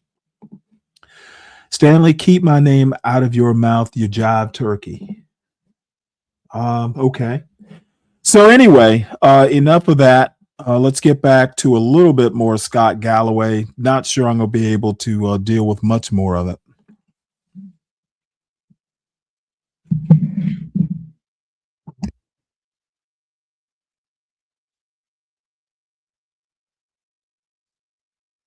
Lover, a partner. She's alone. She's living with cats on a rainy day in a big sweater, staring out the window, thinking about what could have happened if she'd only found love. And her parents feel like they've failed and society has failed her. The reality is men need relationships more than women. Is Mike 123 even in the chat? What happens when I don't even see when a him. young woman doesn't have the benefit of a romantic relationship, she oftentimes pours that energy back into her friends and her professional life. Men oftentimes, not all men, but a lot of men or more men pour that energy back into unproductive things. They go deeply online. They're more prone to conspiracy theory. 1 in 3 men who don't either cohabitate with a woman or are married by the time they're 30, there's a 1 in 3 chance they're going to be a substance abuser. Widows are happier after their husband dies than when he was alive. Widowers, less happy, right? Men on average in a relationship live 4 to 7 years longer. Women do live longer, but only 2 to 4 years. The reality is we as It's a great men- deal. What's that? It's a great deal for guys. Partnership is a great deal. Yes, divorce, half the thing. Yes. I understand. Sexless bedroom, blah, blah. We benefit more. It's a good deal. And I've said, Says the man that's unmarried in the room. I got, well, you're in that 10%. I get the sense life's pretty good for you. But anyways, the reality is men need those guardrails more. And one of the things I said on another podcast that got a lot of pushback was, I think at least initially in a relationship, I think men should pay for everything. And Where'd the pushback come from, men or women? yes, mostly women. Women immediately said, you're using money to control me. This is the patriarchy. And my view on this is the following, that a woman has a much shorter window for propagation and mating. So her time during those fertility years is more valuable. So scrutinize more aggressively. Well, and the downside of sex, quite frankly, the risks of downside of sex are greater for a woman than a man. In addition, a man benefits more from a romantic relationship than a woman. What's up, MOT? Yeah, what's going on, man? Oh, nothing much. Just enjoying Scott Galloway. It's first time I've ever listened to him this long, and I'm finding much to fuss about with him. So, Are you? Who's Scott Galloway? Who's that? He's kind of like well, he's a marketing professor at NYU. He's been kind of getting famous here of late, talking about men and boys issues. Basically, I guess he's kind of like a men's and boys' rights advocate. Oh God! He just got done with an interview with Oprah, by the way. Here in the last week, he and Oprah had a little interview. Let me before we get that far, let me this just popped in. The US seizes very large oil tanker off Venezuelan coast. The seizure was a significant escalation in the US pressure campaign against Venezuelan President Nicolas Maduro and his country's oil dependent economy. The fuck is he? Why they seized an oil tanker? Dude, that's an act of war. What the fuck? What the fuck? So it That's says an act here, of war. Like, well, it says here, U.S. forces seized an oil tanker near the Venezuelan coastline Wednesday. President Donald Trump said a significant escalation in the U.S. pressure campaign. As you probably know, we've just seized a tanker off the coast of Venezuela, Trump told a roundtable meeting of business leaders. He described the vessel as very large and the largest one ever seized, actually. And other things are happening. So you'll be seeing that later, and you'll be talking about that later with some other people. Trump did not provide further details about the seizure, the tanker, its owner. Jesus Christ, what is he doing? Okay, I'm thoroughly confused by this. what he wants is he wants wartime powers, and once he get him, a lot of shit is gonna fucking happen that shouldn't be happening in this country. That's what he wants. Overall, he wants wartime powers. Because I don't. Dude, you know, actually, Zhang just used the right word. It's piracy. Yes. Now, let me tell you a little bit. I spent a whole summer in the Red Sea boarding tankers and container ships. So I'm actually familiar with boarding them and, searching them and stuff like that. So I can't imagine just pulling up. Oh, dude. Okay, we about to seize this ship. What? Yeah. I'm afraid of heights, and climbing up the side of a fucking tanker is terrifying. No. Do not do not look down. So it literally just popped into my phone, and I will keep up with it. This is a major escalation. You know, That's the only almost thing like could have kidnapping like the president's daughter or son. It's like the only thing that could have been worse is, he blew it up with missiles or something. I don't get this. Now it calls into question. Why did you Yeah. seize an oil tanker? I am. What's going on there? I await the answer. I await the answer. By the way, I don't know if you heard. I got into the comment section of Medium Man's video from yesterday, and I've been thinking about it. I asked him, well, where did you first hear that trope about women or feminists basically complaining about the salaries of men? And it turns out it wasn't something that was written by bell hooks or anything like that. He said he heard it from 2 or 3 women on some YouTube shows, and that pretty much explained it.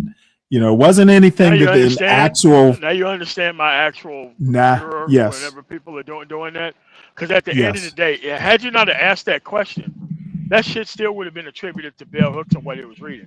So what he's doing is he's gaslighting his audience with fake information about shit that's not even happening. So that way he can maintain these, Delta Novembers into thinking that, the women, it doesn't even matter how much money you make. She still don't want to settle down and have a family. It's like, dude, blame even bringing up a bell hooks. Like I've read her years ago. I don't non-starter. Yeah. Well, you said it. So shout out to you. You got it right. I just couldn't believe it. So now I do have to give him credit. He did respond, and he was a little cautious. He did go, why do you want to know? Be honest was his response. And I told him, hey, I'm a 60-year-old black man. I've literally never heard anyone say anything like this. And then he, explained that, yeah, it was some woman on some panel or woman or two on some panels. So that explains it. Random. And you know what? It was probably some woman who wouldn't even know who Bell Hooks is. No. Probably never read Bell Hooks at all. No. And that's what I mean by people directly manipulating you with statistics to formulate narratives that's not based on the original work of the people that he was citing.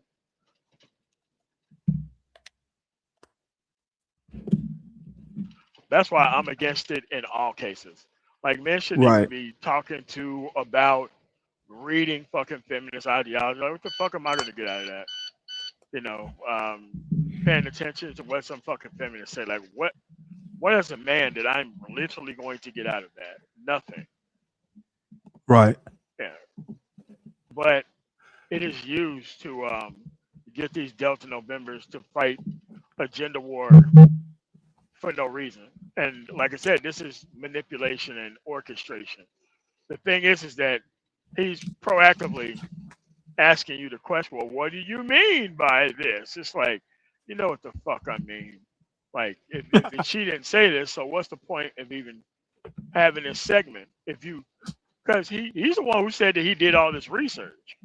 He said that and that's what threw me. He actually lists he cites a bunch of sources. Yes, he does. Yeah. And none of the sources said anything like that. I could understand it. Yeah, if he said, hey, some woman on a panel said this, and this is my response, if he'd set it up like that, you might still have some problems, but at least you would understand. Because I was honestly confused. Yeah, but when you ask a common sense question that kind of unravels this entire schema that he's kind of laying down on these dudes, right? He's like they know when they're caught, right? Like whenever we're talking about, Jeff St. James, and he think that all shit that's bad is just based on being liberal. It's like, I would accept that if that was a Delta November, but you can't say that shit as a fucking clinician. You can't say that shit as a person who actually, for a living, help people find solutions to problems. I mean, if that's the case, do you even care about helping these people at all? Right. Did you hear my anecdote? I was responding to a couple things that actually one of the posts that Medium Man posted this morning or last night, but I was just saying, expecting women just to, just 'cause back when I was a kid, it was like, hey, ask a girl out. The worst thing she could say is no, but no, you move on. You don't take it to heart like all women or, she's a feminist. That's what I'm saying. I'm just like, what the? Shit. Yeah. I'm like, well, she's not into you. That's okay. Move on. Sure I was like, dude. I don't. We're no upfront. Nothing like it. I do not get it. And I was also saying, because I was older when I got married, I knew, for instance, that if a woman had like 5 baby daddies, we might go out and have a good time, but it was not going to result in anything serious or permanent. And the vice versa. If you're a YN who's got a couple baby mamas, a woman does not owe you anything. Why would she want to marry or get seriously into complications, especially if you're in your 30s, early 30s, maybe, or in your 20s, a woman doesn't know you that. And even if she has kids and says no, hey, maybe she does not want her life complicated. She doesn't need to follow you. Maybe she has more sense than the YN. I don't know, but guys just need to learn how to deal with rejection better, in my opinion. Well, it's not really rejection. It's kind of like rejection and what to do next, because they kind of ruminate. It's not even the rejection. It's the not trying and pretending as if everybody's going to reject you. So why even try anyway? Right. Yeah, that's kind of, it's kind of like justified inaction. And they go find these worst examples that they could possibly find to justify even more inaction. I'm like, dude, if you keep not taking action and hanging out with these weird ass dudes online, your only experience is complaining about women without even engaging with them. And that shit is going to actually repel most women from even fucking dealing with you. Because a lot of people don't understand, like, a woman can smell that bullshit on you. Like, true. Like a man can smell that bullshit on women. Like, look, most people are opportunistic and circumstantial daters, period, especially now. If you're talking all this crazy shit and everything, because look, you're going to be in the car and you're going to be listening to what you normally listen to around her. Right? Right. So what if you're listening to like Obsidian and his narrative is this, and then all of a sudden there's an argument in the car, be like, who the fuck am I dating? One, and why the fuck are you even listening to this guy? Do you think that about me? That's where the conversation goes, right? I have 4 clips here of a show I was watching earlier with John Galt. You probably heard me mention his name. I was a part of his channel, his outfit for quite some time, for a year. And we had a little falling out, and it was gonna happen eventually. But it's not that big a deal, but I think John took it harder than he probably should have. But the reason I bring this up is there's a guy named Taz who you might know, because apparently he's okay. Well, he and JP, who you probably know, Jay Prince. Yes.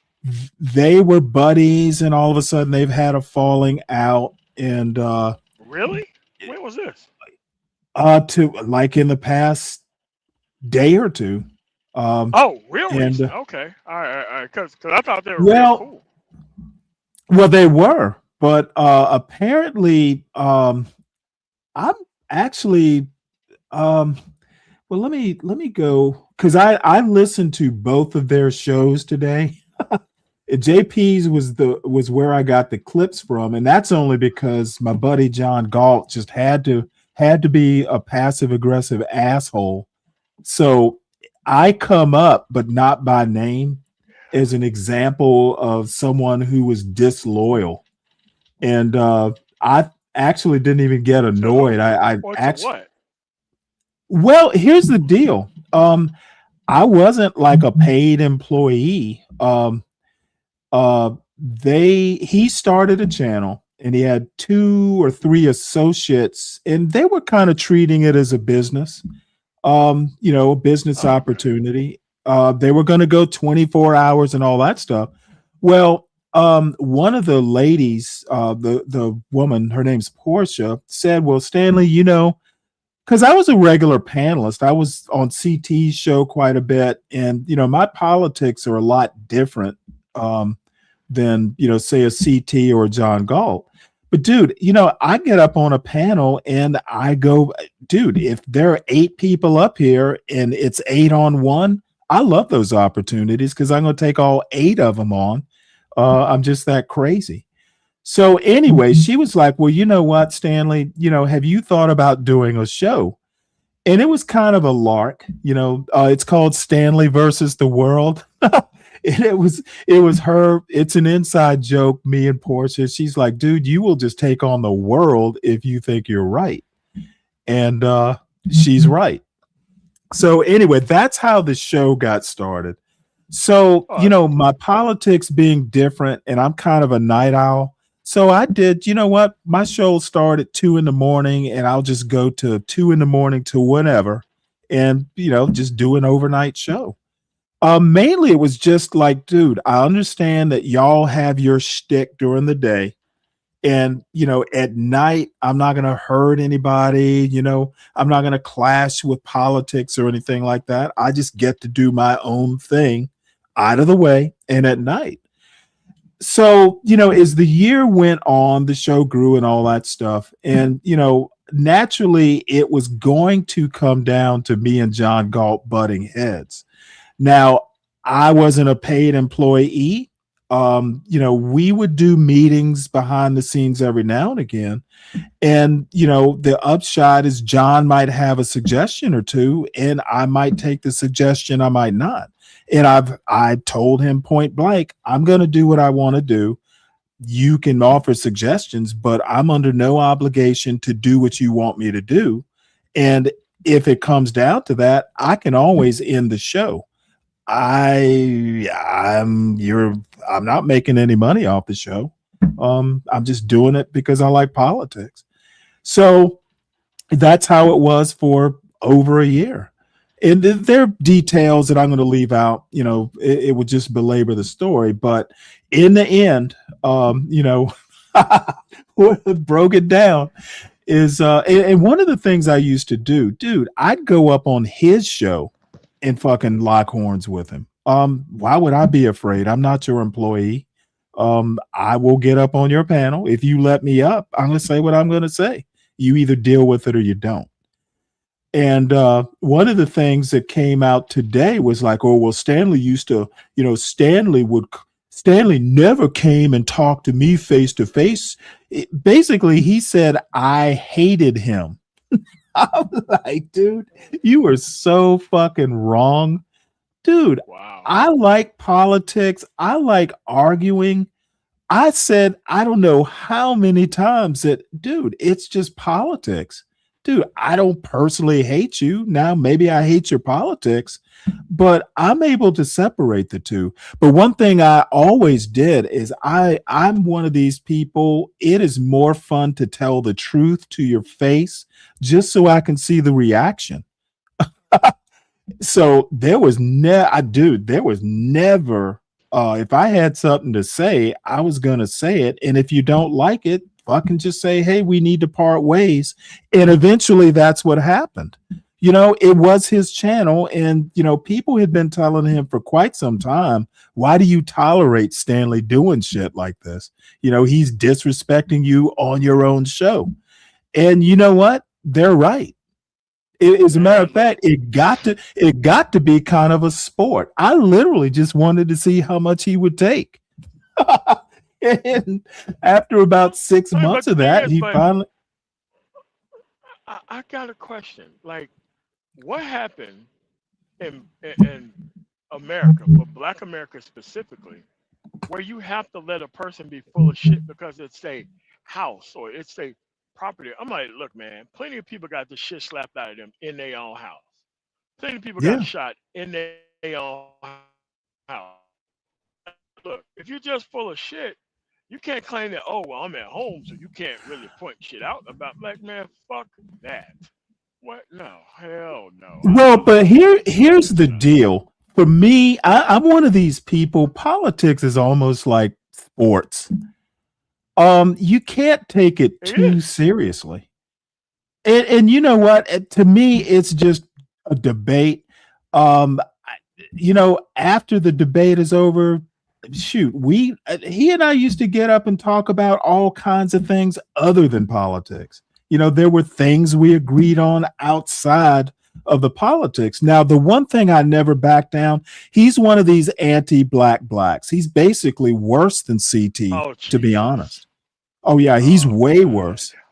He's one of those people like you've talked about. He addresses the blacks in the third person, like he's not black. So, and oh, dude, I would call him out on that all the time. It's like, dude, you're an anti-black black. And I used to just fucking drag him for that. And you know what? And then he's a 50-year-old baby daddy. Okay, so he's one of these guys who basically acts like he acts like the people he criticizes, but for some reason or another, he holds himself as better somehow or another. And I was never able to figure that out. And you know, I'm not perfect. You know, I have my flaws, and you know, I'm not above criticism. But he and I just 50-year-old baby daddy, motherfucker. Like, hey, man, oh fuck no, dude. Well, no. It's not, dude. He doesn't even live in the same set. I'm not going to even get into it. It all comes out in the wash. It's worse than that. Dude has like a couple baby mamas and doesn't even live in the same city as his kids or the baby mamas. Today, on that type of time, shit, man. I don't know what to say, man. And what it is that those circumstances breed a level of self-hatred where you have to disassociate yourself and pretend that you're better than the circumstances that your ass is clearly in, but you clearly want to pretend that you ain't in. But let me tell you how big an anti-black he is. Dude has had Jason Kessler, like the acknowledged leader of the Charlottesville situation. It was him and Nick Fuentes. He's literally had Jason Kessler on twice. His show? For what? Yeah. Oh, dude, dude, it was a respectful interview. It truly amazing. It was, dude, I didn't even watch the shows. I'm like, fuck, I'm not fucking watching an avowed white supremacist. You know, I didn't even watch the show. There's no way I'm doing that. But that's the kind of black guy this dude is. Treated him, did not ask him challenging questions, at least as near as I can tell. Come on. No, man. Hell no. Dude, he was agreeing with him. You know, when he's talking about the blacks. Oh, you know what? I've never seen Tommy Sotomayor. I've seen him, but not like a lot. But yeah, it's got to be kind of the same thing. Except I would venture to say John Galt's probably worse. I mean, I don't know if has Tommy Sotomayor ever had like an actual white supremacist, you know, on for an interview twice. No, but he goes on to these white shows. And well, yeah, that's right. Shit. Yeah, right. Yeah, he was on Fox News for a time, right? Yeah, he was on Fox News a bunch of times. Oh wow, okay. Well, you might have John Galt beat then. Yeah, I mean, but what I'm saying is that this type of black person in this conservative world is a method actor. You know, you like the Hodge twins and shit. You know. Oh my God! It's a show.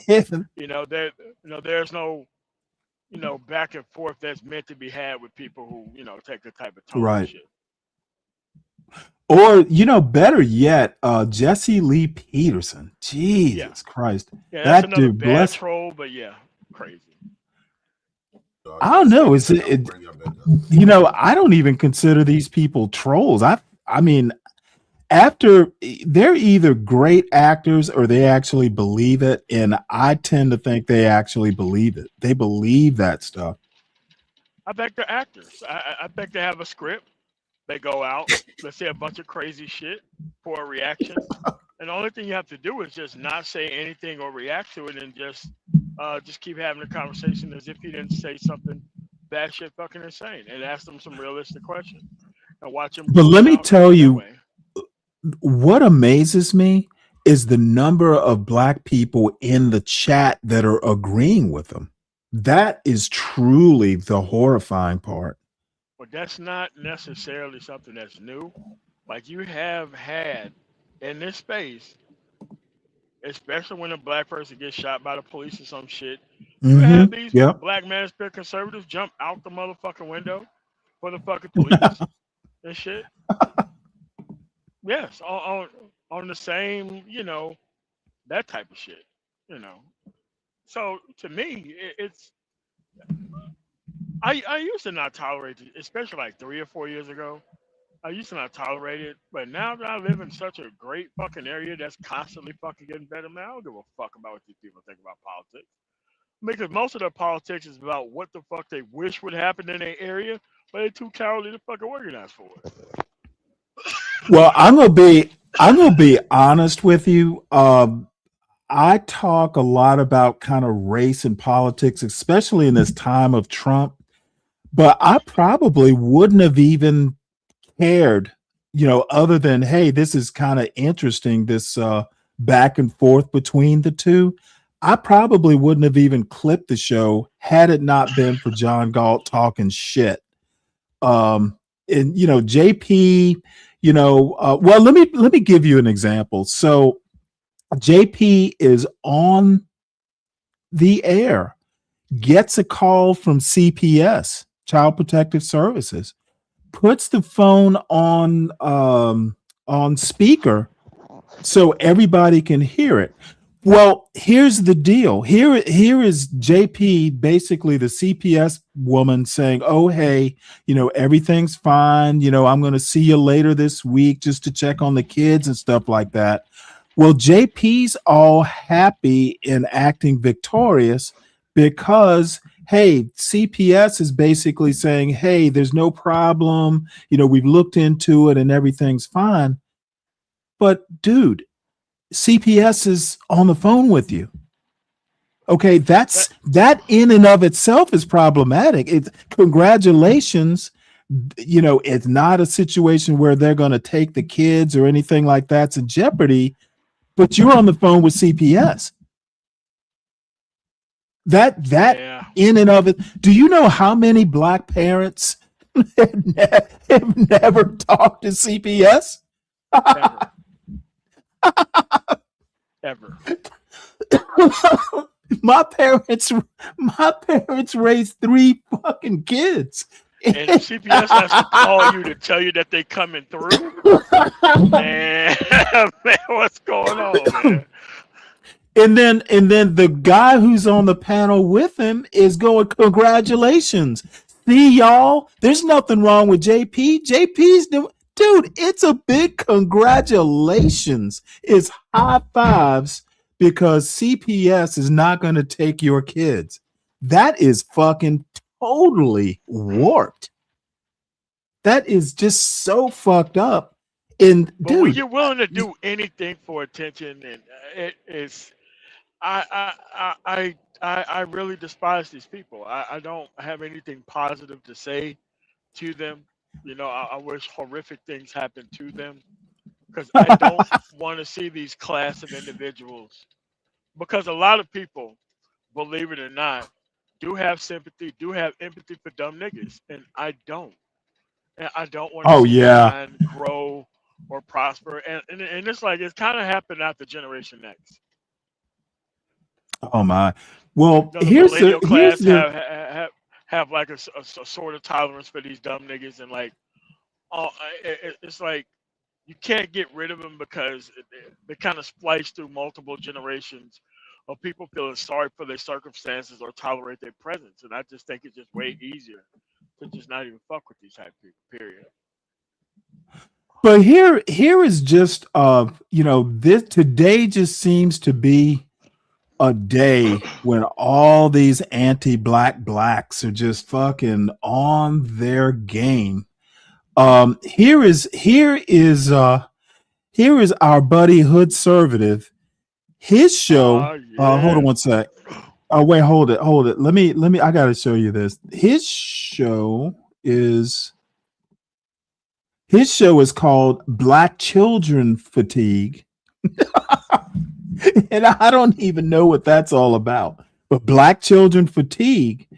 And this is even better. This is basically going to be the I guess kind of like the congratulations tour. So this is Chaotic Truth Show. It's called What Can Smarty Arty FBAs Learn from Jay Prince for President and John Galt?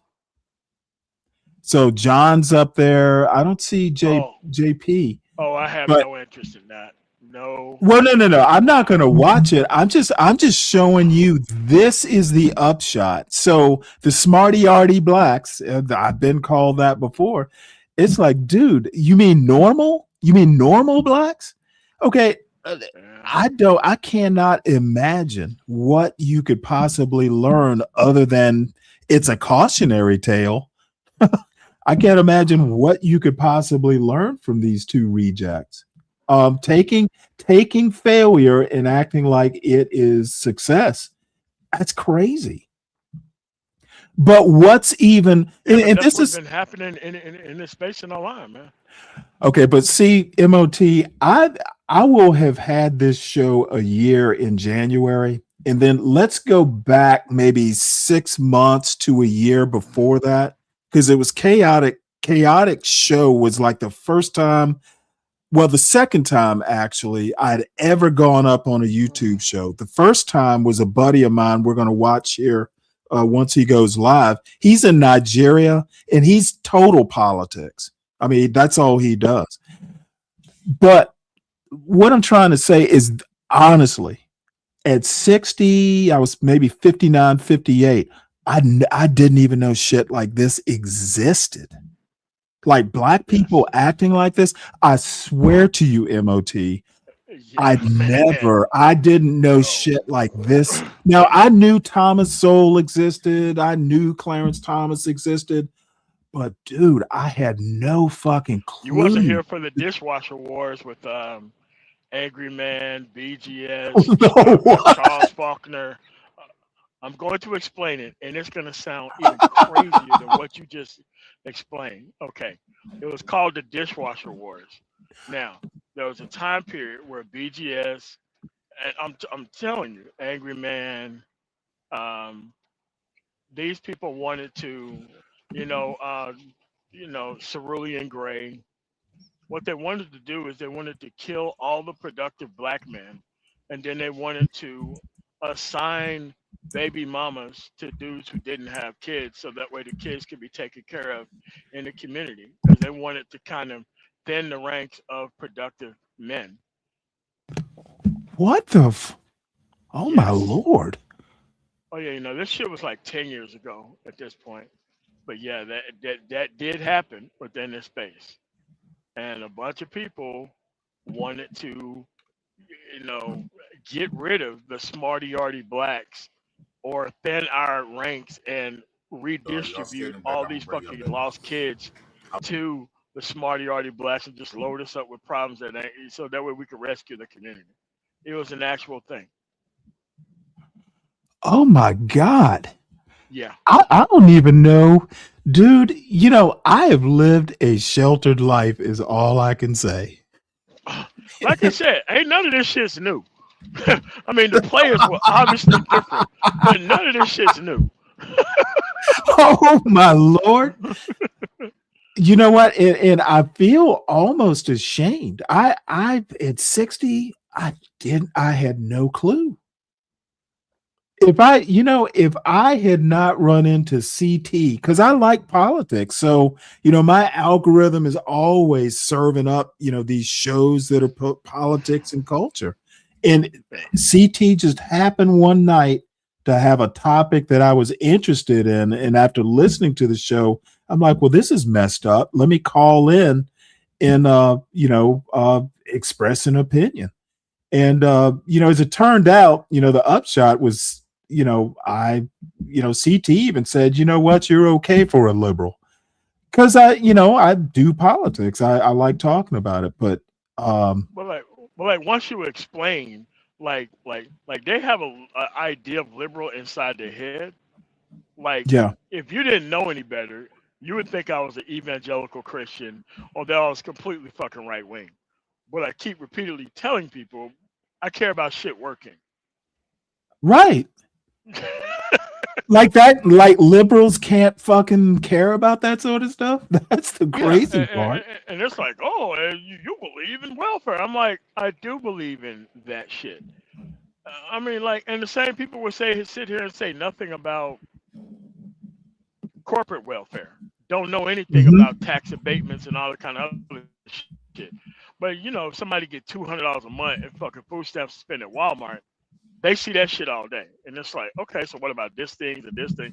Oh, well, they're successful; they get to do that. It's like it's still government spending that's not needed. And yes. it's like, you know, and it's like, okay, so my trucking company. There are trucking companies that are far bigger than mine that get all type of tax breaks and cuts that I don't fucking get, and they pay their drivers a hell of a lot less than what I pay mine.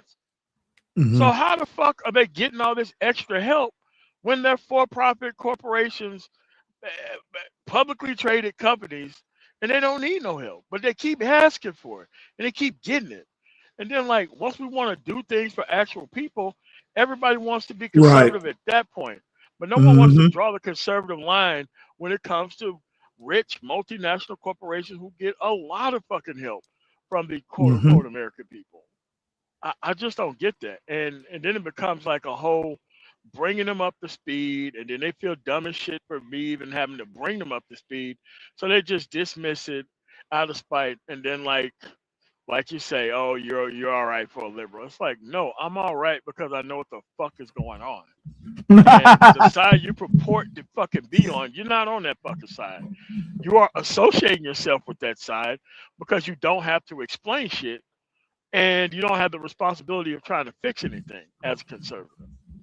But you know, the thing is, some of these people don't. MAGA's not conservative. I mean, there's some things that they might. Yeah. So these people actually look. They don't even know what conservative is. Half of like probably 99%. You put 3 black conservatives on a panel, you'll get you get 8 different answers. And most of it's based on, well, you know what, black community fucked up. I don't believe in bad things, therefore I'm concerned. I'm like, man, get the fuck out of my face. Dude. Like, conservative has a whole historical connotation to it. I'm like, okay, if being a black conservative was so fucking great, name me a time in American history where white conservatives wasn't your biggest fucking adversary as a so-called black conservative. Yeah, you know, you can't even have that question be answered. And it's like, but they get away with it nearly every single time until you or me or Nagone or Mike B or somebody with some fucking sense go up to him and be like, that ain't right. And to them, they feel exposed and all that kind of shit. And so, I don't know, man. I'd just rather just get my shit together, live in an area that don't work. Got a nice little open folder here that I could just pop open and tell them about all the good shit that's happening in the area that they're not going to benefit off of. Also, Brown versus Board of Education shit. Also, fucking Dred Scott decision shit. No, you have to organize for this shit.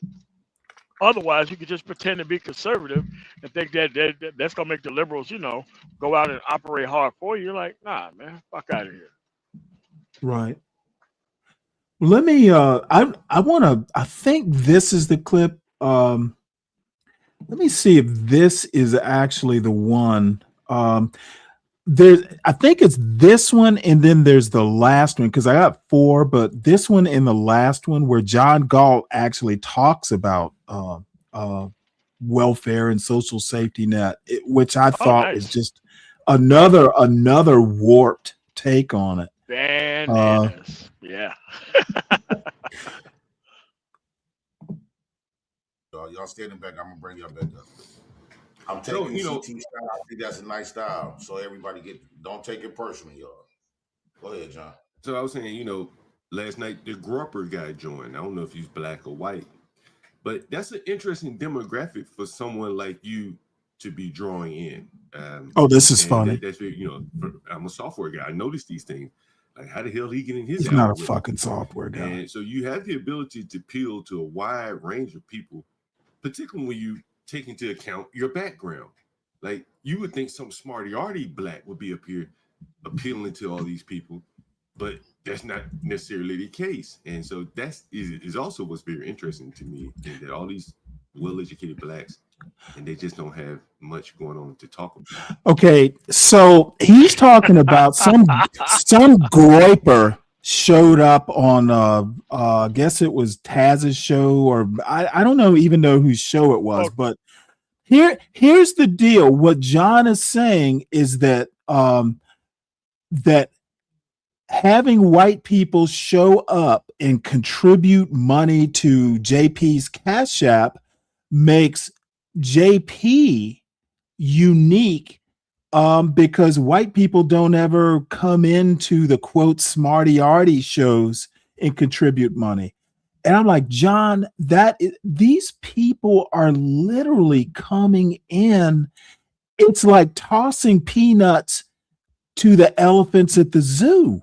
Dude, they're not giving him truly. Jay Prince is entertaining, and these people are fucking giving money like they would give money at the fucking circus for admission into the freak show.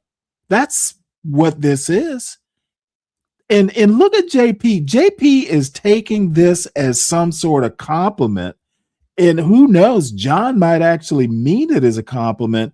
This is about the most backhanded bullshit that I've ever heard.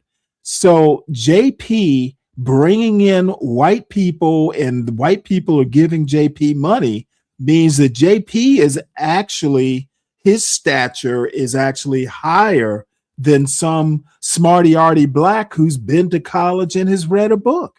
Dude, that is so fucked up. Dude, I don't need white people's money.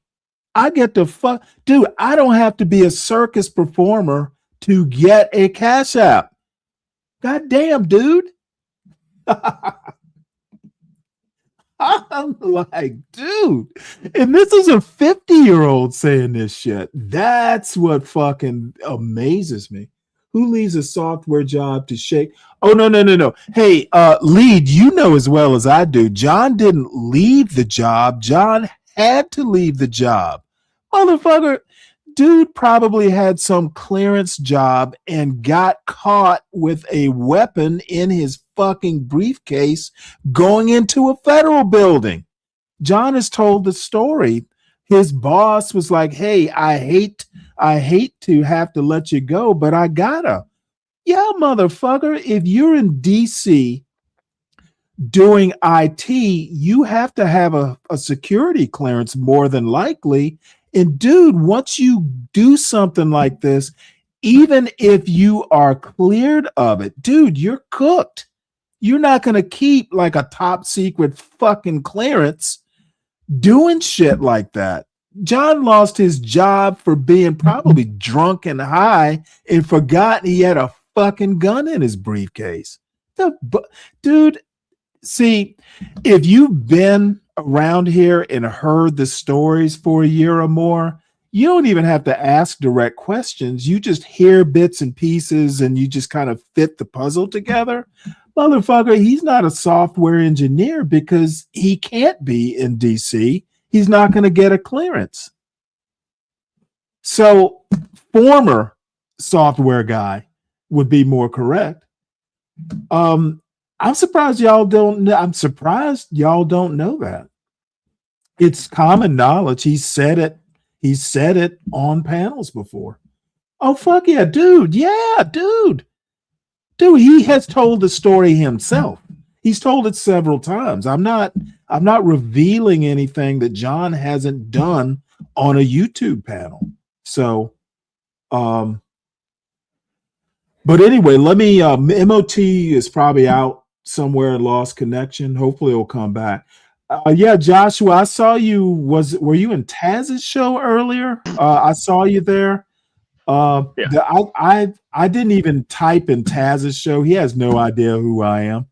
I did type once in JP's panel because John was up there talking shit about me. He didn't mention my name, so I wish he had, because I'd have hit the link, but he was wise enough not to not to call me out by name, but dude, he got that fucking story.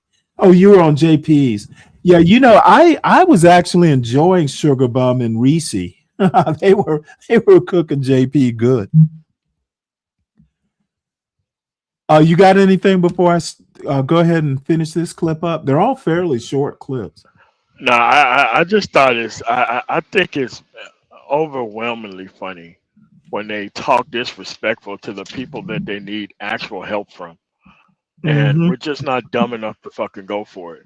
Like, they're the ones who need the help, not us. And we're smart enough to know, well, we're becoming to get smart enough to know that we're not to trust people like this. You know, you can leave them out there in the entertainment zone. We don't really need their help nor assistance with anything.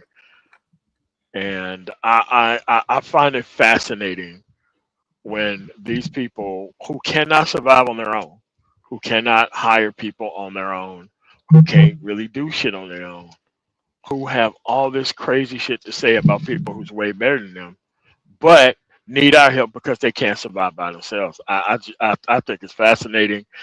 I love because I usually love crawling up on, well, like 8 years ago, I used to seek out these panels and just tell these motherfuckers like, hey man, I want all you motherfuckers out of here. Gone. Fuck you, fuck your kids, fuck your wife. I ain't helping you with shit. That's what I used to be. Just burning shit to the ground around their fucking ears. Fuck these people. That's what I used to I be just doing. kind of figure eventually, you know, they'll implode. The only thing I feel sorry for is, you know, it sounds like JP is the best parent possible, which, my God, who did he produce children with? If the women don't have custody. But that's the thing, Stanley. This is the last stand for dumb niggas. Like, there is not gonna be a fucking new group of men procreating with women who don't know the outcome of being with dumb niggas. That's the good Well, part. The good part is, you know, this is like the Save the Last Dance, but with dumb niggas. This is it. Like, there was a mass over procreation period, and now the arteries of the actual gene pool have got to get cleared out. And what you had to stop up front, it was these mass over procreating dumbass niggas that we did not need having fucking children, spreading all types of bullshit around. And they see the end. And the only thing they can do is really concern troll the actual outcomes. But what they're actually doing is asking for help. And I don't give a shit about what they ask for. I'm not helping with a motherfucking thing. I mean, the way these guys are acting, though, I honestly think they're actively recruiting.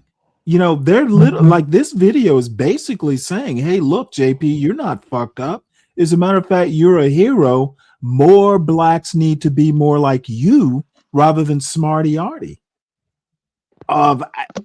Dude, John Galt, and I know John Galt literally thinks that he and JP are the last two true blue blacks on YouTube, maybe CT as well. Like, these guys actually think they are heroes, being real. And let them think that. And let them think that. Well, why you think they're online and they think that, but they don't get the celebration in real life society like that shit's true? It makes sense of why that is. Well, I don't know, but I mean, you probably have a better perspective than I do. I think John Galt literally has 1,700 subscribers, and I don't think he's even been. He might have been online for 2 years. So I mean, dude, he has people that are paying monthly membership dues or fees to be a part. Look, that's fine. I think all that's great. But at the end of the day, if you can't produce your own fucking outcomes, it doesn't matter.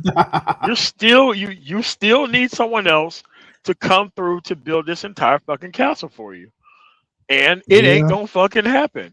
And that's the great thing about it. Like, look, they can make it look like most pro-blacks online right now are having these bullshit conversations about what needs to be changed and all this. Now, once that shit's over with, they go back to, you know, shitting on people who actually, you know, participate in the political process, don't bother going learn anything about history and all this shit. And it's like, dude, I'm not sure who they think they're fooling, but nobody is fucking dumb enough to buy the simple fact that they're going to allow you to be a part of the new group. It's not going to happen. Let me ask you a question, though. I mean, what about their kids? What's your perspective? You don't think that their kids are going to pretty much be, I won't say doomed, but there's a real good chance that they're creating another generation of this? No, the kids are not creating another generation of this. Well, no. I mean, these two, both of these guys have young kids. And once those young kids get around other young kids that are fucking going somewhere, they're not going to fuck with these dudes. I see. Yeah, because they're going to age out and they're going to level out. And I pretty much have done this in my community.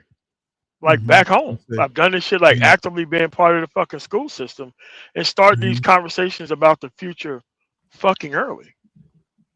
And look, I won't like the dumb niggas of yesterday who sold drugs and all that shit. Dude, I don't want them leaving.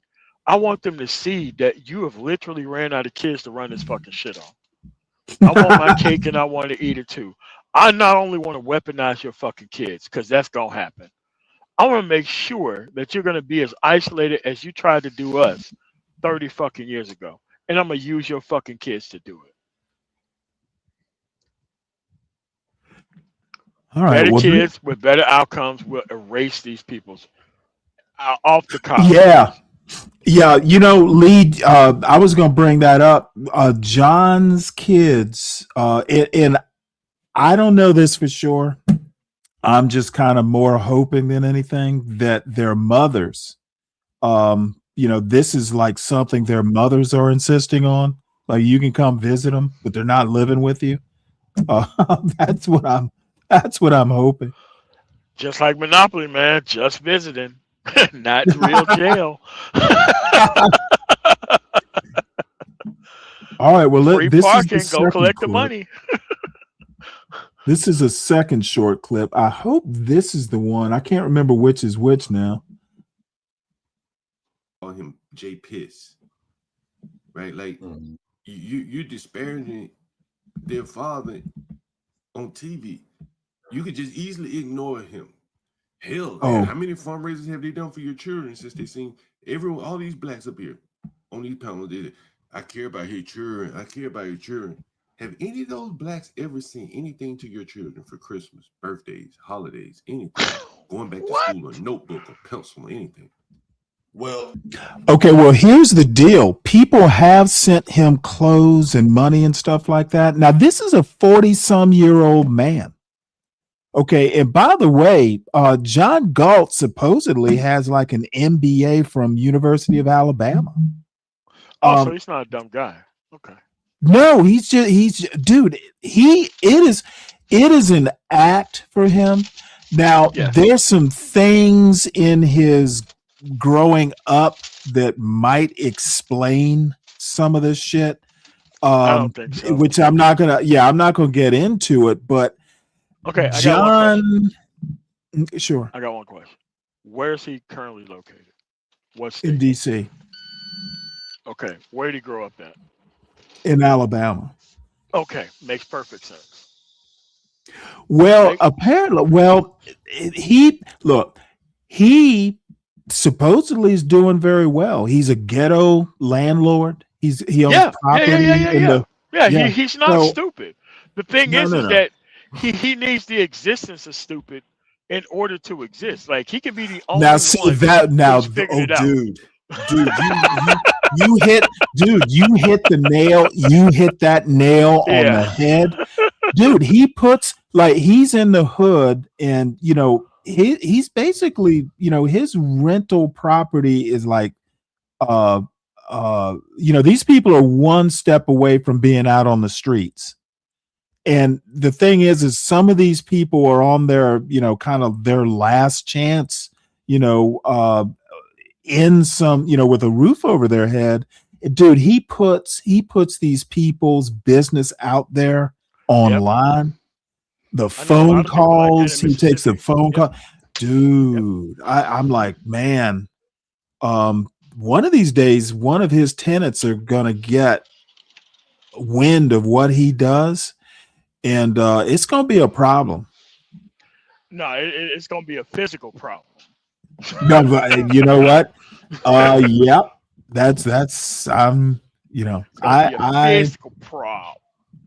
Yeah, but you have to realize, man, that these dudes are out there. These are the real black conservatives, like the wrong type. These are the people who purposefully put themselves around damaged individuals so that way they can be the king of the hill, and the only thing they can do is talk a whole bunch of shit about the people that they need to actually live off of. It's fucking crazy. Let me tell you I get these people.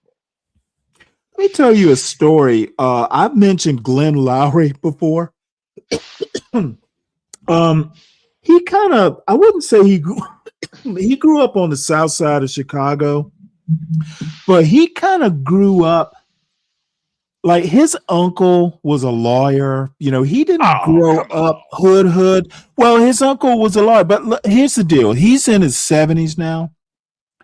Yeah, well, at least. He grew up. Well, you know who Glenn Lowry is then, but I know a bit of his background because I've known about Glenn Lowry since the early 90s. He was almost in the Reagan administration, but he fucked up.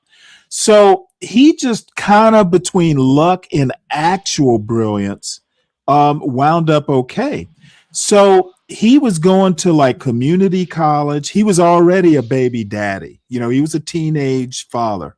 Well, he went to community college and his math professor just recognized, oh, this dude is like actual smart. So his community college professor got him into a math program at Northwestern. So he did well at Northwestern, wound up going and getting a PhD at MIT. So this motherfucker, the Glenn Lowry, like super smart. He was just a prodigy like that. So here's the deal. He wound up being the youngest tenured economics professor at in Harvard's history. He wasn't just the first black. Well, he was the first black tenured economics professor. He was also the youngest. Now, this dude is a tenured economics professor, like at what age? Early. At what age? What was his early age? Early 30s. Early 30s? Holy shit. But hold on. That's not the best part. Dude, he had, I guess it was imposter syndrome or something. This dude was teaching economics at Harvard during the day. At night, he was out in the streets doing drugs and whoring around. Dude, this dude wrecked his career. He got like busted for drugs or some shit like that. Oh yeah, he was married. His wife was a fairly famous economics professor. Black woman taught at Boston University or something. But here's the deal. So he gets busted. Turns out he had another child out of wedlock.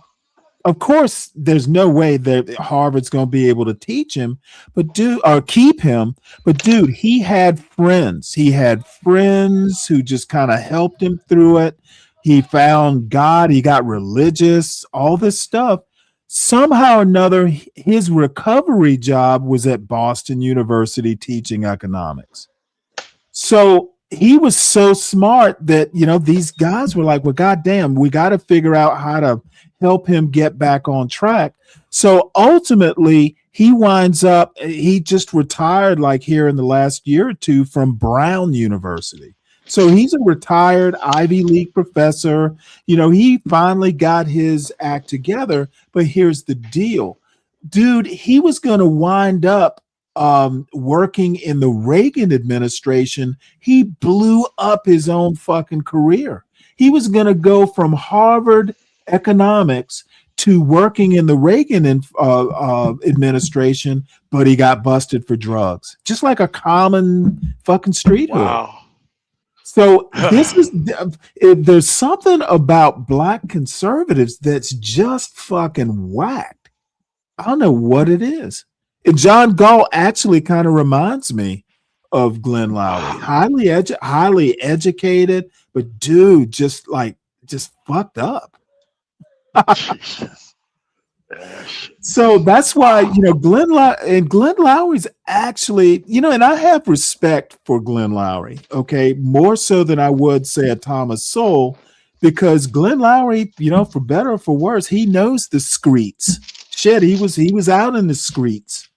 And had he not been who he was, like his wife was a tenured professor, if he had just been some street hood, dude, he'd have probably died on the street somewhere. So, sometimes you get lucky. What's up, Mackenzie? Good to see you. And what's up, Speak Radio? Good to see you.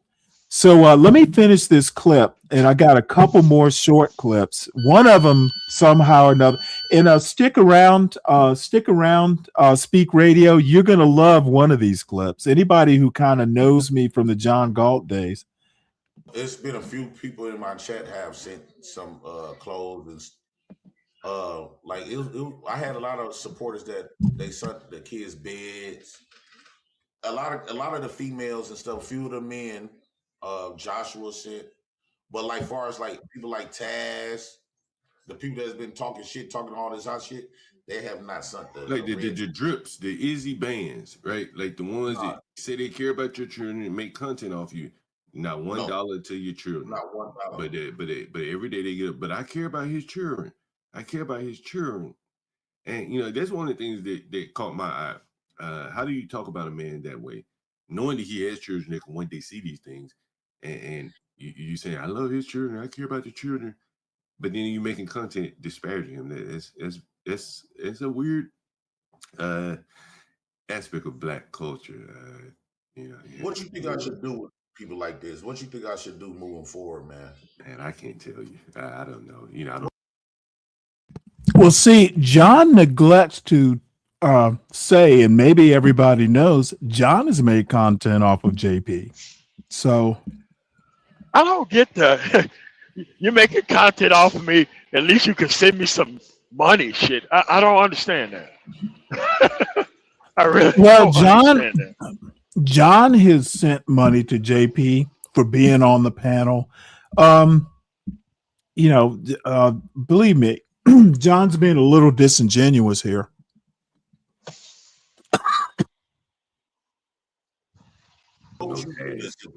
If it were me, like once he did that on his channel, bro, on my channel, like what he did to you, I would,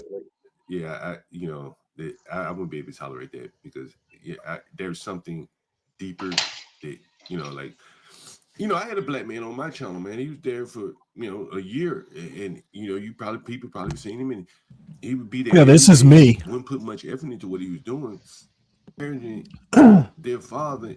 So this is John Galt talking about me being on that panel. Okay. On his channel. I didn't put much effort into it. He's gonna say I'm ungrateful and all this shit. Dude, what I'm doing now is what I did on his channel. The format hasn't changed much. What he's pissed off about is that, he had suggestions for the show, and I was basically like, nope, I'm going to do what I want to do. Now, the thing is that I was backed up. His other partners were like, yeah, let him do what he wants to do. It's not like I'm his employee or anything. I'll do it here or I'll do it somewhere else. I don't want to do what you want me to do. I don't want to talk about rappers. I don't do those police body cam videos. No, I'll do that shit. Like, rappers are Why not the fuck would I want to do that? Yeah. I don't want to bring the people around who only want to come around for those type of stories. Now, I used to do that shit back in the day, pepper it in, and I just realized once I started doing those type of stories, the type of people that would come through and the type of idiotic comments that they would make in the chat, and it's like, why the fuck am I even doing this? I don't even care about these issues. It's kind of like the P. Diddy shit. I don't care. Yes. You know, I didn't watch the documentary. I don't give a fuck. Nope. This dude is a sexual predator. Everybody's fucking known that for years. I don't know why people are acting so shocked and so surprised. And it's like, and how good is 50 Cent, who known all this shit for what, 20, 30 plus fucking years, and now you talking now? It's like, and like, you know, like with the weigh-in shit, and it's like, for the weigh-ins guy to be out here even trying to defend 50 even a little bit is fucking stupid. Also, especially after everything that happened, and it's just it just makes me verified in my point of view that you cannot trust these fucking entertainers. Well, You don't know what side they on. The deal with John is that he's basically lying, or he was just too drunk and high to remember. My whole theme, and I had a detailed conversation with him and Portia and a guy named HB. I told him, you know, you guys spend most of the daylight hours trashing and shitting on Black people. I want to basically highlight the successes. That was the theme of my show. So I have shown videos of Black female major airline pilots, Black farmers. I did a whole series on Black farmers, Black people with YouTube hunting and fishing shows. Dude, Black professors, the Glenn Lowrys of the world. Dude, I wanted people to know that there's more to the Black community, such as it is, than crack hose stealing from Walmart. That was my thing. I'm going to show some positive shit that's going on. But all of a sudden, oh no, I wasn't putting any effort at all. I was ungrateful. John's full of shit, and he's lucky. That's the same type of shit that Nagon was talking about yesterday. About, you hear all this crazy shit in the manosphere about women, but when it came to those dudes graduating college and going to do great fucking things, nobody wanted to hear that shit. Nobody wanted even to acknowledge that shit was even happening. Yep. So, John, you know, at least he had enough sense not to mention my name, because I was in the audience. I'd have hit the link. But he also wants to pretend like I never said anything to him about it. As a matter of fact, I used to piss him off so bad, he used to lead his own show. He'd literally say, well, you know what? I'm leaving. You can shut down my show. Oh, I don't know how many times that happened. He is being, I'm just going to say, disingenuous when he says he didn't know how I felt. And dude, I still don't hate John Galt. I pity him. I pity him more than I hate him. I don't hate anybody I don't know personally. That's crazy. I know him well enough to hate him. But like hate exactly. him just to be hating him, like exactly, dude. I don't. There's a ton of people that I hate what the fuck they're doing because it's destructive and it's counterproductive. But they need to do that shit to personally fucking survive. But I don't like hate these motherfuckers in some kind of other wish them harm. It's like. A lot of you actually have to know somebody to hate them. And I can honestly say, I don't know that I've ever hated anybody in my whole life. I'm just not that. I will distance myself from you. Yeah, and disassociate. Like, I'm not that close, or him being that close to being around people to where I have to do that shit, man. I ain't exactly got time for that shit, man. Fuck that. What's up, Kimmy? Oops.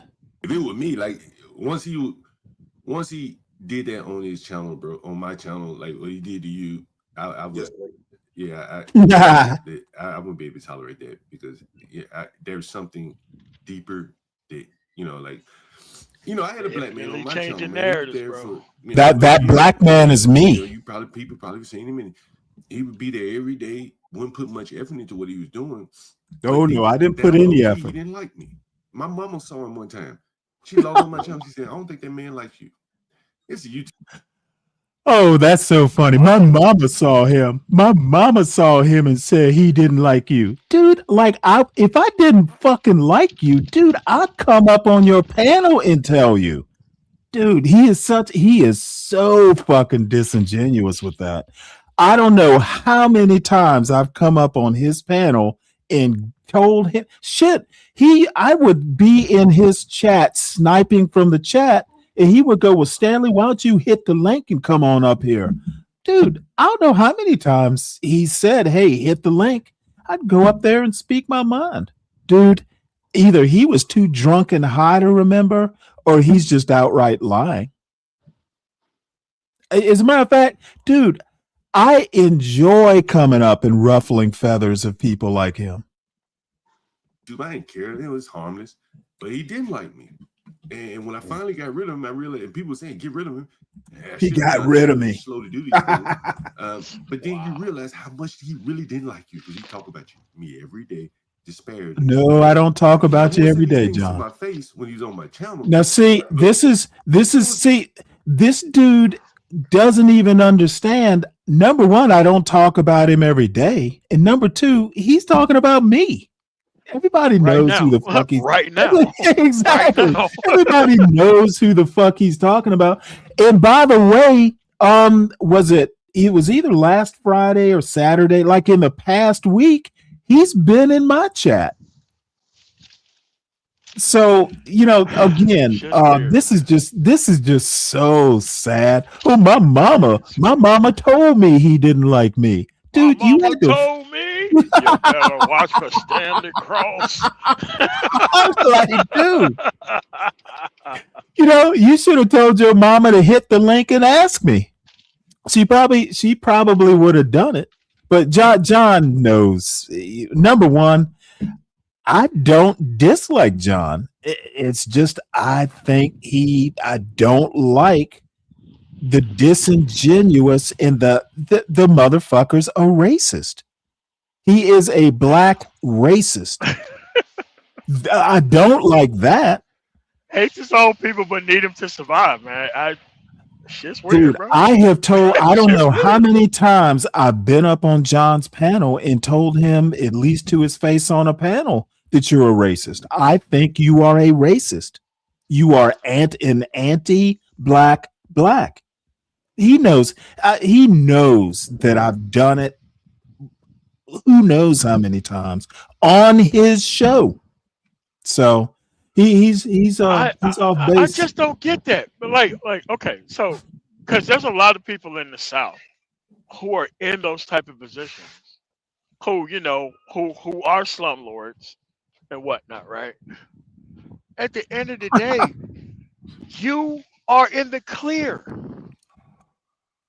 Right. You don't have a need in the world, and these people in their fucked up circumstances are the reason why you get to have your upper middle class lifestyle. How could you hate these fucking people when you depend on them for everything? I don't fucking get it. It's weird to me, man. It's weird. Because back home, that's a bunch of dope boys. Who used to be dope boys back in like 80s and shit. Yeah. They got out in the 2000s. Yep. They had some money put away. They came back and now they're slumlords. They own most of the houses in the fucking community, right? And they talk the most grand shit about the very people that they depend on for their entire lifestyle. It makes absolutely no sense to me. Yeah, well, I could make the argument that John hates black people. The way he talks about them, dude, it is just, it's cringeworthy. Yeah, but the thing is that this is what he have to say and do to survive. And I could just go in this environment and just bypass all of that stupid and rather crazy shit and be like, yeah, that's just some shit that you want. Yeah, like so I don't know anybody like that. Oh, wow, let's see. I got 2 more short clips. Oops.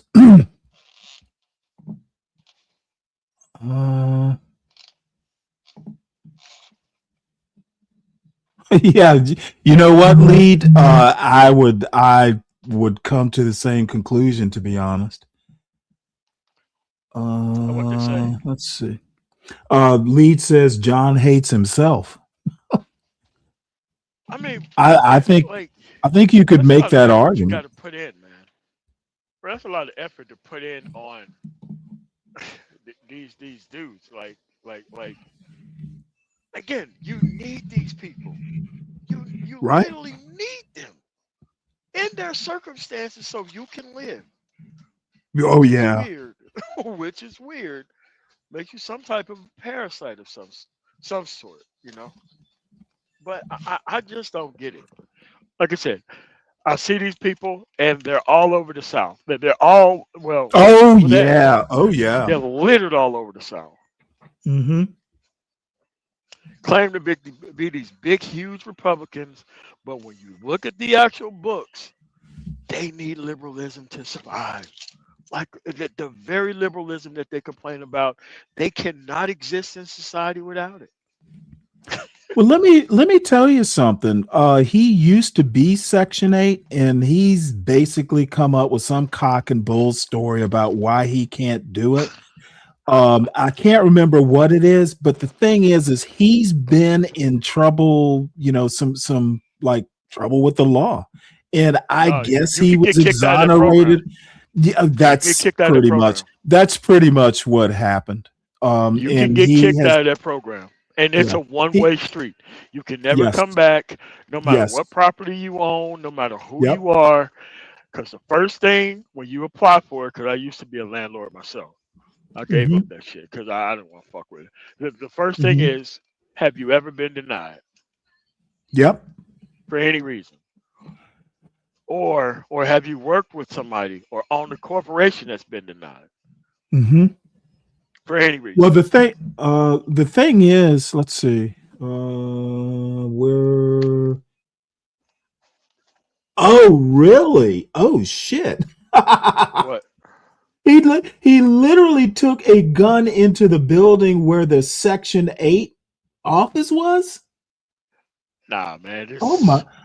Oh my That's God. extra You know DQ, what? I man. think That's instant. I remember him saying that. Dude, now see, For this what? dude is a total Why? fuck up. The dude is a fuck up, but he thinks all the other blacks are fuck ups. I don't even know where to go with that. Dude, the dude is a fuck up, but he doesn't seem to understand um he is his own worst problem. Made it into corporate America, I don't see them moving very high. Could you imagine walking I think that's around another not knowing that part everything in your about life is literally your fucking fault? And you keep trying to Oh well, externalize it you to know other what? people? I think John knows that. He's just in denial. He's one of these people who can rationalize all this shit. But the other thing is he also thinks black people are stupid. Okay, he thinks he is the smartest Negro Oh man. on YouTube. He's the apex of everything and everybody else is just Yes, dumb as shit. Wow. dude, he thinks people don't listen to him. Okay, look, you know what? He never told me, "Hey, I'm a baby daddy." Dude, I listen to his stories. I listen to people when they talk. Okay? I listen to people. I listen to his phone conversations. Since you want to have these phone conversations online, dude, Out I loud. listen to what you For say. no And reason. Yeah. after a year of this, dude, I'm not dumb. I can piece things together.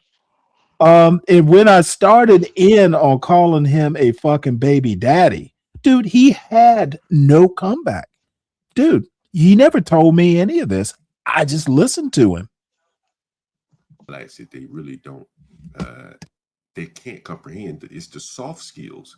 I keep talking about it, man. He Now has this soft skills as a motherfucker, oh person. my God. Like he couldn't behave himself on a panel. He's a content creator. He should know how to behave himself. He's talking about Taz here.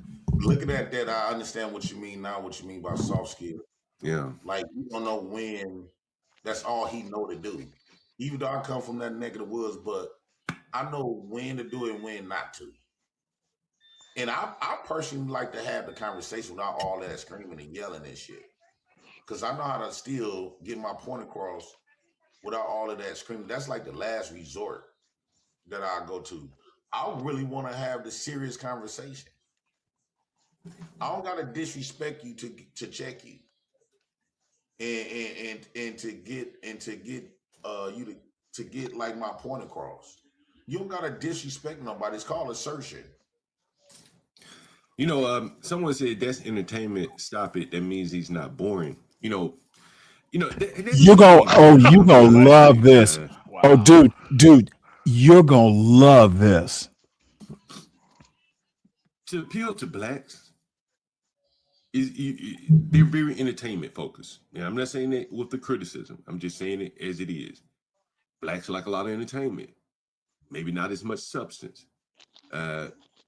White people can take a little bit of both, but blacks by and large are geared toward entertainment, arguing, conflict, drama. Look at the TV shows they watch. And listen to this motherfucker. When you have someone like Taz up on the panel, you know, that entertains the audience. Him cursing and screaming, that's normal for them. Many of them, not all. And so that's the balancing line. That's the delicate line you have to walk, because many of the people in your audience seem to like that type of behavior, to be honest with you.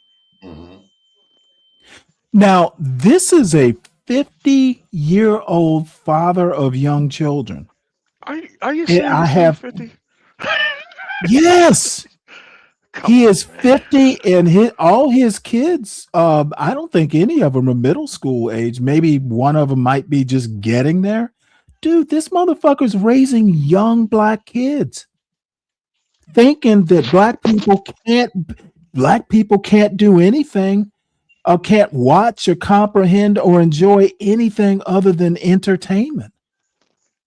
This is just, you know, and you and I agree, dude. The fucking Klan, the Jason Kesslers, dude, they're not the biggest threat to the proverbial black community. Fucking these two are. This is rot within. Dude. And I still can't believe that he actually needs the people that he hates for his entire lifestyle. Yeah. Unbelievable. This is truly amazing. And you know, I've known this dude for a year and a half, probably almost 2 years, and it still amazes me to this day. And this is the last clip. That before? Hell yeah, shit, nigga, I talk about it all the time. Like, you know, again, I told you about the guy that was on my channel, similar thing. You know, and I'm a landlord, bro. People lie to me all the time and act like they're gonna do one thing. In reality, they know they're not gonna do another thing, and you know, they want to get over on you. And if you have something of value to them, instead of them coming to you and say, man, let's grow this pie, they're gonna be like, I got to get a bigger slice of your pie. And that's kind of the mindset. There's no making a bigger pie. Somebody just got to get a smaller slice. I feel so relieved that this happened. Yeah, I can see that. Yeah, I can see that. Yeah, last night, I can see where you were starting to get a little fed up there. Yeah, because it's too much. I don't really want to keep nobody like that around me. Yeah. As you get older, you start to weed out the people that you think aren't beneficial to you. And like what y'all was saying, that some people that I do have to weed out that don't. The only thing he could do for me is keep me at the same spot, and he trying to take me off that. And I'm trying to move forward and move bigger. I said I'm trying to blow up the Black House, and I'm taking necessary steps of doing that. I'm trying to achieve my goals as far as like with the food truck, raise my kids. And it's kind of hard when you got people that's envy of you that never raised their own kids. Now, dude, bear in mind, this is a dude that's over 40. Okay, he sounds like he's a fucking senior in high school, you know, talking to his guidance counselor about his hopes and dreams. Dude, I hate to break this to you, but your fucking life is half over, dude. It's possible you'll never be more than this. You know what you need to be doing is fucking thinking more about your kids than your food truck. Now, maybe the food truck is part of it, but I can tell you right now, he's been talking about a food truck for a fucking year. So, these two are fooling themselves, and it's so sad to see.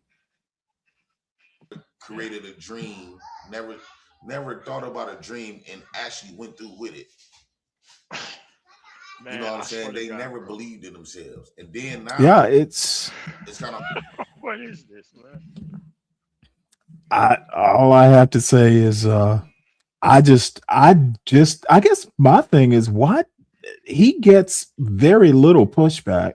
And that's part of why he used to get so pissed off at me. Cause he'd get up on a panel talking shit like this, and I would just mock his ass. It's like, dude, you know what? You can't be serious with this shit. You sound like a fucking fool. hard when you want to be yourself and be who you really is, and you got these people trying to placate to what people think about them. How can I be friends with somebody, well, I could be friends with somebody that placate to other people, but as long as they don't push that shit off on me. Right? I already done accepted my fate. I done accepted who I am. And the way I am is not really hurting nobody. I'm not hurting my Oh no, just your kids. Okay, yeah. What are you talking about? Like, this is a victim that's crying the way you act? Man, come on. They harp on the food stamp. Yeah, this dude, this is a total self-delusion. He's not hurting anybody. Dude, he was literally on the phone with CPS and had it on speakerphone. So obviously. Oh, and by the way, today's a school day. These kids, you know what? I'm not going to even go there. All I have to say is, dude, these guys just, and CT literally has a show called "What Can Smarty Arty FBAs Learn from Jay Prince and John Galt." Dude, talk about brass balls. And it's all for I don't even know what to say. My food truck and my hot dog cart. Man, hot dog cart. 10, 15 years ago, I think 20 years ago. Oh, you're gonna love this. Different worldview, maybe a moral view toward food stamps and welfare. But I think in America now, for people that are being honest, bro, look at what's going on in Minnesota. You got foreigners coming here running circles around the welfare fraud. And they're getting it for themselves. Americans can't even get it. So stupid. Yeah, this John Galt is a fucking moron. He just gets up there and talks shit, and a lot of people don't. They're not knowledgeable enough to know that he is just fucking blowing smoke rings. And a lot of people just want to sit back and listen and be a wallflower and not really want to do anything about it. Well, the other thing that he's getting wrong, America's attitude has not changed about welfare. Dude, did you not just fucking hear the shutdown and the way Trump was going to treat people getting SNAP? Trump didn't give a fuck. What is he talking about? America's attitude has changed about these social safety net / welfare stuff.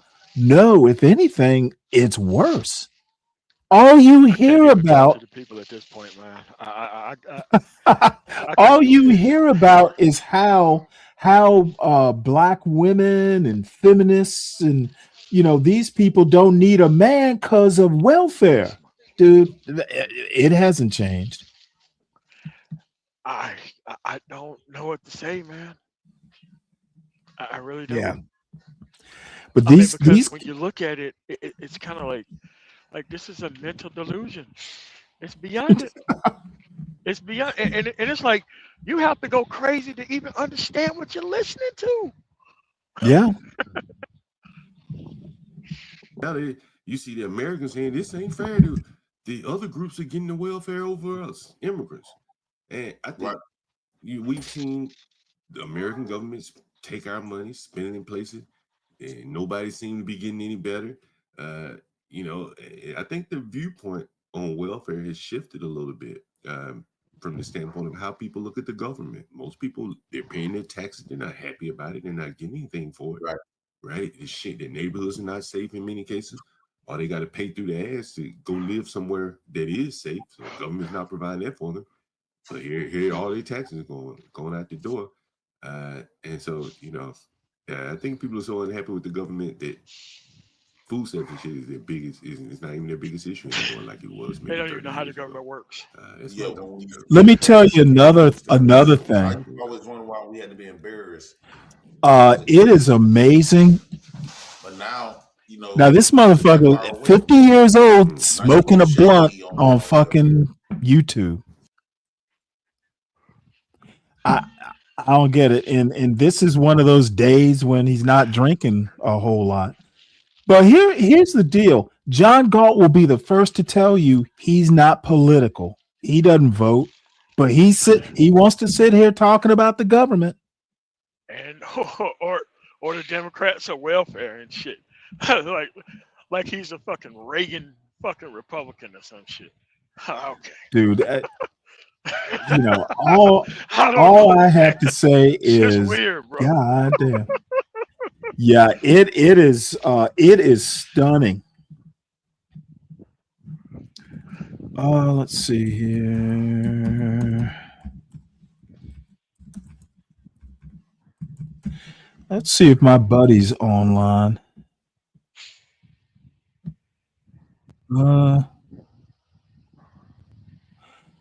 Okay, I thought he was going. I thought I have a buddy of mine who lives in Lagos, and I thought he was going live, but it was just a 30-minute premiere. Yeah, I'll watch it later. Let's see. What do I want to do here? Let's get rid of this and then bring this up because this is our buddy Dave and CT. I definitely want to see this. Thank you, CKJ3, for this. I didn't even know it existed. So this ought to be good for some entertainment. And everyone, make sure you hit the like button. And if you happen to be new, subscribe to the channel. Check it out. Good, and it's good to see you, Lead. You should stop being a stranger around here. Hopefully, all is well with you. And Lead is back from the old days, back in the old John Galt days. So. This is Dave Anderson. I don't know the two ladies. I assume this show is one of those two, but the top two dudes we do know. So it's only 30 or so minutes. So let's see. Supposedly CT is debating Dave. I can't imagine about what, but let's see. I look at a Deacon Dave or some other Dave? White man. No. Dave Anderson, the dude with the man bun. Oh, that shit. Okay. Yeah, he was talking to Xanu. Okay. So I would actually think CT and Dave would kind of be aligned on a lot of things. So much. But they live in this white man country. They work at the white man's jobs. You know where my interest as a black man. The white man's jobs. After traveling the world. These two are on the white man's YouTube. The narratives we create. Okay? I was speaking in Kenya on a university campus. Another white man.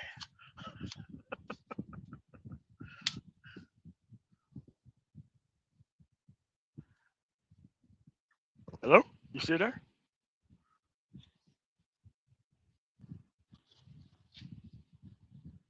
Stanley, you still there?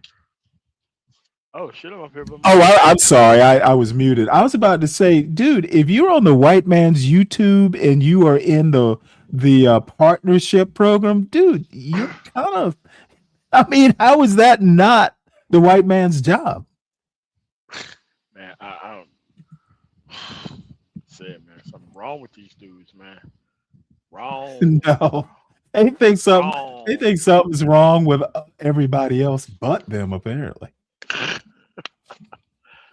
Like one there's young a lot man of got up sickness and barely functional dudes, man. There's a lot of. Do you really think it's actually mental illness? I mean, I could believe that. Yeah. Damn. Yeah, dissociative personality disorder. Look up their actual fucking traits. Well, apparently YouTube just kind of brings it out. Told me how I missed the point about why Kenya is the way it is, and blame the white man who came to take their culture and stop them from speaking their local languages and gave us Christianity. Oh, he went down the laundry list of things that happened to them, and it's still happening. So I said, wow, you are a brilliant man. I've never met anyone who have made this list, but I have only one question. Why did it work? And that is what we refuse to ask ourselves. So we always say that they did this to us, they did this to us. But we never ask ourselves, why did it work? See, I've been to the Caribbean. I've been to many cities in the United States. I've lived in the UK. I've seen blacks in the UK. I've seen black in China. I've seen blacks in almost every corner of the world. And I've seen blacks in America and on the continent. And everything we are describing is uniform about us. You really think that the largest number of people on earth in terms of countries, 54 in one continent, about 10 or 13 in the Caribbean, black groups in the UK, in China, in America. And we are all suffering that psychological warfare and responding to it for years. Nothing in the world, use any probability, has ever touched a coin and it fell on its head 9 times out of 10. Impossible. We need to re-examine us as black people. What is it? And it's nothing we are saying. Because if it is true, then there's something really wrong first with us. Let me tell you something. Korea, nobody. It's a miracle that Korea is what it is today. It is the only country in the world, or in Asia, let me just speak, that has never waged war. They call them Bakachong, inferior, by the Japanese, but Mongolians, Chinese. They were bullied and they were invaded, colonized, tortured for hundreds of years. Why didn't it work on them? The Jews went into slavery, the globe, 4,000 years in the diaspora. In Egypt, in Baghdad, which was formerly Babylon. When they were in Europe, what was the name the Aryan race through the Nazi organization said they were? Jews are inferior. It's what they said over and again to German kids. When they arrived in America, Sammy Davis had a joke. He said he was getting on the bus in Montgomery. The driver told him to get to the back of the bus. He said, no, you don't understand. I'm a Jew. He said, oh, get off the bus then. In 1977, a black man bought a home in Westport, Connecticut before a Jew. Jews were not allowed to rent or buy a home in Greenwich, in West. This is just so stupid and nobody's pushing back. Dude, the difference is which one of those groups literally had chattel slavery in their history, where you are literally being bred chattel, you're being bred like chattel. You are deliberately deprived of education. Families don't matter. They can fucking, from Uncle Tom, you can be sold down the river at any time. Your mother or father could be taken away from you and you never see them again. Find me a group that you just talked about with that in their background. Okay. Other groups got to huddle in neighborhoods or ghettos or whatever you want to call them. The America and the Caribbean especially, it was unique. in the way people were pretty much deprived not only of their freedom, but literally their selfhood. And nobody's pushing back on this guy. It's so disappointing. And they get away with this shit. And they're only going to go places where they're going to be able to talk their fucking shit. And they're like, hey, man, that ain't me. That ain't my people. What are you talking about? And by the way, the Westport, Connecticut, or wherever it was, dude, it doesn't matter. The black person wouldn't be there either. You know what? That black person was probably, Sammy Davis Jr. famous and had money. And I guarantee you, their kids didn't play with the neighborhood kids anyway. This dude, they are letting a guy who does not know much about American history get on their panel and push them around. It's unbelievable. And dog walk them all over the place so that way they can fuck out of here. It is a spectacle. But in Darien, there's a story. Donald Trump had to build the first golf course when he became aware that Jews and blacks were not allowed to play in golf courses. Jews had it tough in this country. Whoa. Stop Redlining, here. where they were not allowed to set up businesses, so they were That's forced. not why Donald Trump fucking built no motherfucking golf course. Like, what? Well, who the fuck thinks that? Donald Trump built golf courses so that way blacks and Jews can motherfucking golf there. Like, bro, are we just gonna let this dude just run the fucking score up, bro? Oh, well, let me also tell you something about Jews. And dude, it's not like I have anything about it, but they were instrumental in the slave trade in the United States. And by the way, Judah Benjamin, he was the Confederate Secretary of State. Dude, in Savannah, for instance, where I grew up, dude, Jews were slave traders. Come on. And by the way, in Savannah, there are two clubs. One's the Oglethorpe Club, which are like, it's the club where like the original settlers, you have to be a descendant of the original settlers of Georgia. There's also the Chatham Club, which has the same requirements, except they allowed Jewish people into it. So what I'm saying is that, hey, that was just a thing. America has a complicated history. You'll never convince me that a Jewish slaveholder had it worse than black people. How does that work? To convert and start loaning to themselves from within. It didn't happen to them for 1,000 years, longer than we were in slave or colonization. So the question you need to ask is, if they did all these things against us, why did it work? Let me give you one thing to the response I said earlier. Why African? Okay, let me tell you, dude. Hey, it worked up between 65 and 1877. It didn't work. That's when you had the 8 people that Jim Clyburn wrote the book about, the 8 congressmen from black congressmen who were from South Carolina. It was going good until 1877 when the Republicans sold black people down the river. Yes, they did. Okay, remember, it was Republicans who basically allowed Jim Crow to even start. Yes, they did. The fuck, dude. So I don't, when people come and go, well, we voted Republican for many, for hundreds of years or 100 years. I'm like, dude, let me tell you something else. Martin Luther King Jr. and Martin Luther King Sr. were going to vote for Nixon. You know why they didn't? Because Martin Luther King was in jail and the plea was put out to Kennedy and Nixon, who were running against each other.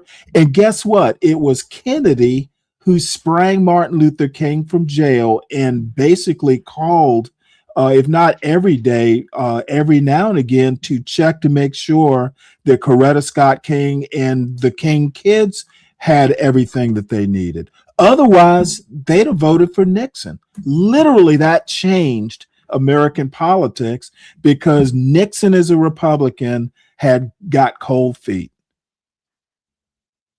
So all I'm saying is that knowing a little bit of history can help, put down this bullshit narrative that people like Xanu. Dude, I just cannot believe that there are people, black men over 30, letting this guy just fucking get the history wrong. It is amazing.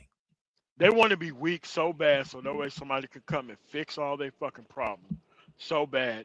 It literally breeds motherfuckers like this to come through and do this shit to you. I have no respect for these YouTube black conservatives. None. It is so sad. They are preservative. Oh, but by the way, for all the fans of John Galt, Stanley never put any effort into his show. Dude, motherfucker, I've been reading since I was 3 years old. Dude, how many times have we watched history programs? Have we talked about history? No, I didn't have to put a hell of a lot of effort because I've been doing this all my life. Americans didn't leave after slavery, not because there was no place to go to. That is completely a lie. Mm-hmm. Ask yourself, the Ashantis knew that they were the most powerful tribe in Ghana, followed by the Airways, the Gans, the Chuis, Akwamus, everybody. They knew that they didn't form the country Ghana, that they were forced, okay? But it came to an end. For Ghana, 1957. Why didn't they go back to become the individual tribes they were? Was anybody there telling them you can't? No. Do you know why they stayed as a country? Why? They were attracted by the blame the colonial left behind. The roads, the hospitals, the schools, the post office, the fire department, the buses with air conditioning from London imported to their country, the railway lines, all the beautiful things. Why didn't you live here? It's not because you don't know where to go. It's because you didn't hate the white man and you weren't afraid of him. I think you're eliminating the fact that we built blood, sweat, tears, deaths, so much. We are the biggest innovators. We built America. Why give up everything we built? And let me tell you, young man, how you honor that fucking history. You know it by knowing American history. Dude, you do. All those people who put out the blood, sweat, tears, and lies, you put them to fucking shame when you sit here and get your ass dog walked by some dude from Benin. It's embarrassing. So don't sit up here and talk about what the ancestors built. You're not honoring them. And fucking sit up straight. That's a joke. They're America leveraging wouldn't them. exist. They're not honoring them. They're leveraging them for anything but for what their accomplishments were.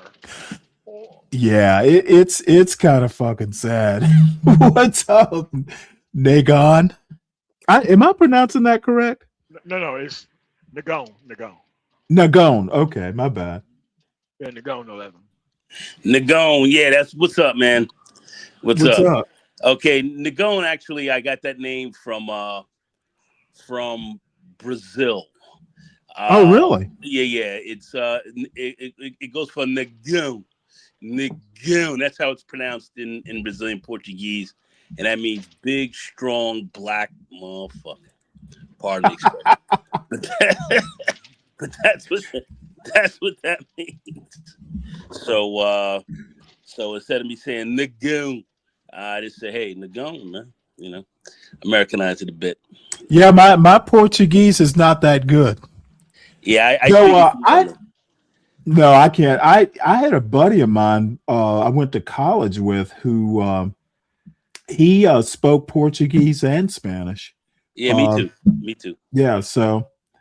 Yeah. Yep. I know both languages quite well. You know, I really learned Spanish well first, and then I learned Portuguese later. But go ahead. Any comments on this spectacle? Oh my gosh, I'm just sitting here, and you know, I'm really loving the fact. You know, it's few people I talk to who really understand history, but you know, the Secretary of State they had for the South, Benjamin. You know, few knew that the Jews were involved like that. I remember having a conversation. I had mentioned that to some people. Mm-hmm. You know, how you had this Jew who was really, you know, heading up, you know, their, you know, kind of was their war department in the South, you know, and you had Right. many Southerners like the Solomon family and many others who were there, who were part, you know, really a big part of that Confederacy, and they were part certainly of not only slavery but the slave trade, you know, Right. that actively moved, and few people ever called Jews out on that, you know. So every, you know, when they would sit down to their Seder or whatever and talk about how they freed themselves from, you know, from that of the Pharaoh and that of being enslaved by the Egyptians, if you will, you know, you know, here they were doing the same thing to black folks, and it didn't seem to really dawn on them that they were doing the same thing during that time. But these were very interesting kind of how would I say aspects to the facts of what was going on during that time. But Jews were very much involved in that. Yeah. And few talk about it. Few talk about it. Yep. Few know Well, about this. you know, I grew up in Savannah. So, you know, there was quite a bit of, you know, activity. And if it wasn't actually slaves, it was, you know, cotton, you know, that sort of thing. So, right. You know, my mother was a big history fan, even though she taught English. Dude, it's just a habit we all had. You know, we read. Yeah, I mean, you know, we used to always say, and I had my uncle who was a principal of a school, and you know, he was, you know, very strong educator, and he would say, if you want to hide something from a lot of these black folks, you hide it in books, because many of us just don't like to read. And his thing was, you know, reading is, you know, they used to have there used to be this very famous kind of ad up. They used to come on television many years ago called Riff, Reading is Fundamental. And, you know, it was all about, you know, really just reading and consistently staying educated and so forth. Yeah. And history is a big part of what we don't know, or what we're not aware of. And that a lot of that keeps us weak, you know, because like you say, this crazy dude from Benin or whatever up there talking out the sides of his ass and not being challenged, it's crazy. You know, that's crazy that there's no one there to challenge this guy. And you know, he can get on panels and get away with that kind of stuff. You see, one thing with MOT's panel, and MOT has his show, and he has, yeah, I watch it. Yeah. You ain't coming up in there talking that. Ain't no way. Ain't no way. You will not. It's not gonna happen. You're gonna keep that panel clear of these kind of people. And if they try to come up, they don't last very long. Same with us with the Black Brain Trust. Same kind of deal. People would come up and try to make these statements, and then they get blown out after a while, and then they leave. So you didn't have people there to challenge this madness, and that's the thing that you have to really have. You have to have people who understand history. Me, I'm constantly staying on the historical piece because, you know, like Edward R. Murrow said, you know, the only new thing you learn is the history you don't know, and that was also said by President Truman as well. But still, that is where we are with this, and a lot of us who are sitting around here don't see this, and it hurts us, and we should. It hurts us, and you know, and I'm getting up there in age. You're older than I am, but not by much. Right. Dude, I just hate to see it. Oh, it's just a waste. It's sinful. It's sinful because you see, we can do something about that. Yeah. We can do something about that. And part of being productive, I would say as well, just like kind of MOT talks about the productivity piece, I being productive as well is, I believe, is reading and maintaining some level of or some understanding of your history. Very important, because our history has shaped this country. You wouldn't have America be the way it is. It's because of us. And that is absolutely right. And integral.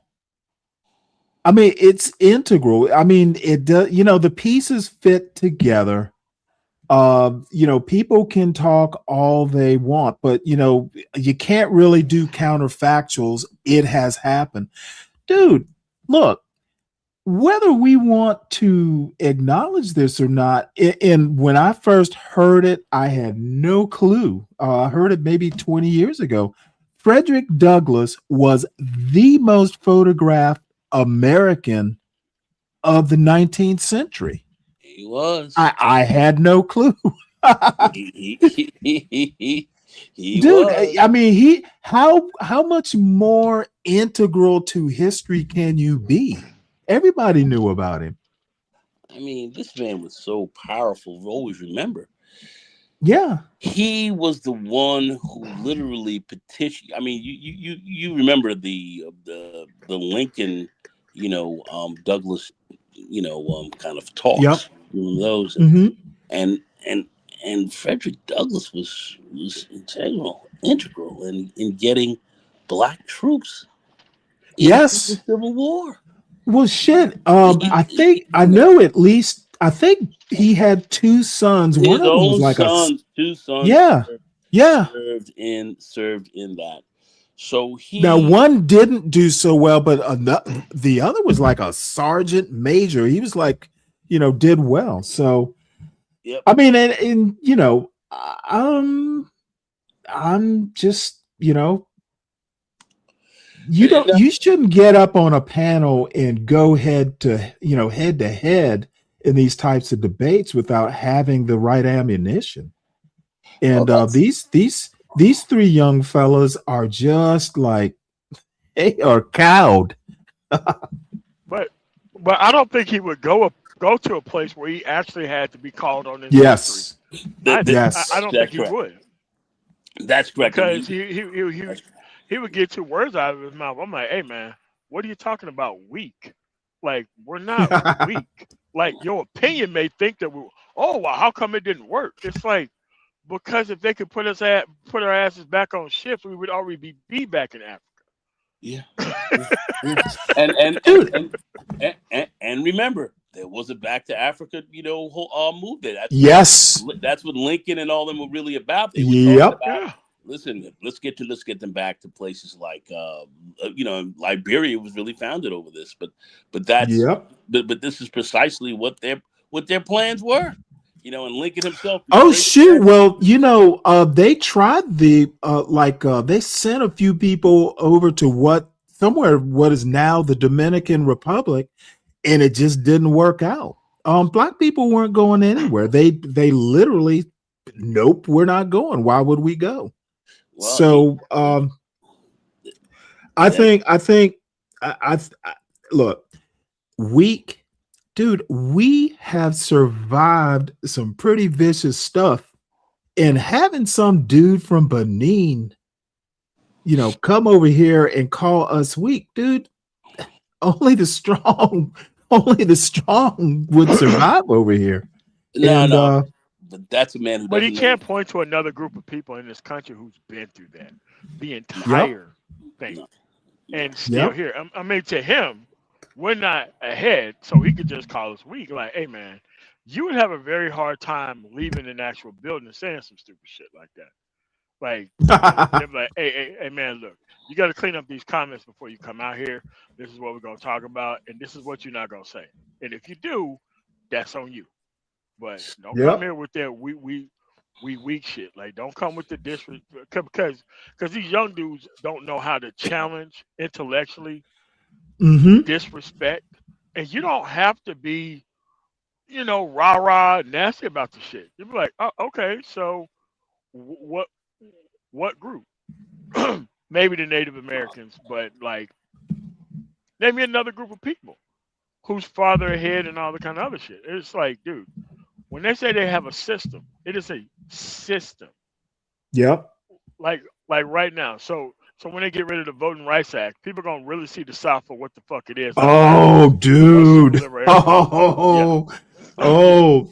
You know what? I didn't talk about it today, but John Roberts literally, when he worked in the Solicitor General's office back in the Reagan administration, his pet project has been dismantling the Voting Rights Act, and he has just chipped away at it for shit. What has he been in the Supreme Court for 30 years or something?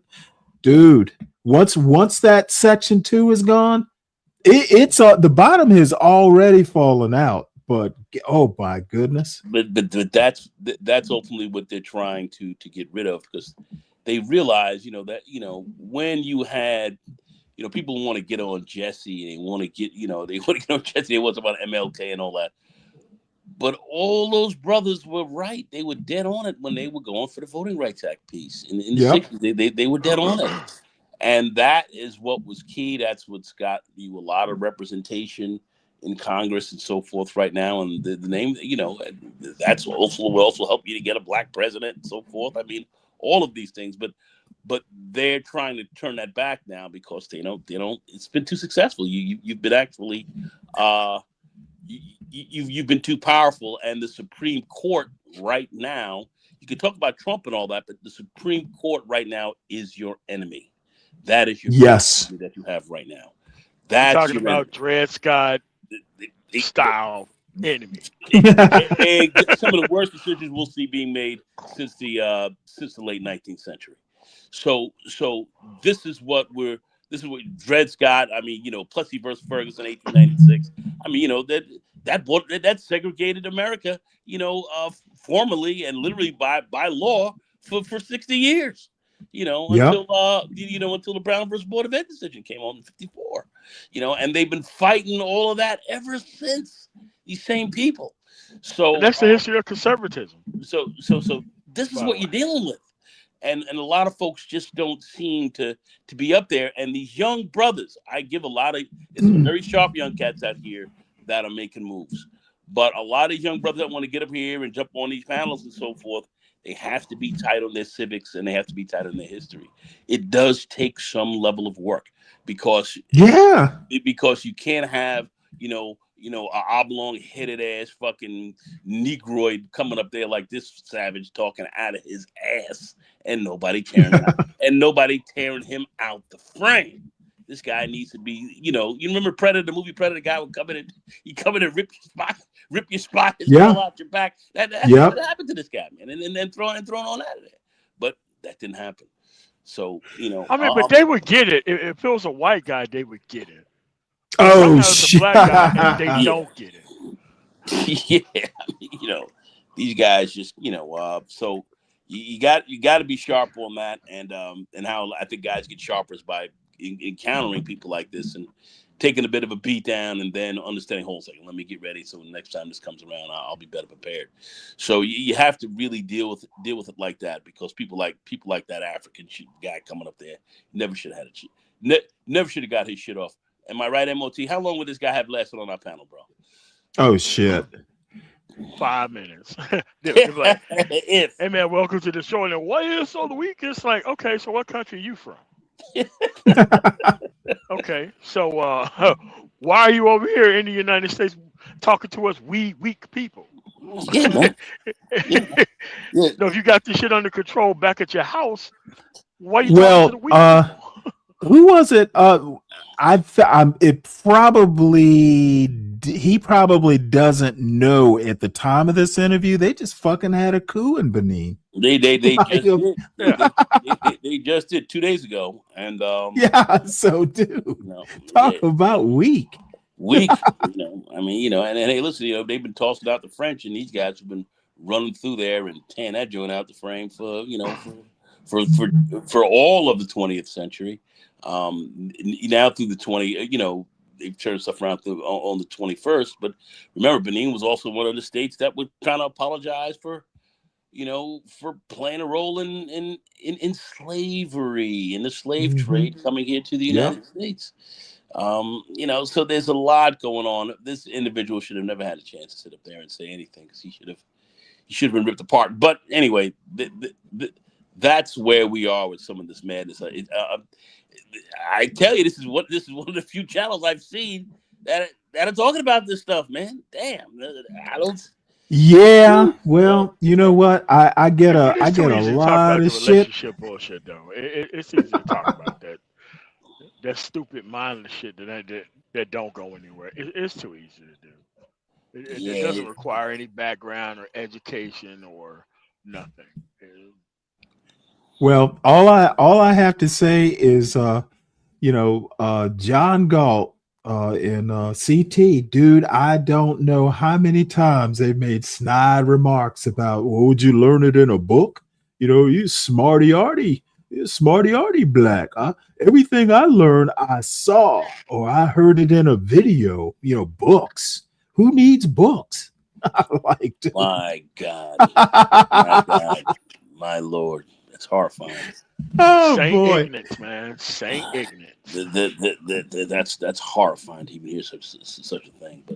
But you have that level of ignorance. Go ahead. Well, the thing is both of them have, one has a master's and the other literally taught high school or something like that. That's the scary part. So I don't know what changed. I don't know what. I am starting to think MOT is right about the mental illness. Oh, there is. We were talking about the other day. I call it psychosis. You have to. There is a psychosis, but we've been talking about that. But mental illness, there's no question about it. There is no question about it. There's no question about this. I mean, you can see it. You can see it.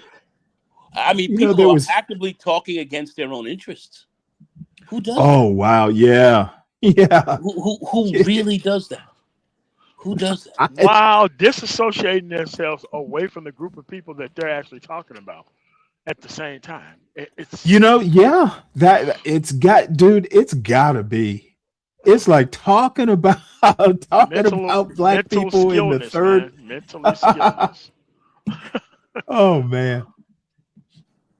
All right. Well, let's see. We got about 21 minutes left of this, and after this, I'm gonna have to hang it up and go eat dinner. But this is just too good not to finish. Dude, and I got a 19-year-old, and my goodness, I'm pretty sure he's not gonna wind up like this. But but for the grace of God, go I. Off the pains and struggles of Black Americans. I look at this culture and I get sick to my stomach, KJ. Sometimes that's chaotic truth. My stomach. We are a culture of liars. We are not global trendsetters. Oh, and by the way, CT top left, if you don't know him, he's first generation Nigerian. So, and by the way, he went to Kent State, supposedly majored in African American studies or something like that. So this is just like, I don't even know. Disingenuous is not strong enough a word.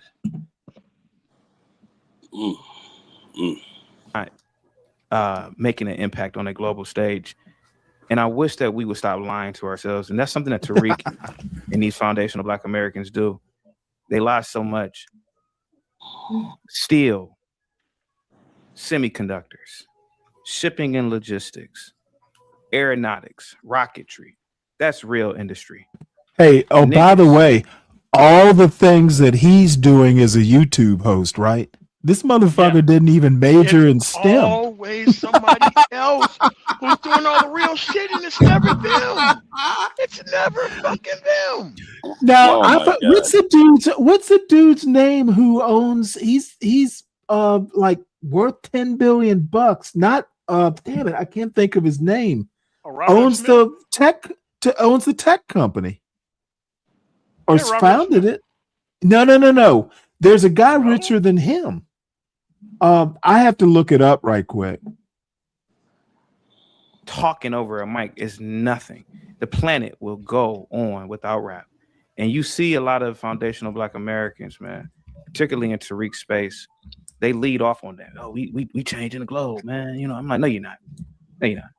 Rap could go away tomorrow. This planet will still spin. We are not the leaders in industry. Here, let me. It's Dave Stewart is his name. Yep. Yeah, so he's not the leader in the industry. He's the one microphone. He's a tech. Yeah, but I mean, he's a tech billionaire. Worldwide Technology. I don't know the details of his company, but he's at least one who's in tech. Yeah. So he definitely is. He definitely he's in there. He's in there. He's in there. Yeah, and 1951 is when he was born. Now, all I'm saying is that look, 1951. Wow. Yeah, 11.4 billion. So founder and chairman of Worldwide Technology. It's IT services. But the thing is that I honestly think we lost 80 years, somewhere between 80 and 100 years. So I don't know what the fuck they're thinking. Yeah. I mean, between 1877 and let's just say 1967. Okay, and the thing is that there was no one in Congress, looking out for our best interests by fucking design.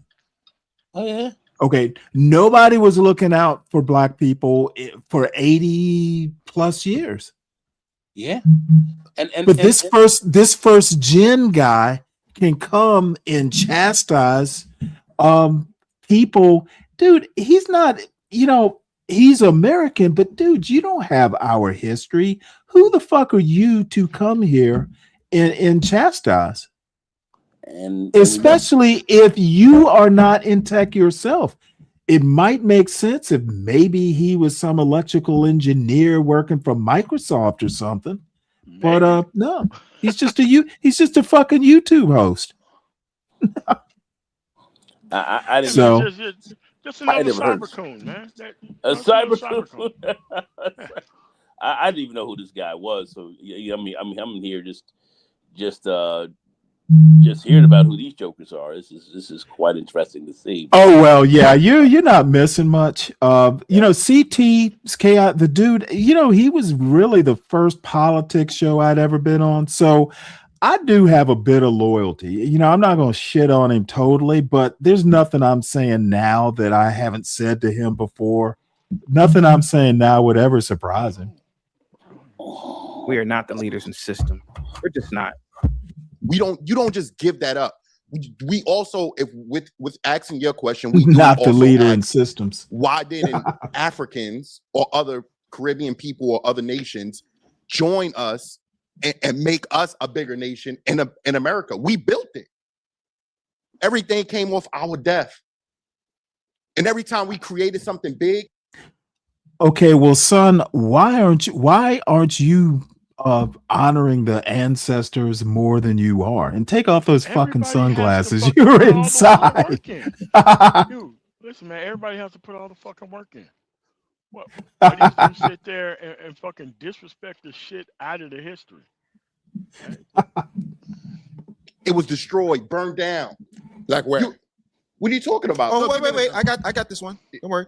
Wilmington, North Carolina, Eatonville, Rosewood, Tulsa, Philadelphia, Chester, Pennsylvania, Wilmington, North Carolina. You already said that. Beaufort, South Carolina, in Jersey. Yeah, you know, there were plenty of places. We get to perform. We do not get to collect. We get to put it out. They get to produce it and decide the message that goes out into the world. Yeah, business works Oh like my that. God. Of course, I remember long back that we were dancing to Nat King Cole, we were dancing to Ella Fitzgerald, we were dancing to Satchmo, we were dancing to Herbie Hancock and all these black people. Yeah. But you understand?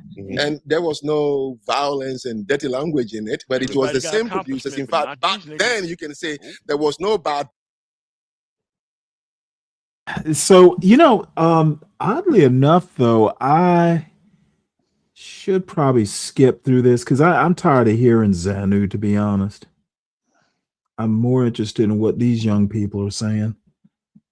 Used.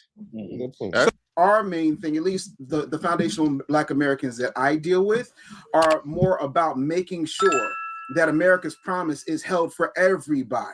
And I think a lot of times people get foundational Black Americans confused with Pan-African. Black That's Americans are completely different. motherfucking political. Where are these people at? Like, to me, foundational Black American is just another euphemism to me for dumb niggas who don't know history, apolitical, ahistorical, don't know shit, buck dancing like a motherfucker, don't know how anything fucking works. No, what they want to do, MOT, is like you say, they want to sit back, complain, let others do the work, and when things come through, they want to sit back and claim victory. That's what these guys want to do, but they don't want to participate in the system. Remember that other lawyer we were talking about the other day, Dennis Sperling? Y'all who sat out are the heroes. We're the heroes in this election. Yeah, he said this.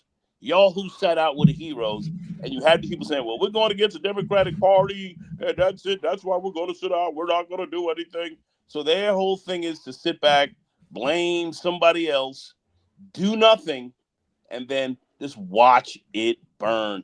That's what these people are all about. I call them federal black agents. That's all I call these people. FBA has no leadership. It has no political position. They're unorganized. They do nothing but sit around on social media, talk crap, produce nothing, and ultimately work against what you're trying to achieve for you folks. They're out here working against you, and they call themselves foundational black. It's absolute insanity. We're about to lose the Voting Rights Act, and we got foundational Black Americans want to be some shit. It's like, bro, it should get you automatically stolen. And you have to. I mean, they're not here pushing anything, nothing political, and they're apolitical if anything. They have no idea of political history, or they sit back and they want to say Obama wasn't this and this guy wasn't this. Blah, blah, blah. This is the crap these people that just want to run around and spew. Nothing, and say nothing about those that are out here trying to hurt you. You know, really trying to harm you. They give cover to them. They give cover to them. It's incredible. So, like I say, I believe, you know, like that's why I call them federal black agents. I had these young folks say these guys are the ops. They're the ops, man. That's black ops, literally.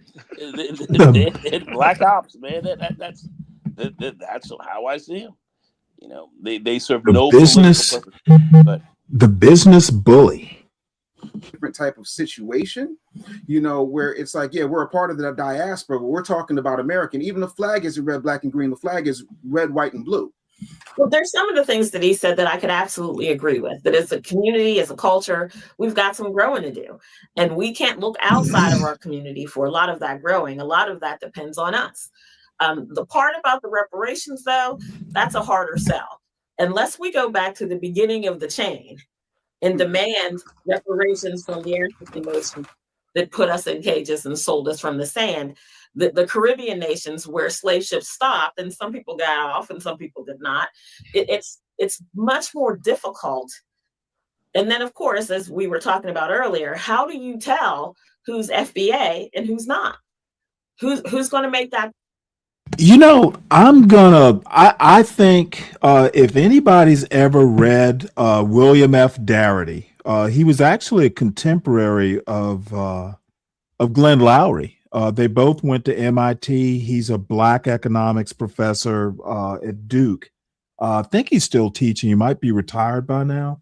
He wrote a book called From Here to Equality, where he basically lays out like an economic argument. It's not the best book ever. I've heard of the book. I haven't read it. Right. I've definitely heard of the book. But here's the deal.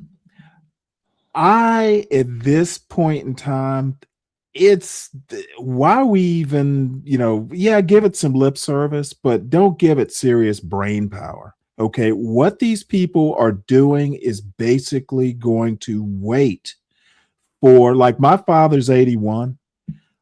They're basically going to wait for people who lived through Jim Crow to die off, and then they're going to do the same thing they did with slavery. Hey, nobody alive right now has experienced Jim Crow. Why are we even talking about it?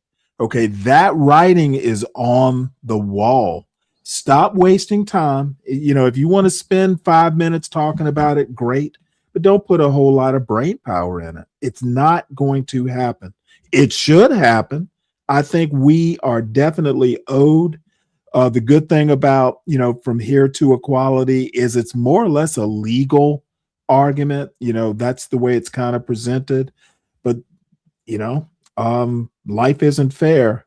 And I would much rather hear more about what are we going to do to get these kids doing better in school. When are we going to get these kids knowing more about American history? Some things that some things that need to be happening as far as parenting goes, that I want to hear people that are this young talking about. Parenting is America's biggest problem. White, black, it doesn't matter. And we're suffering for it. We can parent in many ways, because I remember when I was a very young kid, my father used to, he had his real estate and general insurance office on 145th Street and 7th Avenue in Harlem. And I remember, just literally, back in the, the very late 60s, 68, 69, used to run up and down the streets. We would hang out and with the Harlem kids there, and you had a community that took care of everyone. You had a community that took care of everybody. That was broken down, and I can get into that in a quick second, but that community, everybody looked out for you. So, you had little history places on the corner, bookstores and so forth. You had a black community of people where, Miss Jones down the street, if you were acting up and you weren't doing the right thing, Miss Jones down the street could stroke you a couple of times if you out there, getting disrespectful or whatever, or acting crazy in the streets. They could handle you that way. The community helped to really, the community helped to take care of you. That has been a very strong part of what Black history really was all about.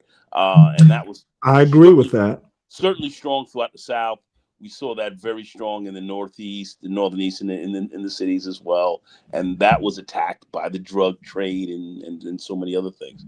So, a lot of that was looked to, that was designed to destroy you, to kind of bring you out, to kind of get you away from that kind of familial type of community, because that was our strength.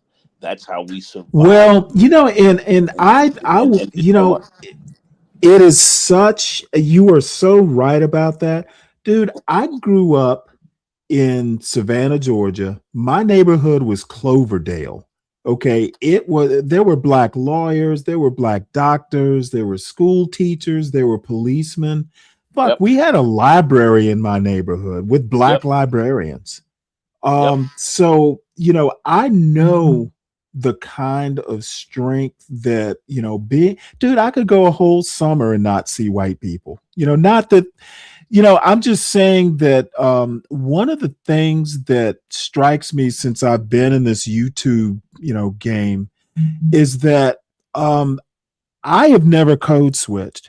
I never saw the need. I've literally talked this way all my life. You know, my mother was an English teacher and all that because I know I'm black.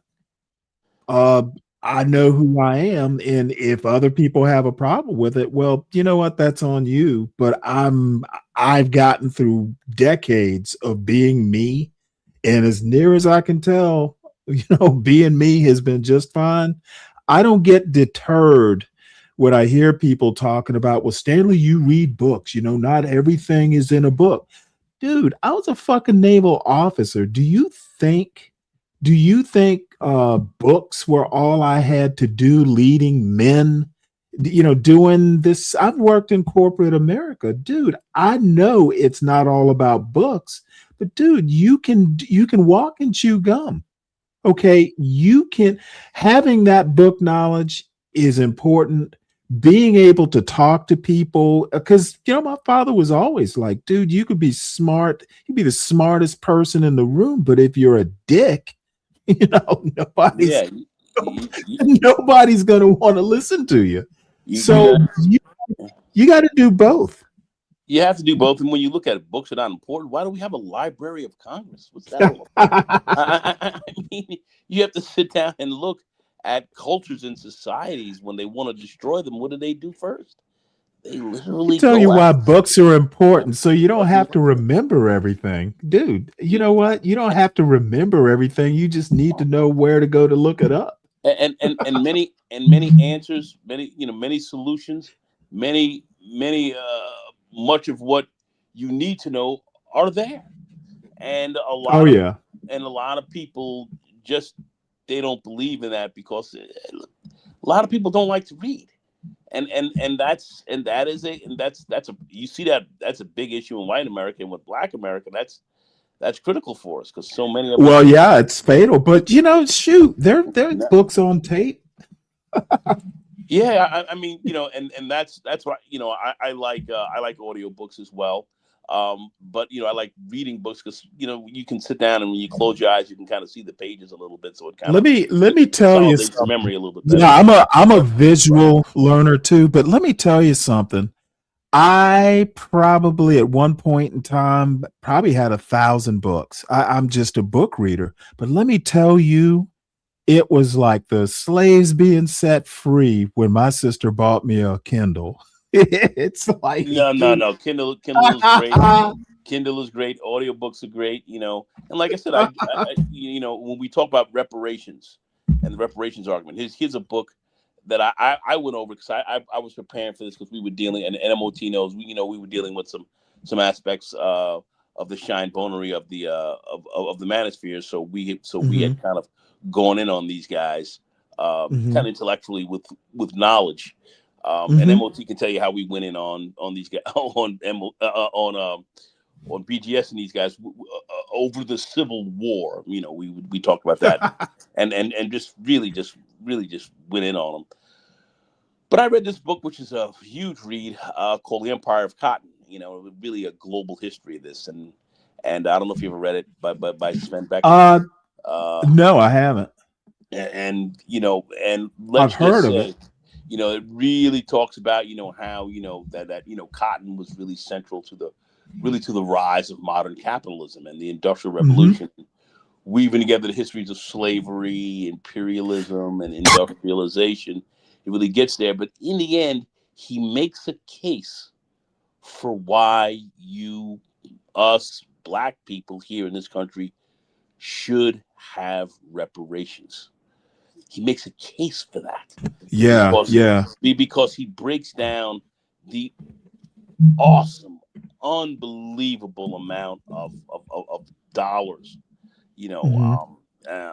money and wealth and institution building and so forth that really came out of that, and we built that wealth, but yet when people have talk about the reparations argument, they don't really want to get into the process of really going about and getting reparations. Then just besides cut the check, there's a whole process behind this, and that's where you look at these FBA grifters and others who I believe, quite frankly, are designed to hurt you. That's why I call them federal black agents, because these people are talking about don't get involved in the process. Well, that's exactly the kind of thing you need to be involved with in order to help you to get reparations and to organize around it. And they don't want to do that. That's why I've looked at these people so suspiciously, and actually look at, and I look at them now more so like they're not so much suspicious but pernicious, and I find them deleterious to any cause of reparations that we may be talking about here in this country today. Well, no, this is actually I can get it for $4.99 on Kindle. We'll definitely be picking this up. Did you just really go through it? It is a deep, comprehensive read, and this man has broken this thing down to the nth degree, just not from the standpoint of looking at it from a just a sociological standpoint or political standpoint, but looks at the economics, and he looks at literally the very foundation or the let's call it the institution of capitalism, what this thing is really built on. He breaks this down and how nations were built on this, and he does not play around. This is a comprehensive read that took him many years to write this book as well. Well, he won the book won a Bancroft Prize, which is the history. Yeah. Have you ever read? Is it Edward Baptist? Is it what is it? The Half Has Never Been Told, or something like that. I have not read that book yet. Yeah, it's basically more America centered. It's about the economics of slavery also. But no, I'll get this tonight, and unfortunately I've got a couple books ahead of it, but I'm definitely going to read it. Oh, no, I'm glad you brought it up. It is comprehensive, and when you really get into it, I mean, I have to give Sven Beckert, I have to give him a lot of credit. He really he did his thing. And these are white people. These are white people. And why I say that, why it's significant, is it's not because a lot of these white people who do history or supposed to do history like this, many of them, really do it from a position of trying to make themselves look out to be the heroes, and really kind of really hurt you a little bit in the history. They try to kind of do you a little bit of a disservice, right? in many ways. And you have some white historians who are kind of like black historians and so forth, who really are bringing forth the hardcore truth and really telling you how things really are, instead of trying to make themselves out to be heroes and how this stuff is good. Well, there are a few of those like that. Like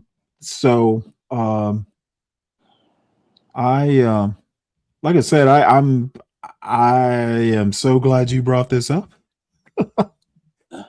Yeah, I mean, take a look at it. You'll absolutely I will. As a matter of fact, I'll do a show on it. I do shows on history books. If you do a show on this, let's get down, because well, you know what? Absolutely, it's gonna be done now. Let's get down, because this needs to be widely dispersed, and it destroys many myths that you have out here. But I think the key thing is you have to understand the capitalistic system that we sit on was really set up and really run very strong off of slavery. And let me say one thing here. Go ahead. CKJ3 says he just ordered his copy. This is the really cool thing about a lot of people in my audience. They are book readers. And it's not a huge audience. It will grow, little by little. But dude, you don't know when somebody like a CKJ3, is saying, "Hey, I just got my copy." Dude, it just fucking warms my heart. It's like, dude, it is all worth it. If and CKJ3 has young kids, he's still a young father. So, dude, Oh, that's beautiful. salute to you, CK. Absolutely, dude. It's a thrill. This show has been worth it. No, Stanley, I haven't really seen. I didn't really see much here. I saw MOT has helped to bring me around, and I love what you're doing. I love it. Well, thank you so much. I love it. You are the kind of brothers we need out here, hardcore, out front, really talking and really. We're not gonna be popular because of we're not talking about the relationship game Yes. and the black Yep. female and how this and how we're and all of this madness and keeping away from what's really critical to what's happening and to us, and it's inimical that we are up on this stuff in order to truly survive here, because these people are coming after your throat, man. Dude, absolutely. They're coming after you, so we have to really stay up on it, and we have a lot of good brothers here. You don't have to be so much college educated, though I believe that we are, but you don't have to read to learn. You don't have to. James Baldwin, one of your greatest minds that produced here, was Never not went a to college. college. He didn't, and he didn't have to. He didn't have to go. But here's the other thing, dude. I majored in chemistry in college, but I've always been a book reader. My father especially, dude, you got to be a Renaissance man. You got to be able to hammer a nail. You got to be able to read a book to your kid at night. Dude, be a Renaissance man. And that's one thing that I've worked on with my son. He's doing software engineering, but dude, he can turn a screw. He can make a pie from scratch. You've got to be a Renaissance man. And you know what? Yes. If you want to talk relationships and all that, what are you bringing to the woman that you're so attracted to? But that's where the argument falls down, and they what they really want to do is they just want to see this woman suffer. But I get I get some of the sentiments of how some of these people feel about things and so forth. But you have to look at this in its totality, and these people are not really prepared to do that, and the grift is too strong on that side. So there's a certain amount of money that they try to make and so forth. So you're not really going to get through to them so much, but we have to be a counterbalance. And there are a couple of channels: Black Brain Trust, MOT, yourself, and you're just coming up and growing, of which I'm going to be supporting like crazy as well. Well, thank you. And also most certainly, and other brothers who are out here doing the right things, and that's how we have to really move. We have to move. I agree. And we have to move intelligently, and we have to move with our systems based on facts and based on real, true information. And another good friend of mine here in the YouTube streets, Mike V, and a few of them, who's heading up the Black Brain Trust.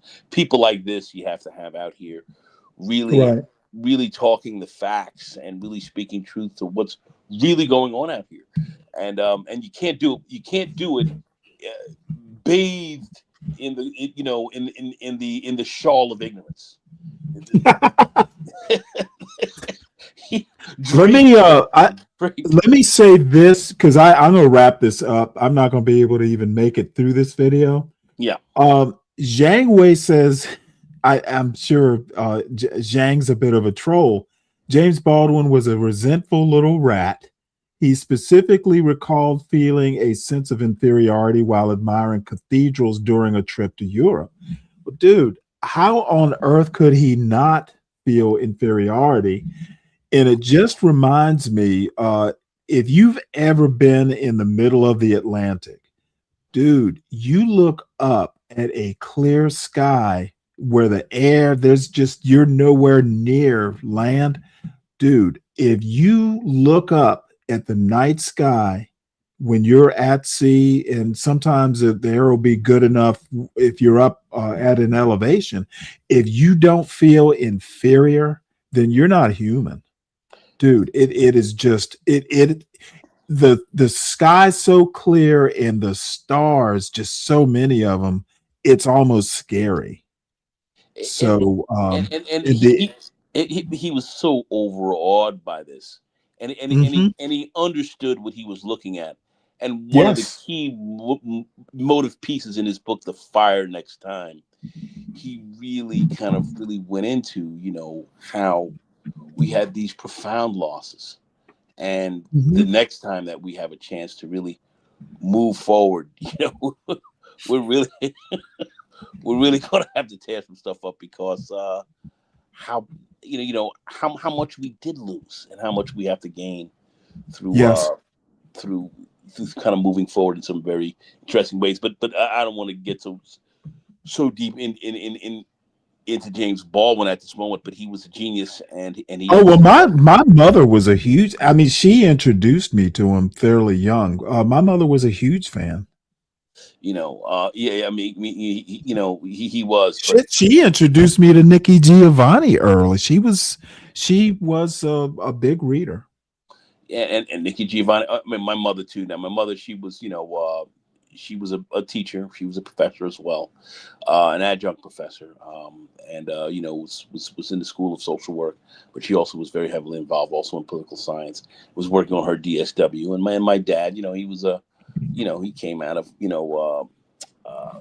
Howard University, Oh, he, really? yeah, he was a Howard grad, and that's. Well, we have HBCU roots. My mother graduated from Savannah State. Yeah, I So, mean, well, most of our parents who went to college, back then, that's yeah. most of where we went. But my mother, when she first went to Allen University, in Mhm. South Carolina, that's what she first went, and that was a HBCU, which ultimately was absorbed and got into the bigger HBCU college system. But that's Was it how. absorbed into South Carolina State? It was taken. It Do was you know? first taken in by uh, where my grandmother owned property. It was on oh, hold on a second. Let me remember the name of the school. It's a small Okay, Bethune so it Cookman. was in Columbia. Okay. Yep. Columbia, South Carolina, and that's because our ancestral family certainly is from Sumter, from my mother's side, and Oh, okay. Yeah, yeah. Well, I'm from Savannah, so I know. so that Morris Brown College, excuse me. So it's part of Morris Brown, and then Really? that whole thing was taken into absorbed into I think South Carolina State or so forth. That's how that whole kind of HBCU Nice.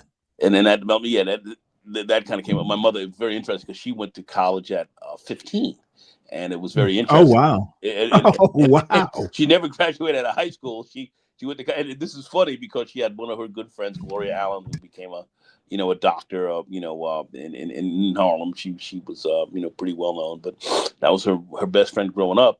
They had 2 years apart, and she was going down to Allen University at the time to take her entrance exam, and my mother went with her. And my mother, of course, was well educated by my grandma and grandpa. They were big in the church and all that. So they were educators. So to make a long story short, just to get into it, my mother went down there with Gloria at the time to take the entry exam. Gloria was taking it. She was just traveling down there to South Carolina because that's where the family was, and so they were gonna all kind of hang out down there. And so my mother went there, and and Gloria was going to take the entrance exam. And they asked my mother, hey, listen, you're down with your friend. Do you want to take the entrance exam as well? Wow. She was like, well, I have not, gotten out of high school yet, but you want me to take the entrance exam? Like, yeah, go take it. See how you do. She said, okay, fine, no big deal. She took it. She thought the exam was, was fairly, it was challenging. It certainly was challenging, but she thought she did okay. But she didn't expect anything out of it. And they came back up to New York, and and Gloria was coming in, and then they called my mom and said, "Okay, you can enter September as well." She was like, "What? What? What? What are you talking about?" They were like, "Yeah, we accepted you into school because you passed our entrance exam. You did very well." So my mother then left out of GW High School, George Washington High School over there in Manhattan. DC. No. There was a okay. Yeah. In Manhattan, and entered into college. Wow. And entered into college. She was 15 years old, turned 16 that November, and that's how she did. She went to school very early. Never didn't graduate out of high school. Scary. Yeah, I mean, but that was the state of education we had for Black people. We had great education. We had institutions that really supported your educational development.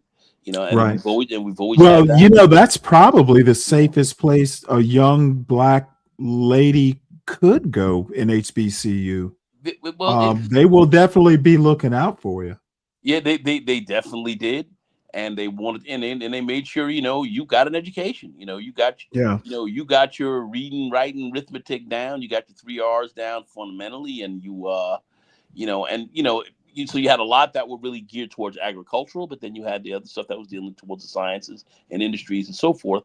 That really nobody really understands how well that school system has done for you.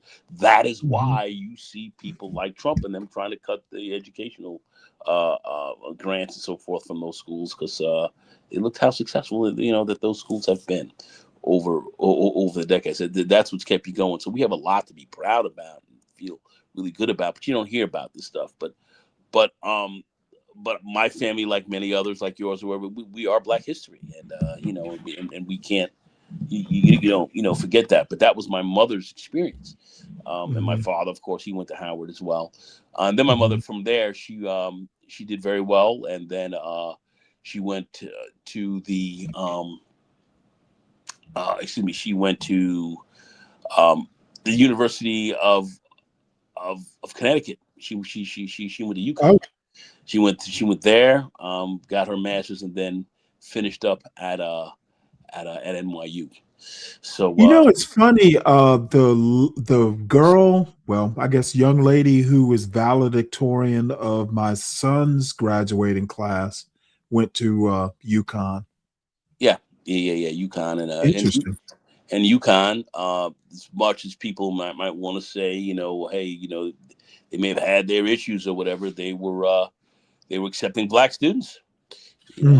Nice. University of Connecticut, they were, if you were coming out of a good school, had good grades, you were getting into those schools. So anyway, all right. Well, I'm gonna wrap this up. I've gotta go eat. Old men need their food, their dinner. I agree with you, but I actually love what you're doing, and I see you got some. Well, thank you, I believe me, I love having you here. It's a good conversation, and so I so appreciate it. You and MOT.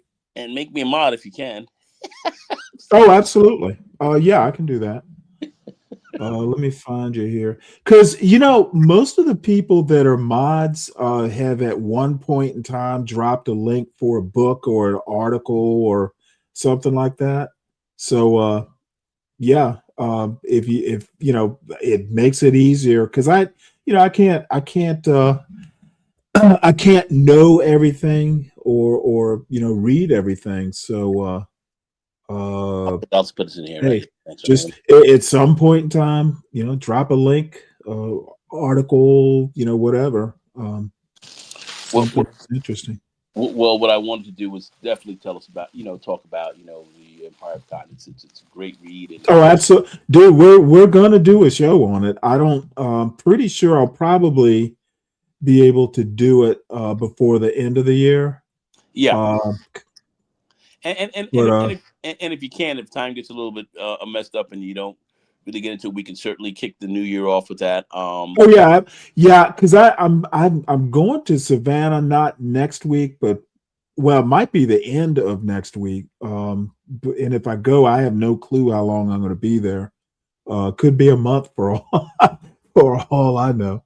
My father's down there, and my son and I, and I generally, we'll have to be back for him to go back to school. But other than that, if I went down there for a couple months, it wouldn't really bother me.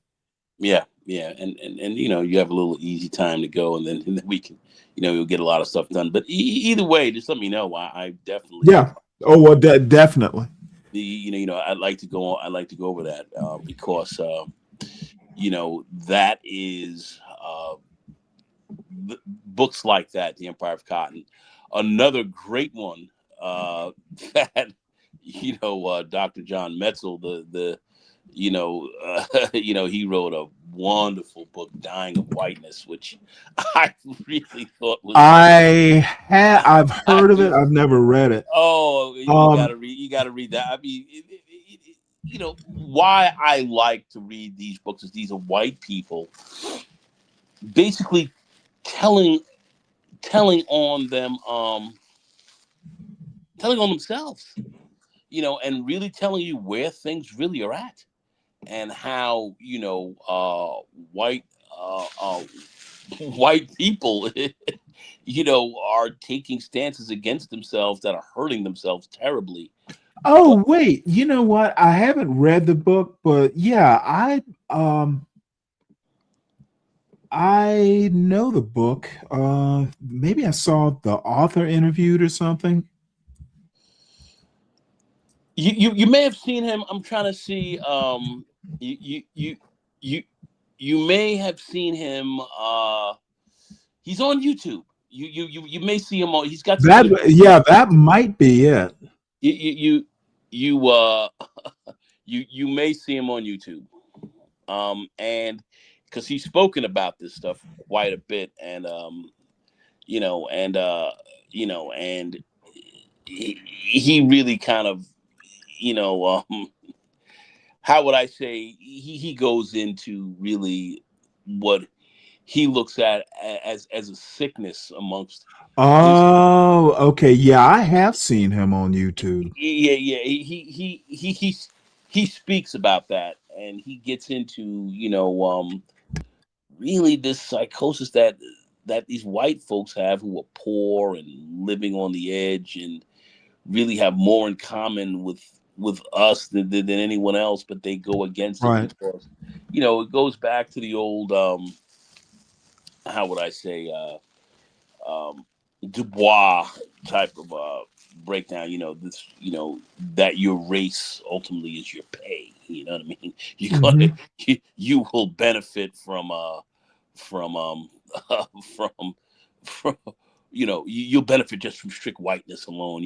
You are, you're better than the black man, the highest level, and that's well, it's funny. I was listening to Karen Hunter, a little clip from her at the start of this show, and she brings up that Lyndon Johnson quote about the poor whites, give them somebody to look down on, and they'll empty their pockets. Yep. So funny you should bring that up.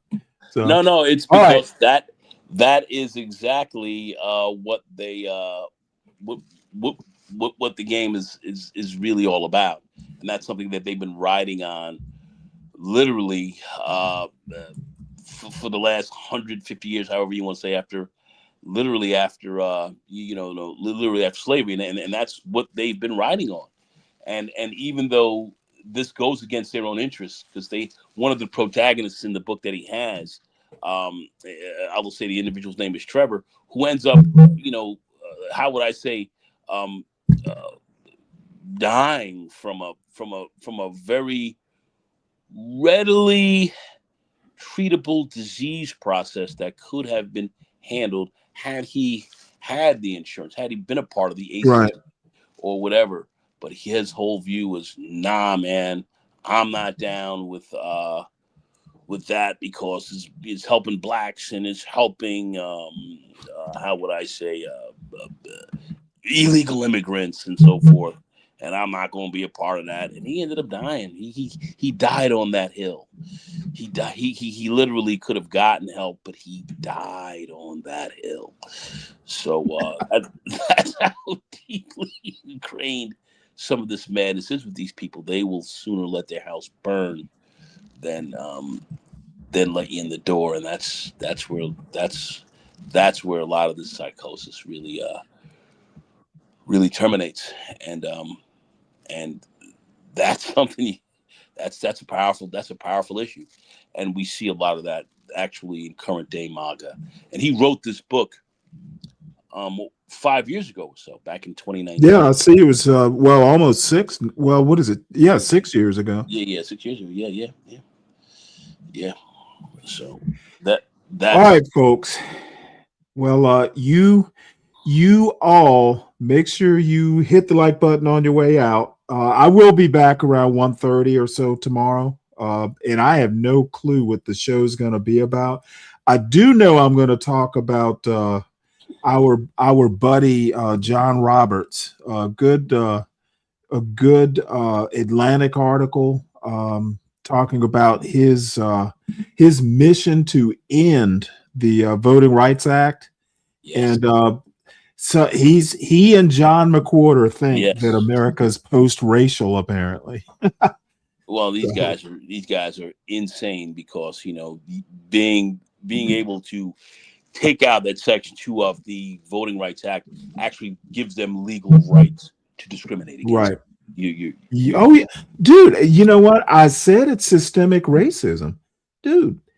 We know basically what's going to happen is like they did in that they just heard a case about the second black voting district in Louisiana that's in dispute, dude. With this colorblind law thing that they insist, dude, you don't have to say, hey, it's a black district. You just do the shell game, substitute Democrat for black. That's one of the, the boomerang effect of blacks voting Democrat so heavily. And I'm not making a criticism. It is the way it is. But, the unintended fallout is, hey, if you want to get rid of a black district, you don't have to say it's a black district. Just say it's heavily Democrat. And then, as Alito points out, well, hey, that sounds like politics to me. And Alito pretty much said that, it's a paraphrase. So it is literally systemic racism. If you can substitute politics for black, that's a systemic issue. That is that is absolutely correct. And the whole issue is when they come in through and they're gerrymandering your districts, and so writing out and literally removing black voters out of this area, then they want to say, oh, that's not happening. And that's what they don't want you to be able to redress. And that's and that's a very big part of this Voting Rights Act, which goes into and there's not a damn thing. Look, let me tell you something, and this will be the last comment. The other big problem we have is this gerontocracy. Okay, the worst thing that could have ever happened and did happen was Ruth Bader Ginsburg not giving up her seat. Okay, that's exactly correct, dude. That is literally the linchpin. Her being stubborn and old and got old and funky, and just sat up there and couldn't get her old funky ass out the way, and literally and dying in office.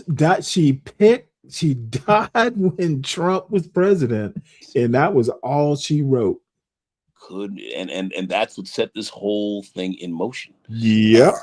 And she should have been able to get the hell out the way while we had someone in there to properly replace her. But but she didn't. But she wanted to sit there and just. Well, I mean, the thing is, look, she played. Look, Mitch McConnell, dude, that dude, he's, oh my God, I don't even want to start in on Mitch McConnell. Oh man, they fucked Obama. Wow. and then turned around. He broke his own rules. It was just, dude, if it wasn't so diabolical, I would almost admire the dude. So wow. Who's this Zhang guy? Who is this guy? He's our troll, and for some reason or another, he thinks he thinks that this is funny stuff. You usually, I don't know what it is. I don't know what he's usually not this despicable. you got him wrenched up. I mean, this guy. No, I've known Zhang for a while. He's harmless. Just ignore him. He wants to. He's harmless, but we might have to take some action. That's why it's better to just wrap up the show. Just to not platform the bastard. Yeah, this guy is something else. Anyway, all right. Anyway, listen. All right, well, good talking to you. Hopefully we'll see each other tomorrow. Oh yeah, if I get a chance to get through there, I will definitely be. You're always welcome. You got it, you got it, my brother, and thank you very much as well. Okay? Yes, sir. All right. Pleasure. Pleasure. So everybody, I will reconvene 1:30 Eastern time or so tomorrow, unless something comes up. Not sure what we'll talk about. I do know we're going to talk about Roberts and his mission from God. But everybody have a good night. And, I thoroughly enjoyed it. So, I got to talk about stuff I don't get to talk about that often. And if anybody happens to wind up in Be Brave's show tomorrow, tell them I said, hey. So otherwise, y'all watch the closing theme all the way to the end. You're gonna like the end, and I'll talk about the bitter end of it tomorrow. This is like the most awesome thing that Porsche has ever done for any of my shows. It is awesome. So see y'all tomorrow.